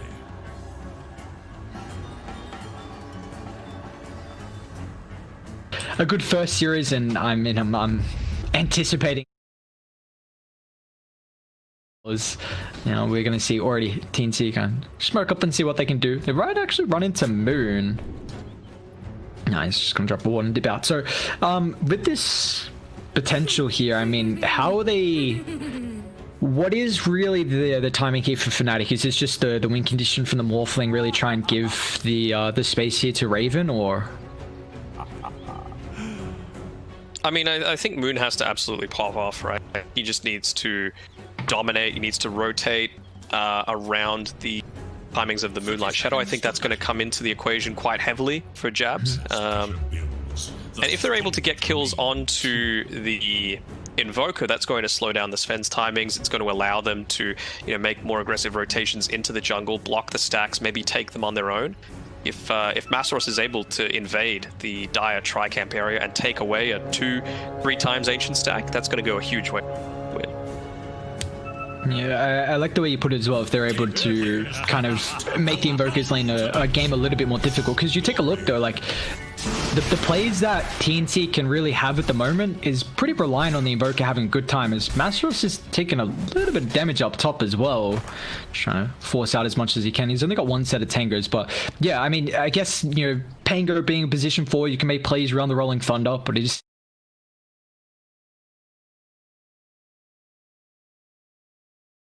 It's going to be a little bit difficult for TNC to actually take fights if Armel has a rough game. I mean, of course, like that's always going to be the case, but oh man, they've actually gone and killed KP. It was ours. What we were saying they needed to do, right? Yeah, nicely done from them. Just the nice Fire Blast set up into the arrow, looks like able to find that one, and Jabs did get first blood. So they're actually, he's going to TP up top, so they just wanted first blood, try and secure the first wave here from Raven, denies a lot of it away from KP as well. Yeah, nicely done. Tims is doing a good job as well, pulling the wave through the small camp, so no pull's going to happen there, especially with that start that KP had, giving up the first blood. But he's not even going to walk back for the experience. This is all going to go the way of Tims. KP is going to get a little bit of damage up in the meantime. You see just DJ has even got the Orb of Venom as well. I guess trying to see what he can do. I've seen a lot of, I guess, the fact that the Ogre seen a lot of emphasis on not really picking up too many points, at least going for this Orb of Venom. Is it just to try to man fight the Pango? It depends on what lane setup you've got, right? Like, if you're actually able to get into attack range and start right-clicking people, then sure, but there are some times where, you know, with insane attack range, where it's straight up not viable. So you just need to opt around playing a little bit more offensively, maybe going for the boots, going for just things of that nature. Dire's courier. You see, they've had a very good start, at least for the Morphling. I mean, he's about to be, in the next couple of waves, he's already level 2.5, which is a big factor. If Morphling can get that 3 without really getting contested too heavily, then he's going to feel like he's gotten out of a very tough spot for him in the laning stages. We take a look at mid. Moon looking to have a pretty good time. Both the damage at the moment, Armel, pretty even, which is actually dead even at the moment from Moon. So we'll see if he wants to go for some stats to kind of keep up with the Invoker, who's has looks like parts of the null coming out. Yeah, Febby's doing a good job with his pulls, making sure he's denying as much as he can away from Jabs, but he's already at a little bit of a experience disadvantage, getting gone on a little bit here actually. Jabs might go for the kill. Underneath the tier 2 tower, Febby's going to end up falling. Nicely done from Jabs, the point blank arrow, and just a little solo kill he gets, and now he's going to be able to take over some of the small camp experience. Pretty low. Yeah. Cut his way through, but I'm sure he's yelling out, please bring me back a salve. Back to the lane. Should be able to give him a nice little Heavenly Grace, but they give himself instantly. Nicely done, and they glyphed it up as well, so Jabs, he takes no damage for it, and now Gabby, honestly, like, he's not going to get a lot out of this. What's he got? Corey coming, another Salve, but it's going to be a lot of resources wasted. Didn't have any vision up there. That was just some predictions. Nicely done by Jabs. Jabs God. He's just a hell of a player here. So he wants just the pressure. I mean, Febby's got that level 2, so with the Bassi, we're just going to see him constantly kind of spamming out the region to keep Gabby at least somewhat afloat. But Jabs is already level 3, which is a big thing, and Mastros is doing relatively decent with his levels as well. Opting for the 2 points in the Sacred Arrow, a nice little damage boost going from level to 2, but you would think he's going to start leveling up the Starstorm. Oh wait, never mind. Tim's coming through to the bottom rune. They're going to scout out that it's top. Will Moon be able to grab it? No, just denies it away. This Shackle didn't really have anywhere to land on, but Gabby is getting ran down up top here. He's going to be able to juke through the trees and get back to Febby, but Jab's going to take a lot of damage, so we'll end up trying to turn their attention towards the Omni Knight. They got the Hoof Stomp set up. Jabs on a killing spree already, so you brought up that I guess kind of maybe taking away the Mirana from Tims, but you also highlighted the fact that he's a incredibly strong Mirana player himself, Jabs at the moment. I mean, 3-0, some very solid plays so far throughout his laning stage. Nothing too bad that you can say about Jabs as a player. You know, in the past, you had Fnatic wanting to cater to DJ, perhaps a little bit too much at times, and you know, I thought they had a really good showing at ESL1 Thailand, for example. But ever since then, they tried changing things up. Didn't work so much, and I'm happy that this is the iteration of the team that they're going with. The prize is mine. It's a very good start to this game one. I mean, they got a 1,000 net worth lead very early on, but it just shows how strong at least this start to the laning stage has been. And Jabs is even going to get a nice little D ward as well. So now this is going to enable a lot of his rotations, being able to go from top to mid and just kind of running on that backside. A lot of the time, the Mirana wants to kind of find the angle on behind the tier 1 just for this arrow that's going to give the mid lane invoker a little bit less of a time to be able to react with how his camera is going to be positioning. So you see he's even got kind of a deeper ward as well. Perfect ward as well, because you know with this that they're going to try and give him some sort of stacks, and you know that's catching essentially 2. You know, the one that it actually has vision on, as well as the fact that you're probably going to be pulling this stack closest to the tier 1 tower to the right. Oh no. He finds DJ coming mid. Meanwhile, Masteros just solo kills Gabby up top, but we'll keep an eye on mid as Urgo does end up falling. Masteros is going to be able to run himself away though. He's got 15 HP regen, so a solo kill on this Ven. Meanwhile, we see that Ogre end up dying mid. They were trying to set up for the Fire Blast into the arrow combo, but wasn't able to find that. A quick tornado kept the Invoker alive, but so close to dying there. He might still die though, as yeah, Tim's comes over with the swashbuckle, so hanging around for a little bit too long. We'll pay the price, but Tim's trying to snipe Febby as well. Sorry, Jab's trying to snipe Febby there. To his credit, KP's made a decent recovery after giving up that first blood, but you know, 1v3, it was always going to happen. Raven still looking pretty scared. He's Morbid Mask, so he's not going to need to ferry any more regen out for himself. He's going to be able to sit there, farm safely, and essentially DJ can start to make these rotations up away from the rest of the team. They actually want to get aggressive though down bot with the Stampede. Allows the Ogre to set up for the stun. Well, that's all they needed to close the distance. It's a nice kill hunting KP. Meanwhile, mid though, Moon. Well, a little bit low. Doesn't have a whole lot of mana as well to be able to turn and help out Jabs. It looks like it was just trying to get himself away from the aggression. So nice use of the Stampede there. Nets himself a kill. But they do now know that Masteros doesn't have this. Although push them onto 2. Tim's going to end up falling. Masteros is playing out of his mind in this laning stage. And now with the arrow clips on top of this Ven as well. Hoof Stomp still on cooldown. Jab's going to come over. It's only 1 point up in the Starstorm. But Gabby, he doesn't have a stun for another 5 seconds here. And along with the Purification, that's on cooldown as well. A perfect lead. Jabs, he blocks the retreat. This man is just styling on them at the moment. Armel's going to TP forward. Finally, they get the king, or do they? Fairy Fire? He's got the real. Oh, it's not enough. The 1-2 sticks, unfortunately. But man, Jabs is. Whew. That was so worth it though. You know, kill on the core, forces the rotation away from mid, gives Moon more time to farm, gets him the rune. It's a double damage as well. So just wins on wins on wins coming up for Fnatic. It's looking good for them so far, as they've even got Raven, who's just having an incredibly nice time down bot. But I mean, for TNC, you see Armel, he is top of the net worth at the moment. He's actually going to be going into that Orchid that we saw last game as well from the position to Invoker. So trying to have the a little bit of the catch and kill potential. You did bring up though last game that it feels very awkward to build up, you know, at least with what you're able to do with it on the Invoker. It's not kind of these cost-effective items that we can see kind of the Urn really utilize with the cost works. Yeah, I mean, wait, are they even at all on the team? Okay, they've already got it on KP, yeah. I mean, it makes sense to go into this Orchid, but you got to be getting kills to get the Orchid. It's kind of like a bit ironic here. Oh, they're going in onto Masteros, though. He might have overstayed his welcome for once. Oh, he ran back into the Ven.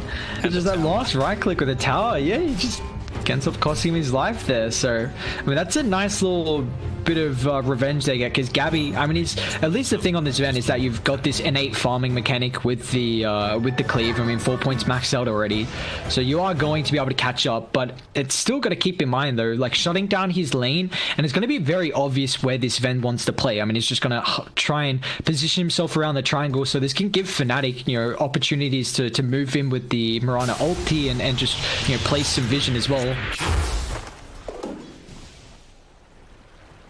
And that makes Masteros' role in this game so important. He needs to constantly be pushing this wave in to make sure that it is obvious when the Sven is off farming things in the jungle. And well, we found an Omni Knight.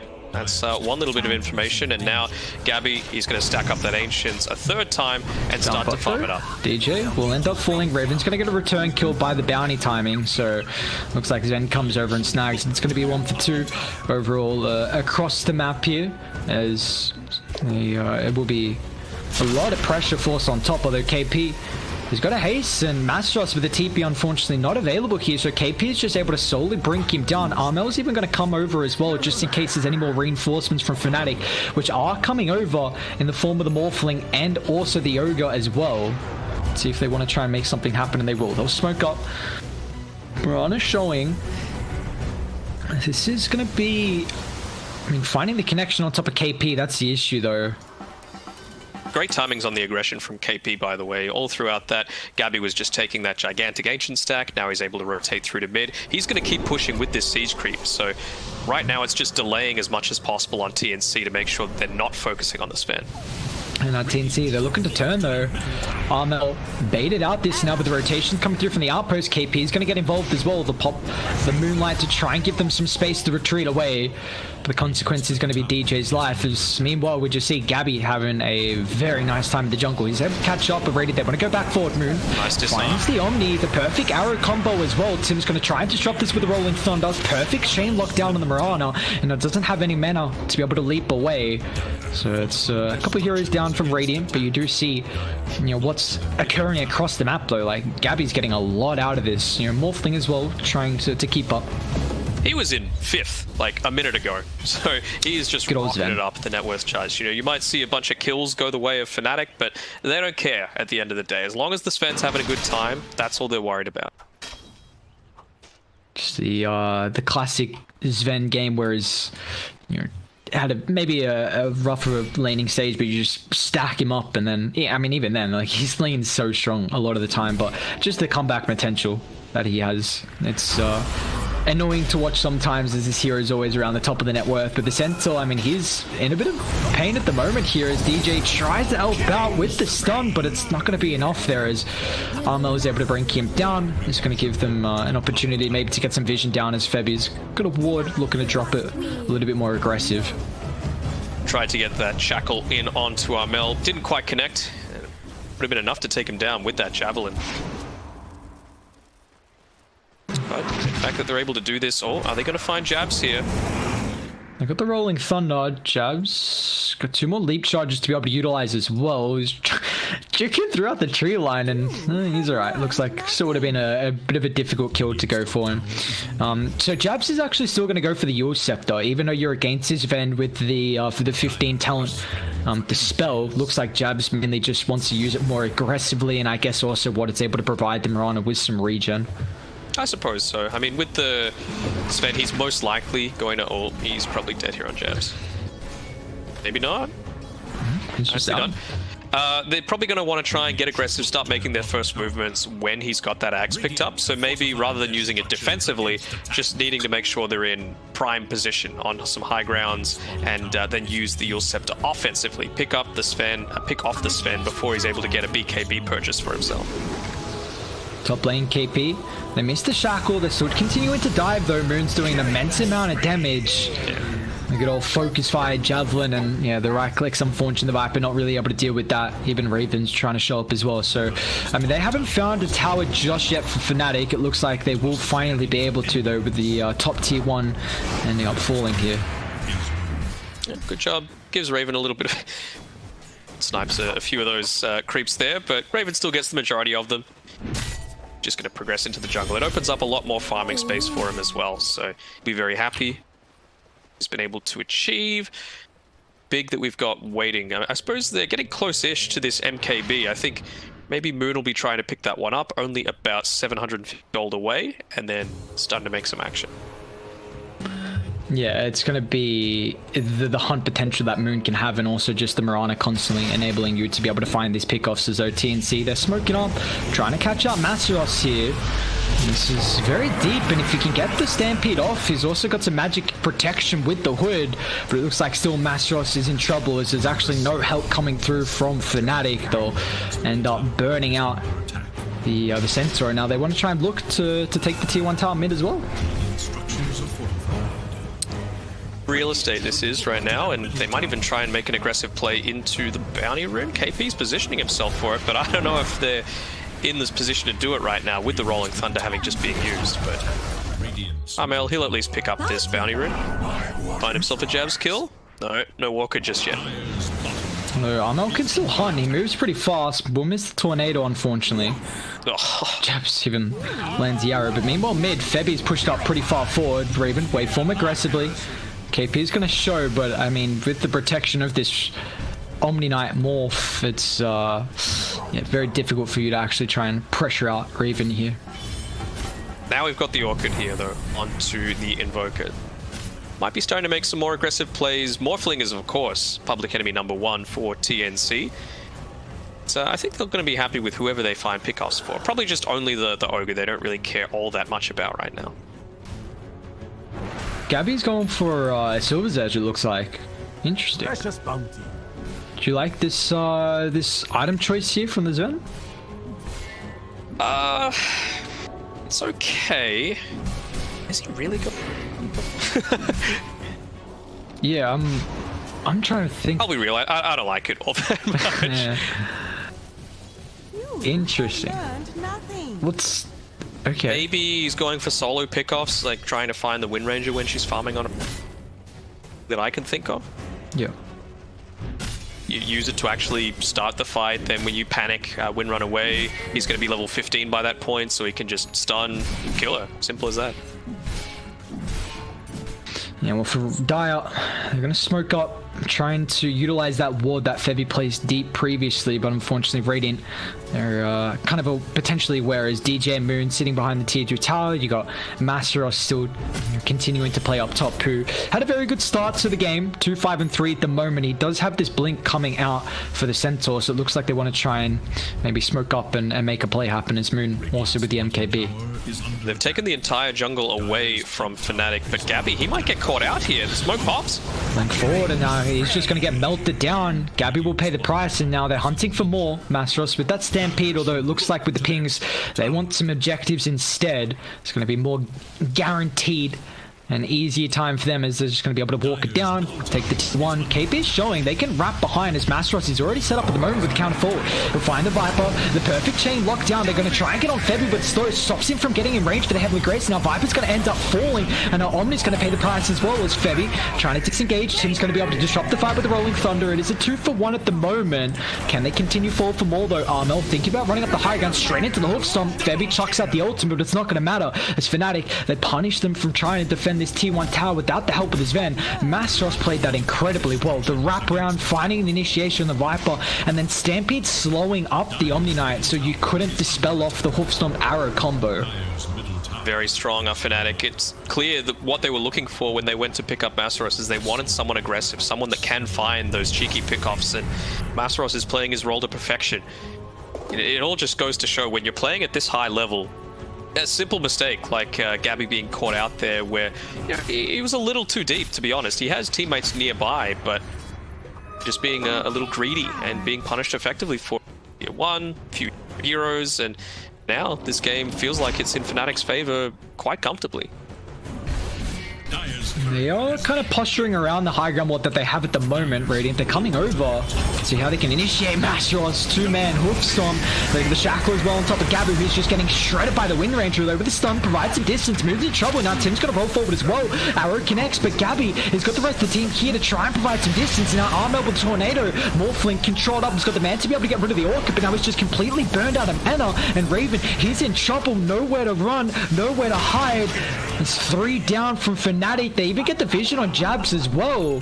So it looks like this Mirana, can you retreat away? Armel's hunting. He's actually going to try and go down to the southern side near the river. Oh, he's that Silver Edge DJ is dead.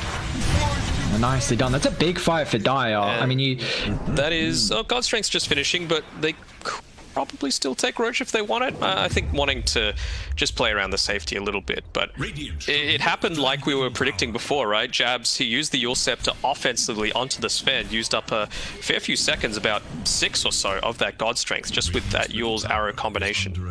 But still, not enough to be able to turn things around for his team.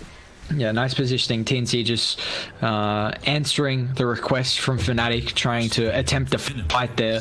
Although real quick, Radiant, I mean, they scout out Armel, who's pushing top with that deep lane ward, so Armel could be in trouble. Although Raven shows, meanwhile, Tim's just gets absolutely melted by Moon down bot. They're still hunting Armel top, is underneath the sentry ward.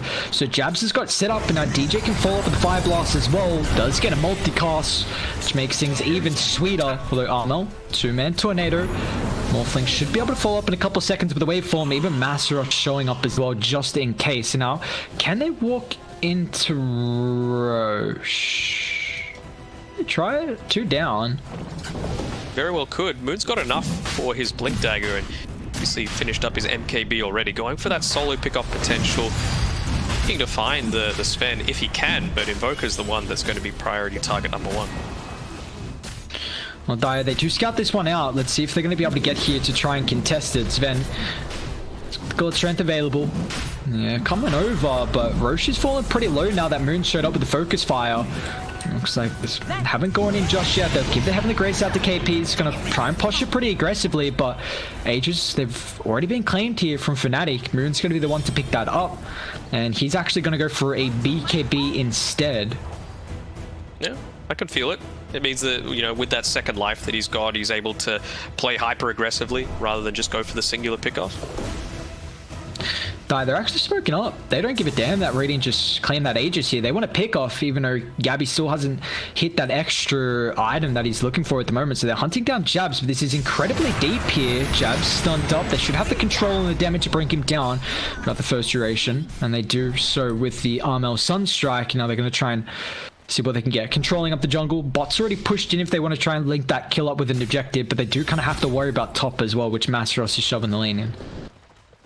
Gabby can keep himself down bot here. I mean, they need to respond to this, otherwise, yeah, be losing a fair amount. Defensively onto the tower. Now look what happens afterwards. That's the big response, and this is exactly what Fnatic need to be doing. They need to be pushing aggressively, get the Bloodlust onto the siege creep as well, so this top tower is going to go down pretty quickly as well. So they're going to trade towers, although it does look dire. Thinking about offering up a defense as Tims and Cole are TPing forward.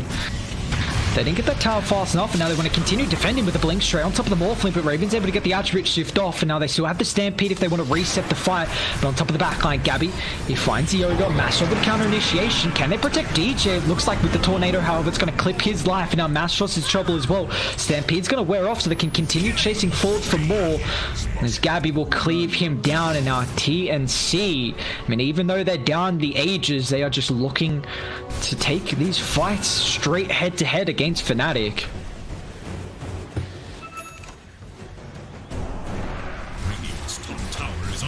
It's just this Sven, the terror of the Sven, always being a factor. You know, he's got that lifesteal, so even when you think you've got him, all it takes is 1 or 2 lucky hits, cleaving off a few people, and suddenly he's still in fighting shape. He's getting damn close to that Ag Scepter as well, farming up this Ancients. And probably with this next wave, he's going to push through. Febby doing the good support thing, bringing it right to him, getting that extra couple of seconds that he needs. And there we go. We've got Superman ready. He's about to hit that level 20 timing as well. So paired up with the Agnums, he's going to have just a 7-second cooldown on the Storm Hammer, so it's going to make it very, very difficult to be able to control him through these fights. As we do see the Radiant, they're going to smoke up. They got the Aegis for another 2 minutes here, so really looking to try and utilize it. There's a couple of items getting picked up as well. Moon with that BKB. Are scanning for enemies. Scans on the mark though, so they're well aware of the positioning. Let's see if they can. I'm really liking this item build from Raven. He's opting to go for E-Blade first, realizing that, right, before Sven's got his BKB, I need to make sure I'm popping this guy ASAP. He's going to have enough when he finishes this Ancient stack. It's going to fly out to him right now. So I think that's the timing that they're playing around. As soon as that reaches him, and where they've still got the Aegis, they need to be making a play. And they even get a little bit of extra sustain coming through as well with the Jabs mechanism, but Radiant looks like they're just going to try and push in bot die. They're just going to do the opposite, as heading to the top side where they've got a very good couple of wards positioned at the moment, so really wanting to try and posture around their vision. And a double wave as well, so they're not going to be able to defend this. I think all TNC need to do right now is just say, look, they need to come and fight us. Fnatic say they need to come and fight us if they want to get maximum use out of this Aegis. So they're going to do just that. Respond. Glyph popped here, so TNC recognizing this, they're going to disengage. No one's hitting that bottom tier 2, right by the bounties as well. Although Raven still hanging around bot. They haven't seen this at the moment. They don't have any vision at the bottom side, but they do also see with that lane ward. Dire well aware that they're posturing aggressively. KP's going to face check this, takes a full bunch of the force with the focus fire, and it looks like KP's in trouble though. Febby pops the ultimate, and KP's still ticking him down though. It looks like Gabby wants to go back in. God's Strength's going to get utilized here, but a nice shackles time from Moon. They can counter initiate forward as well. The Centaur, can they chain lock him down though? Sven is always going to be able to bounce back and forth with that Superman, and then we go straight on top of the Mirana. They know Raven's here though. They know Raven is TP'd, but they've got the vision. They still can fall. Oh my god, the damage from Gabby deals with the first lap, and now Tim's can follow up with the Rolling Thunder as well. He's got a couple of positions to be able to bounce back and forth. Just Gabby's damage is so much paired up with the alacrity, and now they find the Morphling as well. Bounce back once again. Mastos going to try and disrupt the backline, but the real battle is going to be the position once as the quick awkward Raven gets out with thanks to the Mance up, and now they're hunting though. Mel Tornado's up, and Raven just nowhere to run to is this Sven. You can't kike him, and once again Mastos still trying to do whatever he can on the backline, but to triple for Gabby and Fnatic, they're going to end up losing 4. And I mean TNC, they've just been running them left, right and center across the map. The plays they've made, even though they've been down the ages, has just been so incredible. Yeah, perfect vision coming through from the supports, perfect timings coming through, you know, as soon as they can, anything that they can do just to get that extra 10 seconds out here, there and everywhere. They're just funneling everything that they can into Gabby and making perfect use out of that God Strength. It just felt like there was nothing they could do to stop him there. And that's also a fight before Gabby picked up that BKB. So you're highlighting, but the E-Blade potential to be able to just burst him down. And now they're going to end up taking that tier 2 tower up top as well. And now he's getting even closer and closer. Although Moon, once again, finding a solo kill. So Viper's going to pay the price. Though he does have to be careful because Gabby's hunting and wants a little bit of revenge and an extra solo kill himself. Had about a couple of seconds left on that Silver Age, but the bonus of having that as opposed to the Shadow Blade is that the downtime on it is about 5 seconds less, so he's going to probably try and go for another move onto him. No, he's just going to back off a little bit. Be a good time for Gabby to go back to the Ancients now, actually. It's 27 minutes, so those tier 3 items are so much more effective in terms of a power spike compared from tier 1 to tier 2. It's pretty nice. I'm gonna take that. It gives you a lot of burst potential. We're seeing kind of this Ven start to hold the quiver now. Yeah, I mean 5-second cooldown, and your Stormhammer is a 7-second cooldown now with the talent, so you're gonna get it every time. And we just see continuing to be a nuisance at the moment here. Then they've tried to hunt him, but that Moonlight Shadow wasn't enough there, and we see, I mean, TNC have been able to accumulate a 6,000 net worth lead even though they were down that Aegis here, and honestly things are looking incredibly good for the boys on Dire. Is this do you want them just to kind of wait that next timing, which they actually now seems like they have with the BKB? I was just a little bit worried that the win range has just been picking them off a bit too much, and I think this needs to come down to TNC just starting to group up once they hit that, you know, next item. It looks like they are going to though.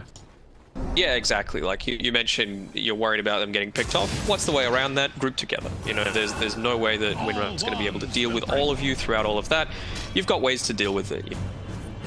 Tornado, you've got the Deafening Blast, you've got the Lucky Shot, you've got Omni Knight. It needs to be a perfect storm for Windrunner to be able to 100-0 on TNC roster. And you see Radiant, they're playing so passive at the moment. I mean, they didn't see anyone until just then showing top. And they're trying to play around what little vision they have at the moment around their triangle camp. Roche is going to be up in 2 minutes here, so we're going to have a little bit more back and forth. Although the next objective is going to be the bounties and the outposts up in about 40 seconds here. So we'll see if there is any contestation coming through. It's on the Pango as well, so offensively being used against the Winrage, you would think. Priority for them. They drop a Sunstrike into the Roche pit. Not up yet, still a minute 40. You can see Moon, he's gone on a bit of a mission. He's purchased up that Blink Dagger as well, trying to find out anyone farming on their own, but not be lucky. No one on his side of the map even.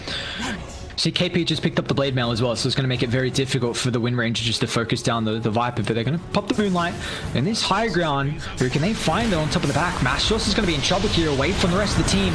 They had that vision to be able to not have a care in the world about the Moonlight. I know they're hunting for more. There's the detection coming through. Looks like it's going to be... I mean, they do see DJ, who's going to try and attempt the TP out. Can you get him? They can't. I mean, it now gives you... Yeah, and now with the gem on Tim's, like, you're just going to be able to kind of de-ward around the triangle camp, and that next big objective, Roshan, having the vision advantage here is going to make it very difficult for Fnatic. Still trying to go for these solo pickoffs, but there's just no... Been doing a good job of making sure he's sticking with at least one other hero throughout all of this. There we go, just posturing on the high ground, exactly what they need to do. Control the triangle. Looks like Radiant, they're going to lose, I mean, a second observer ward now, so they've only got one kind of around the bottom power rune section. And they don't want to be there on Fnatic, you know, they know that the top side is where all the objectives are. You know, mid tower, Roshan spawning in about 15 seconds, and then even the top lane, if they win a team fight, they can just go for racks. Radiant's top tower. Yeah, it's a big power spot that TNC are in at the moment. You see they're baiting this high ground. You just got KP pushed up so far forward, a hero that's very difficult to burst down. But I like this play from Fnatic. They're going to wrap all the way around. Although even the positioning from Tim's is well aware of this. Smoke's going to pop. There's ward on the high ground, so Moon's going to show mid. They still want to continue to wrap through with the rest of the team.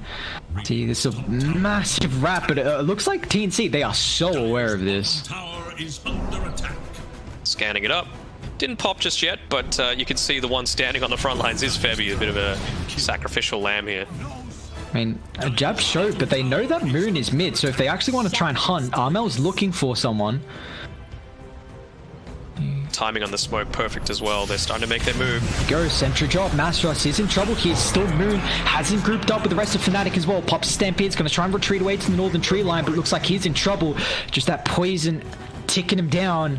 Centaur's got a buyback though if he wants to rejoin them, but it looks like the rest of Radiant, they're going to dip out, try and get the lane shoved in. They know that Roshan, well, this Febby scouted out that Rosh is up, and they've got the timer as well. Just look at the top side. Tim's is just cutting a path through the trees, and Gabby's following him all the way. But God's Strength is still up for not that much longer, actually. Only about 10 seconds, so taking Rosh now is a little bit of a risk. Yeah, it does give them bit of an opportunity maybe to find pickoffs. So we see Moon hunting Armel, but you got to be careful how deep you want to go for this. They had a very slight window there to potentially get a pickoff, but rest of TNC recognizing this, they group up once again and going to continue to try and, you see the lines drawn, hold that triangle camp area. They're just going straight back. They don't care. They know how important it is for, I mean, the farm around the Ancients to control the map as well. And now Moon, seeing if they can pop the BKB here, which is a 9-second duration for the Wind Ranger at the moment. What is Raven? He's going for the Scotty, so he almost does have this completed. We'll see if he's going to be able to have that one by the next fight, but it might get to a stage when the God Strength is back up. TNC could just force it. What's their vision looking like? They're just going to clip? No, Moon's not going to walk into that dire Tricamp vision just yet. So the Observer Ward that just expired isn't going to give them that vision, but despite that, they're still going to go for the Roshan. Yeah, I mean, the lane's in a very good spot. More importantly, mid, the lane to do a lot across the game in Dota is completely shoved in, top shoved in as well. So, I mean, you're going to be able to try and trade and get an objective out of bot, but the big price is going to be that second Rosh. As Gabby will claim the Aegis, Armel has got the cheese, and now they're going to smoke up and try and link down to bot. Yep. Just keeping these lanes pushed in as much as they can. You know, Tim's is going to be the one showing, and that's fine. He's got plenty of escape potential for himself, and a DD. Come on, man. They got a bottle? No, they don't. Okay. It's fine. He's just going hunting. Nope. Well, KP's hunting. Fine jabs, gets a double leap on top of the Eul Scepter. Tims can follow up, however. Now that's no more leap charges. Where's the angle, though, for Tims? He might run into both of them, though. Stuns up one. Doesn't actually have the gem at the moment. He sees Moon is going to try and pop the BKB into the TP out. Moon will be fine. The rest of Fnatic. Oh, Mastros. Oh, it's good though that he interrupted the TP. Now you know that Sven has to be on this bottom side of the map, and wisely enough, Gabby's starting to beeline towards the middle of the map as much as he can. Does give them, yeah, a lot of information that is even going to show on the outpost here. So we'll see if Radiant what they can do. They know they're split up. An opportunity for Moon to maybe go for a pick-off with the Sven not being able to group up. But you see Armel just kind of posturing, seeing if the Wind Ranger's thinking about making a play by the bounties. But the arrow forward, they find Tims. He pops the Aeon Disc here. Now, it looks like still, he's even got that Ewer Scepter as well. So nice pick up of the Aeon Disc, just getting proc there. You have learned nothing. I think that's a bit of a BM pause. Like, oh, what's that? You tried to get me? No. Yeah, back into it. Armel lag, yeah. I see, of course. Of course, it couldn't be anything else, could it? It just had to be Armel lagging. I mean, how did Fnatic come back into this, you think? I mean, they're down 11,000 gold. The fights have felt very awkward for them. Just, you know, they're splitting up the map, but it feels like going head to head. Is this just giving time for Raven? Or how do you think these fights are going to play out? It's going to be rough for them, right? It feels like Raven's a good player, but it just felt like I haven't felt his impact at all this game. And as soon as they realized, right, we've been picked off a couple of times by Moon, TNC have just been this ball, just a huge bundle together that never has the potential to get picked off. And even more, Wind Ranger it's all single target focused, right? And he's gone into a Chrysalis, so kind of doubling down on this style. I thought maybe he might opt to go into something like a Hex or something like that, so you can at least, you know, CC someone else while you're trying to burst down a secondary target. Moon could be in trouble. Gabby's able to find him, has to pop the BKB more defensively here, and now with the TPR under the cover of the Magic Community. Bash. Moon is fine, but now off to the western side as well. Arma's going to be careful. They got the ward sentry combination they're going to try and blink for from Asteros, but where's the fault? They get rid of the Lincolns. Arma protected thanks to the Omni Knight straight on top of the backline. Now with the BKB pop, is going to try and look to turn with the Tornado. Meanwhile, Gabby going to work on top of DJ, but it's just a position 5 at the moment. They want a better target. Looks like unfortunately Centaur, no retreat capabilities. He's going to be dead in this bottom side as he's down for 60. He's got a buyback available, but TNC is that their opening to try and get something out of it now. They've got the God Strength for about half duration left over. You can just allow this vent to siege with 2 minutes left on the Aegis. They do. They either force the buyback out, they try and make an aggressive play. You've still got about 5 seconds on God Strength, so that tier 3 tower should go down. Backline, Tim's gonna get caught here, but the stun doesn't last for too long. Hang on, this is gonna get procced up once again. Now back inside they go. Buyback coming through finally from Centaur, but where's the follow-up stuns? Gabby, he just runs away, and now they can reset because they got a ward kind of outside the base here, so they're gonna be careful. Moon. Moon might be dead. Oh, I mean, Gabby without that ultimate maybe lacking some of the damage she's thinking he needs to bring down the Wind Ranger there. So they buy back on Masteros. They don't get anything out of it. Yeah, I was thinking maybe they might try and go for a fake back because Rolling Thunder just came off cooldown, but you know, they're in a strong enough position that they can say, look, Orb of Destruction, that's a fine enough item. I want tier 4 items for Gabby. I want him to be an absolute beast. See what else they're able to pick up. I mean, what Thomas Relic at the moment, they need a couple more stacks, jungle camps to be able to find, but this has just been a very slow, you know, bleeding game where TNC just kind of continued to grow this network fleet very methodically. And you know, first game for them, first game for both of these teams throughout the group stages, so trying to just get a little bit of a footing here. This is knife, handy pickup. Pick that one up. I think it's going to be KP. What do they even get? Illusionist Cape on Dire. Nice little flicker as well. Interesting. See if they want to hold that or not. But I mean, there's a Abyssal Blade now picked up on Gabby. He's still got 15 seconds of the Aegis, and with top shoved in, they're just going to move into the mid wave here. Melee racks down, full set of racks down. I mean, they've Lincoln's Heavenly Grace, Alacrity, Sven. There is a lot of buffs on this man. He's also got that level 25 as well. Doesn't have the Aegis anymore though. Just expired. This could be a decent time for Radiant, knowing that the Aegis expired, and he popped that God Strength. We'll see if they can find Tims. He's already used a decent amount of his mobility, but once again, the Aeon Disc, they still find the stun, but Tims is just so hard to catch. Boat. Or DC again. Or Got it. Shaco, nice. Get a neutral item instead. They're actually still hunting though, Radiant. Maybe thinking someone's farming up the jungle instead of retreating all the way back to reset with the team here, which they have done so far. But have Radiant got a gem so far? They do not. I'm really intrigued to see when they want to pick up a gem, because it's felt like Dire have had the map control for a majority of the game and also have won the warding battle as well. It feels like they're just having to play so much more reactively than TNC, right? Yep. Like, all of their wards are just on defensive parts of the map. You know, you look at TNC, they're aggressive. You know, they're trying to make pickoffs happen. We're even going to be able to take away this this camp from them, or sorry, this outpost. So Moon. get that experience. Tower is under attack. Oh, sorry, they're going to split it. Oh, it double damage Rune. Oh, Moon. He wants to steal it. He got it. But it could cost him his life now, though. Maybe they were baiting it potentially as Moon. I mean, he doesn't have a buyback. Yeah. Just insta tip from Gabby. I mean, that is... He had the vision, so there's no excuse there.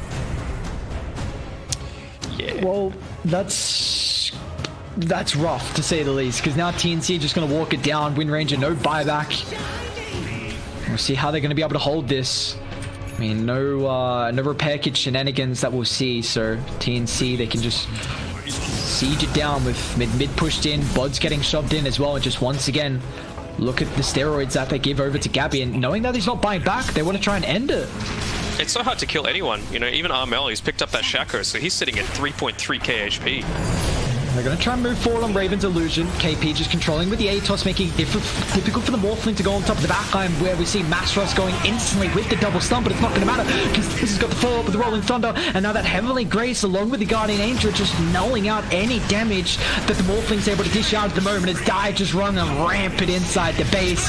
4 down, Dire back on the Mirana. This Morphling hasn't felt like there's been much impact this game at all. It's just Dire. They played the game incredibly methodically, as Raven just goes back in on an illusion, unfortunately, so he's going to pay the prices. I mean, he's still got the man to try and play around with that attribute shift as well if he can get back inside the base, but when Ranger's about to be up in 5 seconds, let's see if they can hold thing on Fnatic. TNC, they want to try and reset Gabby. He's still got the cheese in the backpack. They're going to be careful how far they push out here, Morphling. He's got that status resistance and the Heavenly Grace, but then Armel can just go back forward. There we go. Hex to start. They got the follow-up, but now he's in trouble. Gets forced up for some positioning.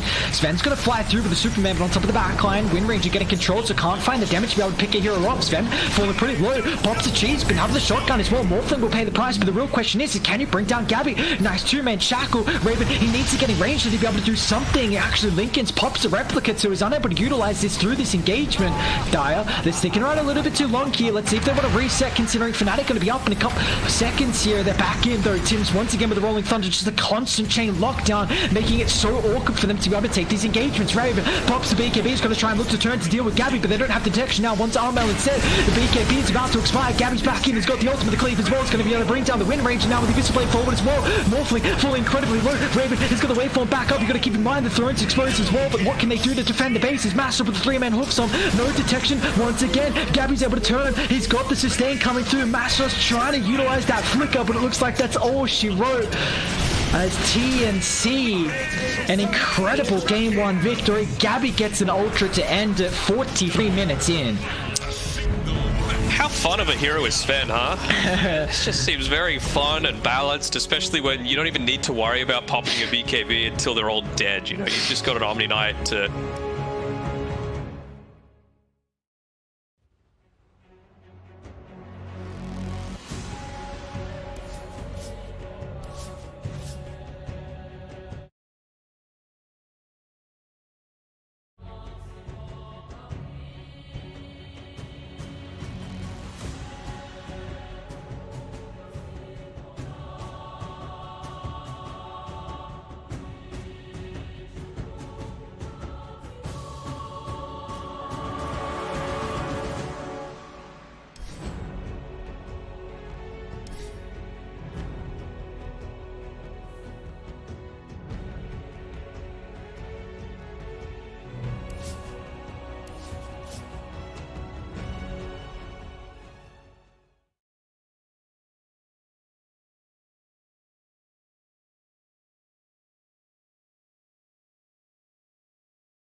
It is Radiant's band.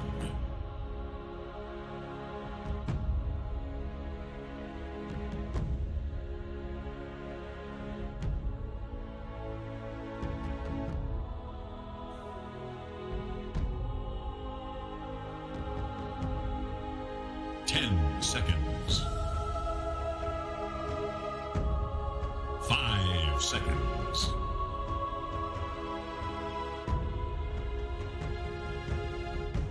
It is Dire's band. It is Radiant's band. Dire side is TNC have to play with, so we'll see if that changes anything. It's the exact same bands to start things out. Timbersaw, get it out of there. Chen moved. What else did we see last time? Not Omni Knight, that's for sure. They're just respecting the strength of it.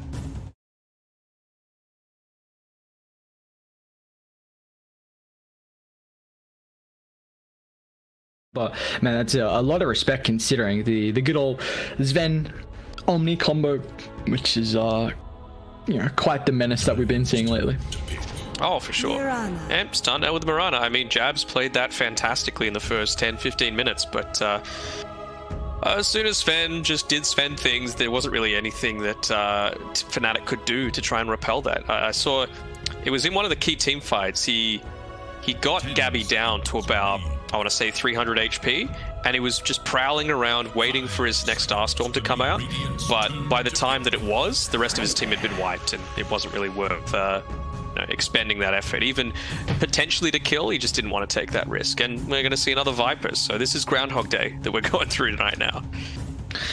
What, fourth pick here? It's just back to back to back to back. Let's have 8 games of Viper tonight. That's going to be a lot of fun, right? Who doesn't want to watch a Viper player?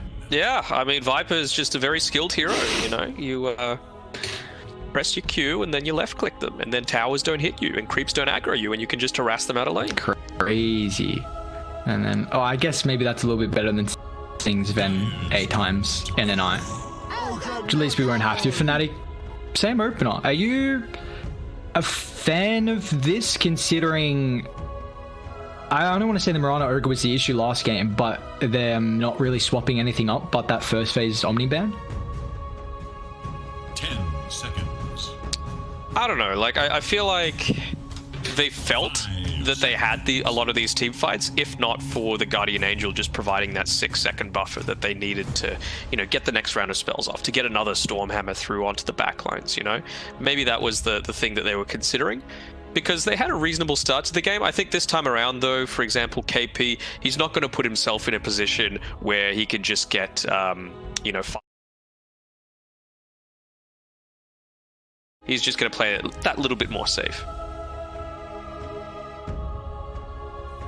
See, I guess again they have this flexibility with being able to play the Viper and but different roles as well. They started with the try and bring him down, so potentially they've still got that combo set up for the arrow thanks to the Fire Blast, but we're actually going to say TNC, they'll pick up the Tiny here. So a hero that got played in honestly both the games in the first series and had a very good performance on both of them was Q, so we'll see how Tim's going to end up faring. Yeah, Tim's is a great Tiny player. Not going for the Pango though, nothing changing up all too much, so changing up their strategy a little bit. You don't want to be too, I don't know, different captains and different teams have different mentalities towards this. A lot of them are like, look, we beat you with this, now it's up for you to beat us at our own game. Kind of make you predictable in some ways as well, right? So you want to throw in these little changes here and there, and Tiny instead of Pangolier is definitely one of those. Yeah, it's going to give them a nice little way to be able to initiate as well. I mean, until you get that blink, but regardless, Tiny's damage is just absolutely through the roof with what you're able to dish out with the Avatars. Kind of relies on reasonable lane with the Viper as well, right? Like, you just get one poison attack. Tiny's got a pretty decent base movement speed. You're going to go into the boots super early on, so you just toss them back. More and more poison attacks stack up, and even a core, if it's not the right one, can just get soloed by a Viper essentially. So what they're going to opt to choose? Getting rid of the Magnus, huh? I was thinking maybe they might have tried for something like a Mag PA, but case. Terrorblade ban. Is this Terrorblade and Drow ban? Are they, I guess, just steroid heroes for this ogre? Is that more what they're thinking about, or is it potentially protecting something that they want to pick up? Oh, like how are they? What is still in the pool? I'm really surprised we haven't seen a Faceless Void at all, by the way. Yeah, so a lot of the hard carries being removed. It's basically just the Spectre, which I believe Fnatic banned out last time around, but they haven't this time. So TNC, they have the first pick in the second phase of picks, so they might opt to pick that for themselves. And well, yeah, I don't know how I feel about it. Obviously, TB, you don't mind playing against a Spectre all that much, just because you can use your reflection and kind of damage. But Drow, you can definitely leave that in the pool, still pick a Spectre and have a good time. Yeah, definitely. We'll see even the Sven getting banned out as well from Fnatic. So just going to make sure that they don't get the Sven, which was able to take over last game, which is nice. I mean, we're not going to see this kind of combo from both of them. At least we're going to have a game where, you know, no Sven, you know, might still avoid the Phantom Assassin still in the pool. So there's a couple of some of the stronger heroes that we're seeing right now throughout the patch. But honestly, I guess showing at the moment is kind of the flexibility that you can really see with the Viper. Again, and more than likely, seems like a KP hero more than it does, you know, putting it mid lane for TNC. Yep, you would think so, but then again, they've got the flexibility of that last overall pick that they can just run it mid if it's the perfect matchup. So Fnatic, they're in a little bit of a difficult position there. Never like having uncertainty of just having a hero that's going to get completely dumpstered if it is up against a Viper. So they're both joining into a little bit of time here throughout the second phase, and they actually got rid of the Invoker. Okay, so follow it up with an ET. Interesting. Mind it. It's got good frontlining potential. You would think that it's most likely going to be a 5, and coming through, huh? Don't know how I feel about that one. Like, obviously it's surged in popularity in recent times just because of the damage that it outputs is straight up busted. You've got some good combinations together with the Mirana. You know, it enables you to hit that arrow so much easily with the Lightning Storm coming through. You've got a few slows now with the Ogre Magi as well.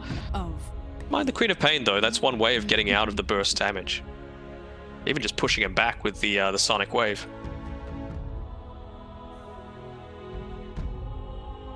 I mean, it discourages them a little bit from picking up something like a Morphling as well, right, on Fnatic's side, just because you've got this Elder Titan, one of the classic big counters towards it, removing a lot of that base armor, which needs to be able to live through a lot of this stuff. Yeah, definitely. I mean, just the potential of the combo that they have as well.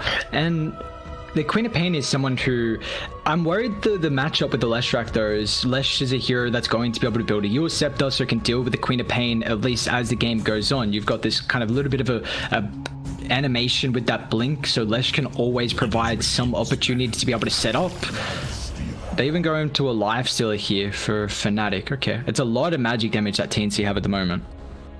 Yeah, I suppose. I mean, Viper, you're still going to be able to get off your Viper Strike and kite him around a little bit, so might opt to go for 10 seconds. Something a little more, something that has more status resistance, so that you're not suffering as much from that. You know, maybe the S&Y race car style. Yeah, we've seen some different builds coming in and out of the phase for the lifestealer. For a while, it started with the good old Maelstrom Halberd, and we've kind of seen the armlet picked up. MKB Rush was there for a little bit, but it seems like that armlet's just still a pretty core item into whatever else you want to go afterwards for the lifestealer. They're gonna go a Troll. Gabby likes playing Troll, and pretty decent against Lifestealer. Against the Leshrac, as long as you get off the Battle Trance, you don't really care all that much about standing within all of that burst. And then, of course, if ET's nearby, that's just a ton of minus armor as well, so potentially see it.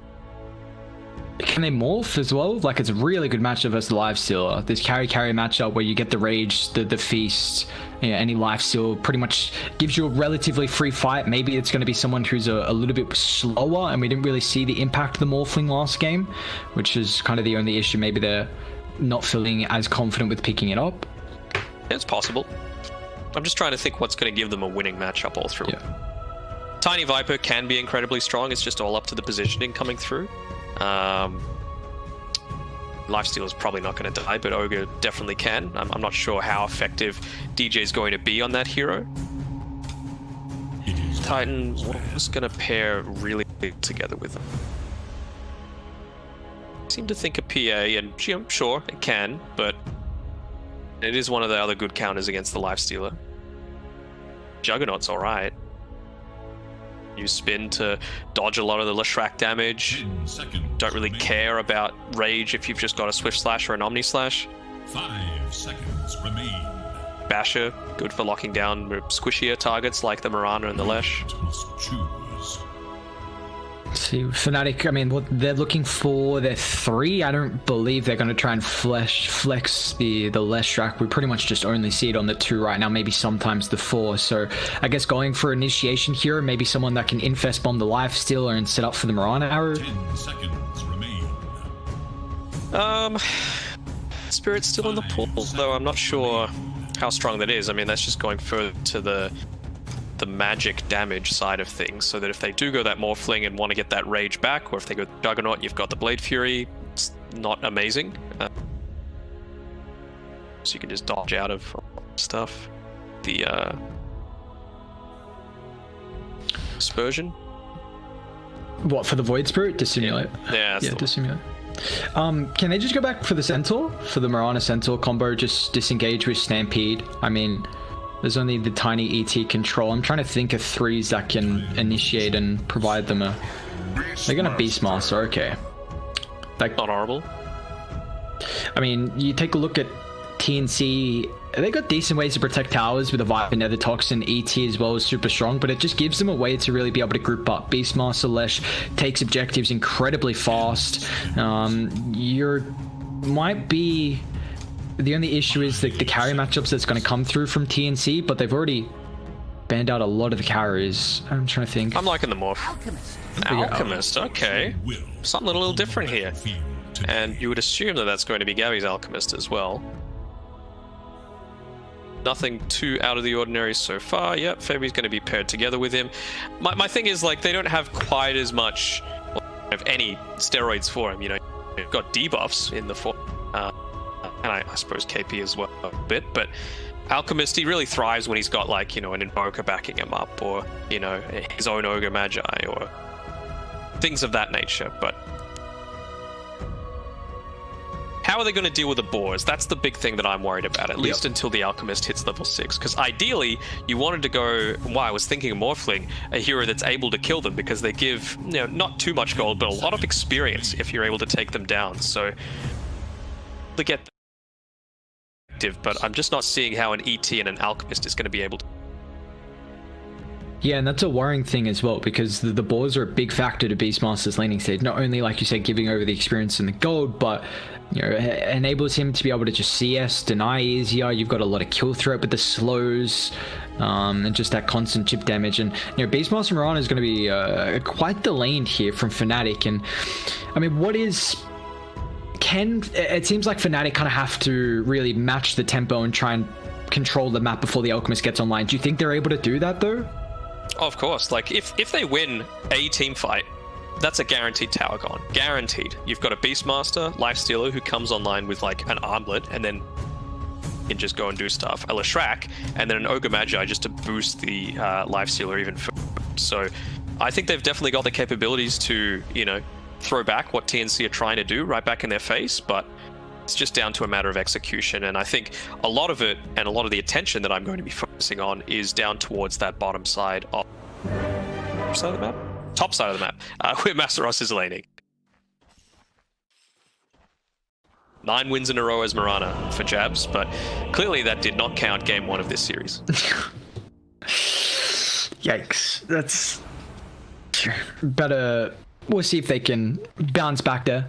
I like the, you know, we've had that cinematic for a while with the intro, but it's just kind of nice seeing some extra stats on some of these players' heroes and, you know, what they've been doing through their pubs as well. Do you miss the one that we,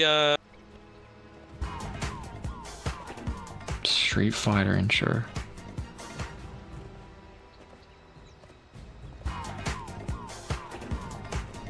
Oh yeah, I remember that. No, this one's good. I like this one. That didn't stay for long, that other one. I think people were complaining that it lagged them too much or something. I don't know. Yeah. Good old. I'm gonna make sure you ain't got no lag issues. It's a big issue.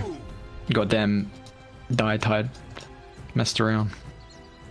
Yeah, I mean, take a look. The second game here, we'll see if the boys over on TNC are going to be able to enable Gabby's Alchemist. The one good thing about the Alchemist is that we are going to see some incredible fights by the bounties. It looks like TNC, they're kind of just like, all right, we're just going to make sure we secure 2.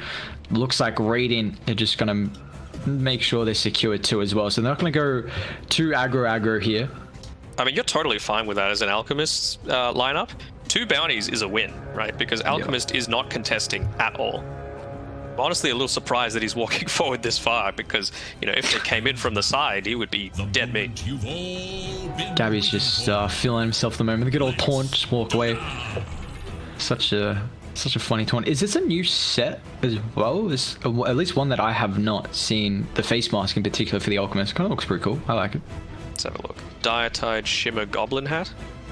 Or the face mask hat? The face mask. Although that goblin hat's kind of dope. Alchemist's Dietide Shimmer Tiny Arm. Well, there you go. Perfect. I guess that answers it then. As Gabby's going to take a lot of damage here. So yeah, we're just going to see the emphasis on really trying to shut down this Alchemist in the lane. If Mastros and Jab's going to be able to do so. The good thing, at least for Gabby, is the fact that he has a very strong laning stage support in the Elder Titan. We already see Febi's going to go to work as soon as he gets the actual back across the map. And woo! Damn. Fair and balanced. I'm pretty sure they took out the boar as well with that, right? Yeah, they did, which is, you know, I guess that's the nice thing from Febi. If he's able to kind of pair it up with that extra astral damage, it's going to give him an extra target to be able to get, you know, the stats from. And I'm kind of surprised Fnatic didn't block the small camp, or at least a camp by that area is Febi. Trying to man fight, but you see, not dealing with the ball, so a little bit of attack slow here. He's going to be able to secure first blood. Will cost him his life, though. Oh, it's totally fine though. First blood, and he took away the salve. They tried popping it there on jabs, so that's 110 gold wasted. A little bit unfortunate there. What's he going to come back to the lane with? Got 450 gold to be able to utilize here. Might try and see if Gabby wants anything. Just waiting for the TP, but we'll take a look at some of the other lanes. As Armel up against the Leshrac played from Moon. How is this matchup going to fare between both the mid laners? I mean, Queen of Pain is always like seen as that lane dominating style of hero, right? You just get up those points to the Shadow Strike, assuming that you don't have something that's able to dodge it, like, you know, Ember Spirit or TA or Void Spirit. And so I think Moon's going to have a rough time in the lane, but the big thing for him comes from his tower taking potential. So I think not to emphasize all too much on the laning matchup and more on what happens after that and around the, say, 6 to 8 minute mark. Yeah, we'll see a lot of emphasis on those power runes and trying to, you know, equal up the movements to be able to contest and find the pickoffs as well. But Heavy is going to be a big boy. He's taken that stack. Is he going to get the small camp? No, he's not. But he's still going to be hitting very, very hard. Oh, 24. Yeah, we see just they haven't really kind of prioritized in the creepy equilibrium though. So Fnatic looking to try and pressure here. Febi just kind of chilling out through the acid spray, making it a little bit awkward for them to commit on top of the Elder Titan, which is already pretty difficult. And Gabby's also got double bracer, so already the stats 1020 health for your Alchemist, so still going to be pretty difficult to be going through him. And you see the stacks are starting to come through as well. They've already got a triple at the Ancients from TNC, so he's going to get a nice little juice up there from the Triangle camp. Yeah, Tim's is doing a great job, and one other little bonus that probably wasn't entirely intentional, but with the acid spray you're able to take out the Hawk if you're lucky enough that it's in the place that it is, so already getting an extra 40 gold from them. Maybe he's getting gone a little bit here. Yeah, he's ultra dead. Maybe just wants the boar instead. It's going to be another kill from Mastros. Do you like how they're playing the lane at the moment where they're putting a lot of emphasis on the ET laning instead of kind of pulling the wave back? Yeah, I don't mind it all too much. Bit of a movement here, trying to get a wrap around, maybe bait out a blink, or actually he doesn't have blink skilled up yet on Armel, so bit of trouble. He wants to try and contest the power runes at the moment. Mel's got Tim's rapping forward as well for a little bit of help. Oh, you hate to see it. Oh, those jumps. Very uncharacteristic to get in a position like that, and DJ is just waddling around the mid lane. Top lane, anything happening? No. So you asked me in the previous game, like, what is the situation? Like, you see Ogres build over Venom sometimes. This time he didn't, right? Because his role is a little changed. You know, Mirana needs to be in that lane to make sure that the Alchemist isn't having as great of a time. So he just goes the boots, has a lot more mobility. His game is focused on just as much getting these stacks, scouting out things like the ancient stack that TNC have been able to form for the Alchemist, but he's just dead and under reward right now, so they know exactly how to play. KP playing on the right side of that lane. Yeah, we haven't put too much attention on bot at the moment, although we might have a fight around top with the bounties that are about to break out. We'll see Febi's pushing back Jabs with that extra astral damage. Though Mastros is coming over as well. Jabs, can he get the faster right clicks? No, Febi's going to be able to snag this, but he's going to be careful because if the ball gets a slow, now without that bonus movement streak, he ultra dead. As that's a killing spree now for Mastros. He's had another very good landing stage. I mean, CS wise, he only got 16, but kill wise, he's 3 at the moment. This is it a 6, not quite. This is just a bracer fest right now. This is on everyone. What were the bounties? Looks like 2. Yep, yeah, 2 and 2. Okay. So just, I guess another nice, you know, if Alchemist is able to kind of go even instead of being able to contest, then you're going to feel pretty happy there. As you know, we do take a look though. Live still having a very good time at the moment down bot. You know, Trying to get does get the stun off actually onto the Queen of Pain. Has to finally blink away, skilling it up at level 5. But you've actually still got the bounty rune in the Radiant Tricamp area, so Moon's not all that worried. You know, he's able to push out, be a little bit more aggressive. Armor. What do you mind? Yeah, so he's going to Lightning Storm this perhaps just to push this wave in. Is around to try and make something happen. It's a win if you can get your creeps underneath the Radiant Tier 1 tower. Sorry, the Dire Tier 1 tower right now. Arrow does connect on Tim. Jabs again doesn't have a point in the Starstorm already, and Armel's going to commit the ultimate there. So we see DJ falling. And it's a lot of emphasis on this mid lane though. It is, to be sure. And now Masteros, he's hit up onto his level 6. Of course, so has Gabby, but to try and make a rotation through this top side, try and make a kill happen. Oh, Tim's finds Jabs, instantly has to try and pick up the bounty there. That would have been nice with a kill into the bounty. We're trying to wrap and find the Beastmaster there. Just saw previously as well, the Beastmaster actually used the Hawk to scout out the double stack that they have for Fnatic at the moment. Yeah, you see the Hawk that he's got, just really giving them some information around the jungle to try and reveal how TNC are trying to enable their Alchemists, and this is gonna Fnatic have to try and deal with this. I mean, the Leshrac is a hero who's going to be able to take stacks incredibly well, so we'll probably see Moon, you know, if they take that top tier 1 and then with the increased vision from the Beastmaster, they should be able to take the stacks a little bit easier. Oh, he's got the Battle Fury build as well, so uber farming style here from Gabby. Yeah, we've seen kind of the Battle Fury get picked up a little bit more frequently lately than the Radiance. Is there a reason why? Although DJ might be in trouble. He's got Moon coming over. Fire Blast sets off for the Lesh follow-up stun, but looks like ET is just going to be able to kind of zone them away as they really want to try and pressure out these stacks. Masteros coming over.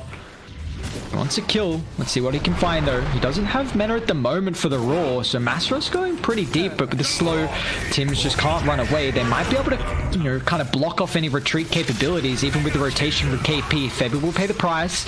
Masteros though, with a mega kill streak, will end up losing it, so 384 gold, and they don't get the stacks as well. And just feeds that gold straight into Gabby. Exactly what TNC are wanting right now. Feed the beast.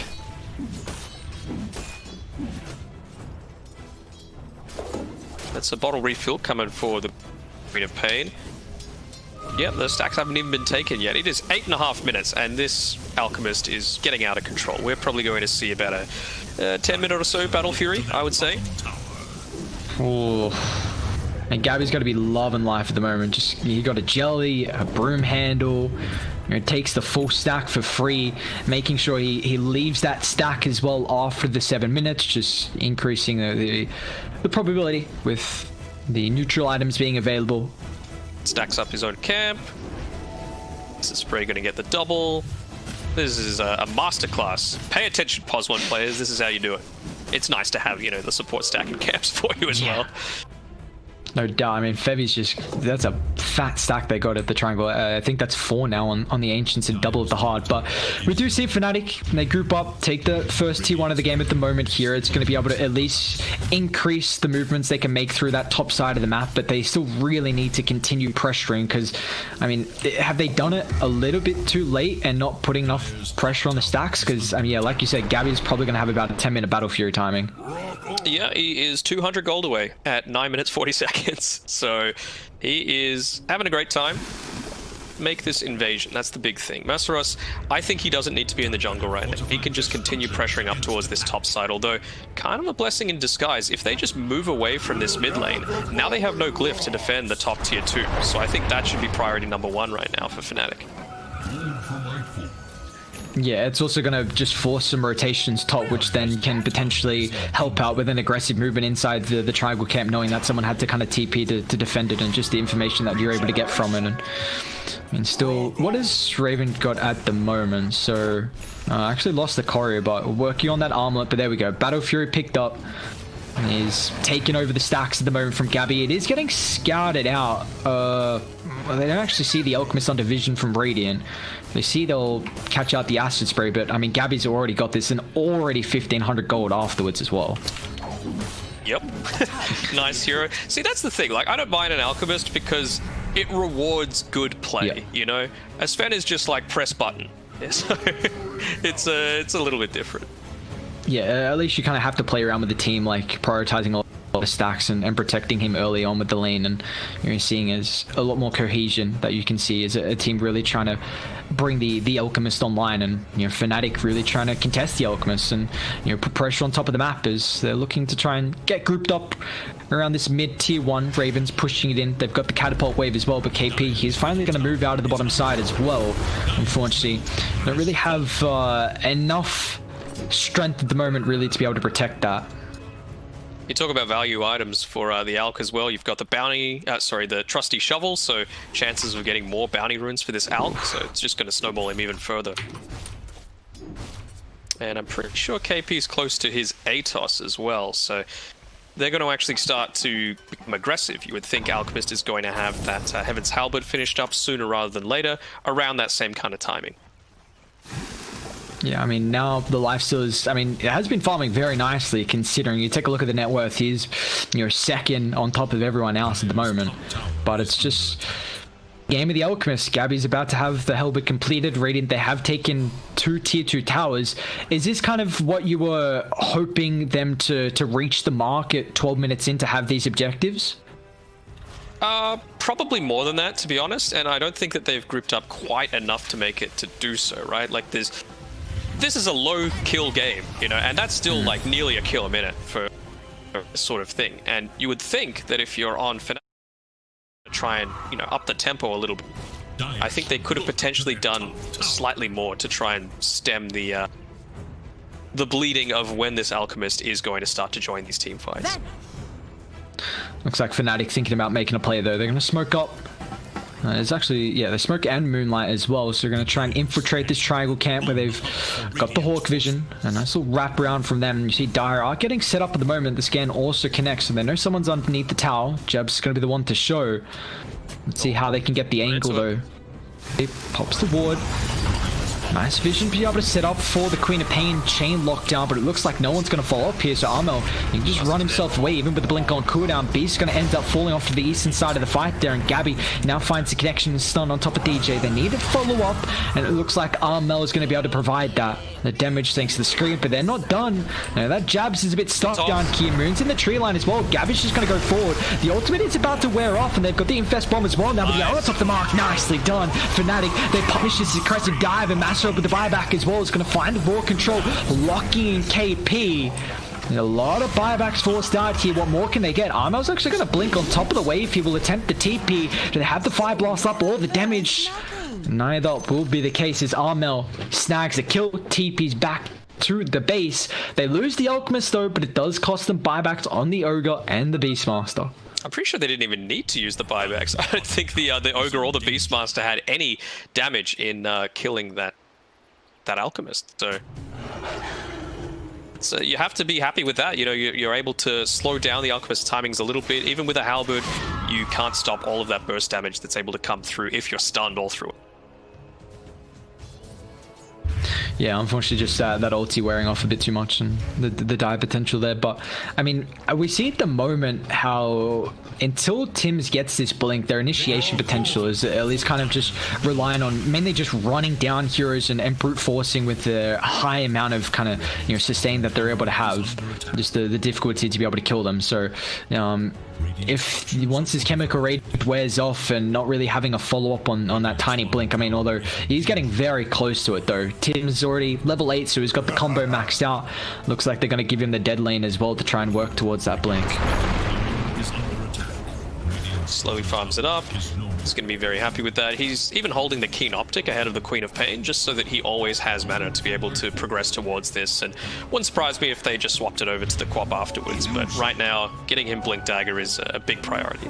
Oh, Febby just snagged both bounties up top, so I don't think Radiant got any. Yeah, they didn't. That's going to be 4 bounties. Wow. And they got a Deep Observer Ward down as well, so when they do try and make these rotations through with the Blink Dagger, it's just going to be devastating, and probably not where the rest of the team are if you catch someone farming out on their own. Just and that's with the bounties as well, that picks up the blink, so we'll see what they're able to do. There is an item now, the Spirit Vessel, at least for Jab, is going to really enable them to kind of deal with this Alchemist. A lot of the sustain, I guess, going to be hindered thanks to this item, but we'll see, you know, how it's really able to fare, because Alchemist is working on that BKB as the next item. He's already got the Mithril Hammer, and with 1200, make it already 1500 gold in the bank actually, so he's getting closer and closer towards it. All he needs to do is just bank on his team to play together, play in safe spaces. Right now, it's kind of in a vulnerable spot right now. He was farming right underneath some Radiant Observer wards, but he doesn't care all that much. I suppose Raven, he's happy to take the fight to them. And like you were mentioning before, he doesn't really want to join the fight until he's got that BKB totally completed, but only about 550 gold away. With this Ancient stack, it should be basically done. Does look like Radiant going to try and wrap. They've got vision on KP at the moment, even with this back ward as well. So now with the Boots of Travel, Lesh going to join the mid. KP arrowed up. Febby's going to try and disrupt this, even with a toss from Tim's as well. Nicely done. Now Gabby's going to wrap around as well. Finds Mastros. Raw's going to control him. So he will stun up himself, but now with the backline, Almo's going to try and solo kill off the mana. Will be able to do so successfully thanks to this Orchid. He also had an Arcane Rune as well. So this Sonic Wave, lower cooldown, Orchid back up as well. Very nicely done. And not wanting to waste the Chemical Rage, just going to opt to try and take the tier 1 tower, but Alchemist is just like, you know what, I think I want to farm, you know? Tim's? Yeah, they want more blood though, but the blink forward, Abbott, toss back, Armel, even trying to deal with the Ogre Magi is just going to TP out, but it looks like Mastros is in a whole world of pain. They even have the ward, I believe, scouting out Raven, but that's going to be a little bit more tricky of a kill. Instead, they're going to go back, and guess what? Roshan's going to be the next objective. Have any Dalians just yet, but still just drops so quickly with the acid spray on the ground. Yeah, the limit, a little bit of armor reduction that's going to be able to provide from it, and just a couple of kills. I mean, now, Gabby's got a BKB, and now they've even got the Aegis as well on top of TNC, which looks like they're going to give over to Armel instead. Just, going through Gabby, the once is going to be difficult now. Even Armel having a second life as well, almost with the BKB. So Dire are really trying to synergize once with the double BKBs on the cores. Completed, 15, level 15, he's gone for the extra health just to make sure he's just not killable. Good luck getting through 2600 health at 18 minutes into the game. Yeah, and now this Spirit Vessel feels like, what's it really going to do with Gabby's BKB? So, Radiant, they are going to smoke up, with the Moonlight Shadow. They're going to walk up the high ground, but they do have a nice ward at the moment scouting out the Alchemist, but I mean, KP's position at the moment is just so aware. And they're going to try and move forward, but where's the rest of the damage coming through? Infest Bomb's going to come. Gabby pops is at the BKB, but the ultimate's a little bit too late. But now Dire, they can still continue with the fight with the damage that's skyrocketing it out from the combo. Armel along with Febby going to help drop down 3. They do have the second life, and Tims can jump back forward, lacking a little bit of mana, but pops the stick, and now Mastros is in trouble with the Avatos combination. Beastmaster's going to end up falling to the 4th death here from Fnatic. They do...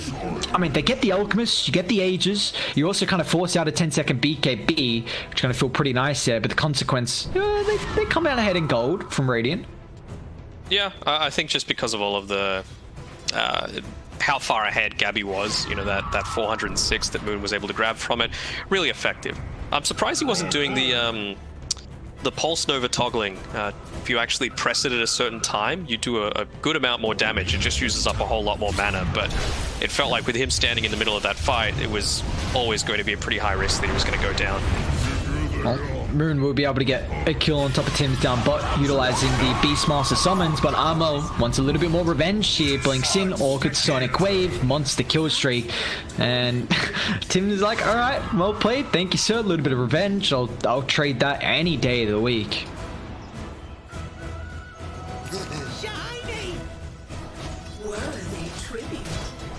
So what's the next thing we've got? We've got Skadi. So Gabby's just like, more health, that's all I need. But that Spirit Vessel, pretty good counter to it, you know? It's 4% of current health per second that it removes, so start chunking them down.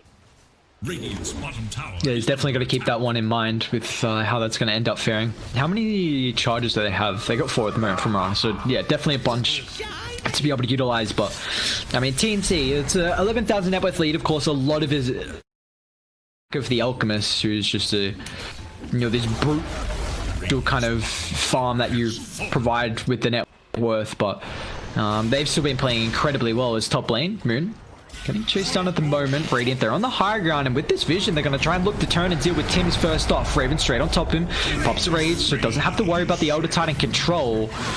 And nicely done. They're just positioning up top. They're even going to try and continue to hold this, although they smoke up instead. Link down to bot, where KP is underneath the Hawk, so he could be in trouble here. Yeah, enemy number 1 is Gabby right now, and fortunately for Fnatic, I think Masros used his Hawk where they could see the position they were coming from. It went right underneath the tier 2 tower, so they knew that there was some aggression coming through to Gabby. He's relocated according. So nice awareness coming through there in TNC. Yeah, and it looks like they might think about trying to group up and make a play happen here. Gabby just picked up the Skadi, so a nice little item timing for him. And we don't really have any objectives at the moment. No bounties. Of course, got another 3 minutes until that one, so just seeing if they can pair up the item timing with a potential smoke moon over. Silently, Raven has been having a very good game finding farm as well. 3-0-3, 201 loss. We saw kind of Raven in that game 1 trying, you know, the Morphling wasn't able to get involved as much, but at least the farm so far. And you know, we see as this game goes on in the carry matchup, is this still, you know, how are you going to favor it with the Alchemist versus the Lifestealer? I mean, Lifesteal is pretty good at dealing with him, especially if he goes for this max HP build, right? You've got the Feast, which is based off of their max health lifesteal, so if you're hitting this quickly and pairing together with a Ogre Magi that's just going to be bloodlusting you for every single fight, they're going to have a hard time killing Raven. Oh, nice scan. Scouts out this smoke, and we'll see if they want to try and group up and protect the high ground potentially. They're going to counter smoke themselves. Gabby, the bait at the moment. He's got a DD in the bottle as well. Pops the ultimate instantly. Atos gonna get disjointed well, but Armel's gonna blink aggressively forward. He's got to be careful. Where's this defensive factor coming through? Tim's with the toss, but it's not enough. And now Gabby as well really wants to punish this movement. How with the double damage rune. Raven, he's in trouble. Gets infested up. Buyback from the Mirana as well. Jabs wants to rejoin them, but it looks like Dire, can they retreat away without losing too many heroes? Unfortunately, that's not going to be the... As we do see KP falling, and even in top of the river as well. Tiny's going to get caught out by the arrow. So nicely done from Fnatic. Just, you know, the aggressive blink there from Almel really costing them, even though they had the ward on the high ground. So Jabs has got to buy back, but they don't lose anyone else but that. Yeah, and even at the very start of that fight, Febby dealt with the Observer Ward that was standing next to the top tier 1 tower.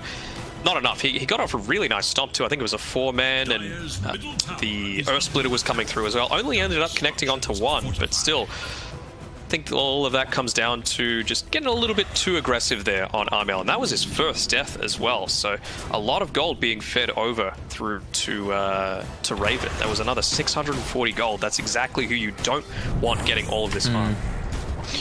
Yeah, he's got a Helmet completed. He's going to be working on the Skadi as his next item. You already brought up the Spirit Vessel factor against the Alchemist, trying to deal with a lot of the sustain, and now the Skadi's going to have that factor as well. I mean, just reducing the health, HP regen, lifesteal, and spell length by 40%. So this is going to be pretty nice once Raven picks that up. And even just with the Yoga, you mentioned before about, like, you know, early versus late game, who wins, Lifesteal or Alchemist. You've got an Ogre Magi, I mentioned the Bloodlust, but if he gets to level 20, that's an extra 40 Bloodlust attack speed. So it's just more and more that's going to swing this in the favor of Raven. As we see Fnatic looking to try and get a little bit of map control. They take that tier 1 tower down, but can even offer to put a little bit of a aggression on top of the tier 2 as well. But TNC, once again, we just see kind of the Dire team making an aggressive movement into Radiant's triangle camp when Roshan is that next objective. I mean, it's potentially going to be up in 40 seconds, so TNC trying to de-ward the area, provide some control, get that tier 1 tower, which is going to be a nice TP point. Radiant's top tower has fallen. And Roche might be up in 30 seconds, so you would think for both teams that's the main objective they're playing for. You would think Armel's probably going to be the priority target for that one. Oh, immediately smoke coming through after this, and the TP's coming back. They didn't get the Infest on top of the Beastmaster. Unfortunately, Masteros TP was a little bit too fast for the Lifesteal. I mean, Lifesteal still was able to come back, but is in the Ogre instead. So maybe this Infest bomb not really going to pay off as much as something they were hoping for. And look at Dire's positioning. Smoked up underneath the Observer Ward. They got a double Observer combo as well, where Tim's is playing in that tree line, so he's going to be able to pop the smoke where they have vision. But it looks like Fnatic, they're wrapping all the way around. They might find Armel. Gets the blink away. Still doesn't have the Lincolns completed just yet. So now they're just going to go back to where they've got the vision at the moment. And Radiant like, well, we've still got into the Beastmaster that can always scout out Roche, and that's actually going to be up in 2 minutes 10. So you're faster than the rest of your team. You got to be careful. Flying through. Let's see. I mean, they show Raven mid, Moon showing top as well. Looks like Dire are actually going to opt to come back and try and defend some of the objectives, which they've only got one tier 2 left remaining. So you've got to keep that in mind. As really nice Hawk as well from Asteros. Just a vision that the Beastmaster's been able to provide them this game. You know, we've seen through the past couple of minutes and what they're able to find. Moon actually up top once again, though. Still moving very aggressively. Pops the BKB. It's not going to be enough to be able to bring him down with the protection of the magic community. So it looks like Fnatic trying to find if there are any reinforcements coming through with that, you know, potential outpost TP point. That's a big item for them, though. Abyssal Blade being picked up on the Alchemist. Maybe he's going to try and get to his level 20, so you can get that extra cleave coming through. Oh, Charm going to be hyper value for the Tiny.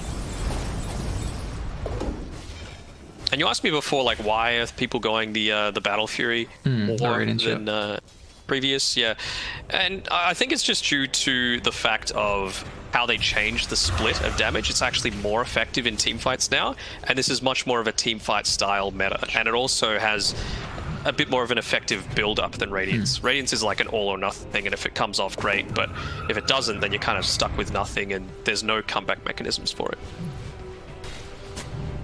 Yeah, it's always the build-up on Battle Fury has just been getting a little bit better and better over time as we and also kind of, I believe, got reduced in gold a little bit as well. I think But we do see Roche going to be up in 20 seconds. So it's been the long-awaited one for when a fight's about to break out. I mean, TNC, they've, at the moment, 13,000 net worth lead before this Roche fight does break out. You're going to keep in mind about the vision advantage around the area, though. Dire, a lot of vision kind of towards the northern side of that triangle section. They got one of their high ground as well, and Radiant, just for them, kind of a ward in the river. So you do have to keep in mind about the Beastmaster potential with the Hawks. So if TNC are able to hold their high ground with sentries, which they have done so so far, but they're going to smoke up and see if they can find the initiation. Gabby's going to move forward. Tim's as well frontlining. DJ, though, they're really the target they want, but maybe that pickoff can just lead them Roche, although Tim's, he's still hunting, though. Radiant, they got the wall in the backline. Tim's could be in trouble before Staff gets him out of the arrow range, and now the rage is about to wear off, so Mastros is protected. Now Moon actually on top of the backline deals with Tim's. Mastros actually Lincoln Snow pops the raw, now Armor with the Sonic Wave going to provide the distance. Ravens, he's actually stuck on the high ground. No, the Sonic Wave. Can they do anything about it though? Just TP out, but in the end, it's a 3 for 2. Gabby doesn't have the chemical rage at the moment. He's got the Orb of Destruction, he's got enough damage, and the Acid Spray is going to be enough to take down Roche.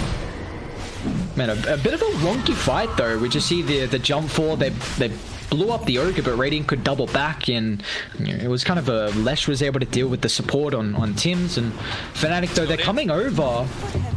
Arrow unfortunately doesn't find the connection, so maybe what they were needing to move forward, and it looks like now without getting the arrow, they're trying to unable to do anything. Trying to steal the cheese. Jabs might go for it, actually leaps in. What's he gonna get? Oh, nothing. Nada.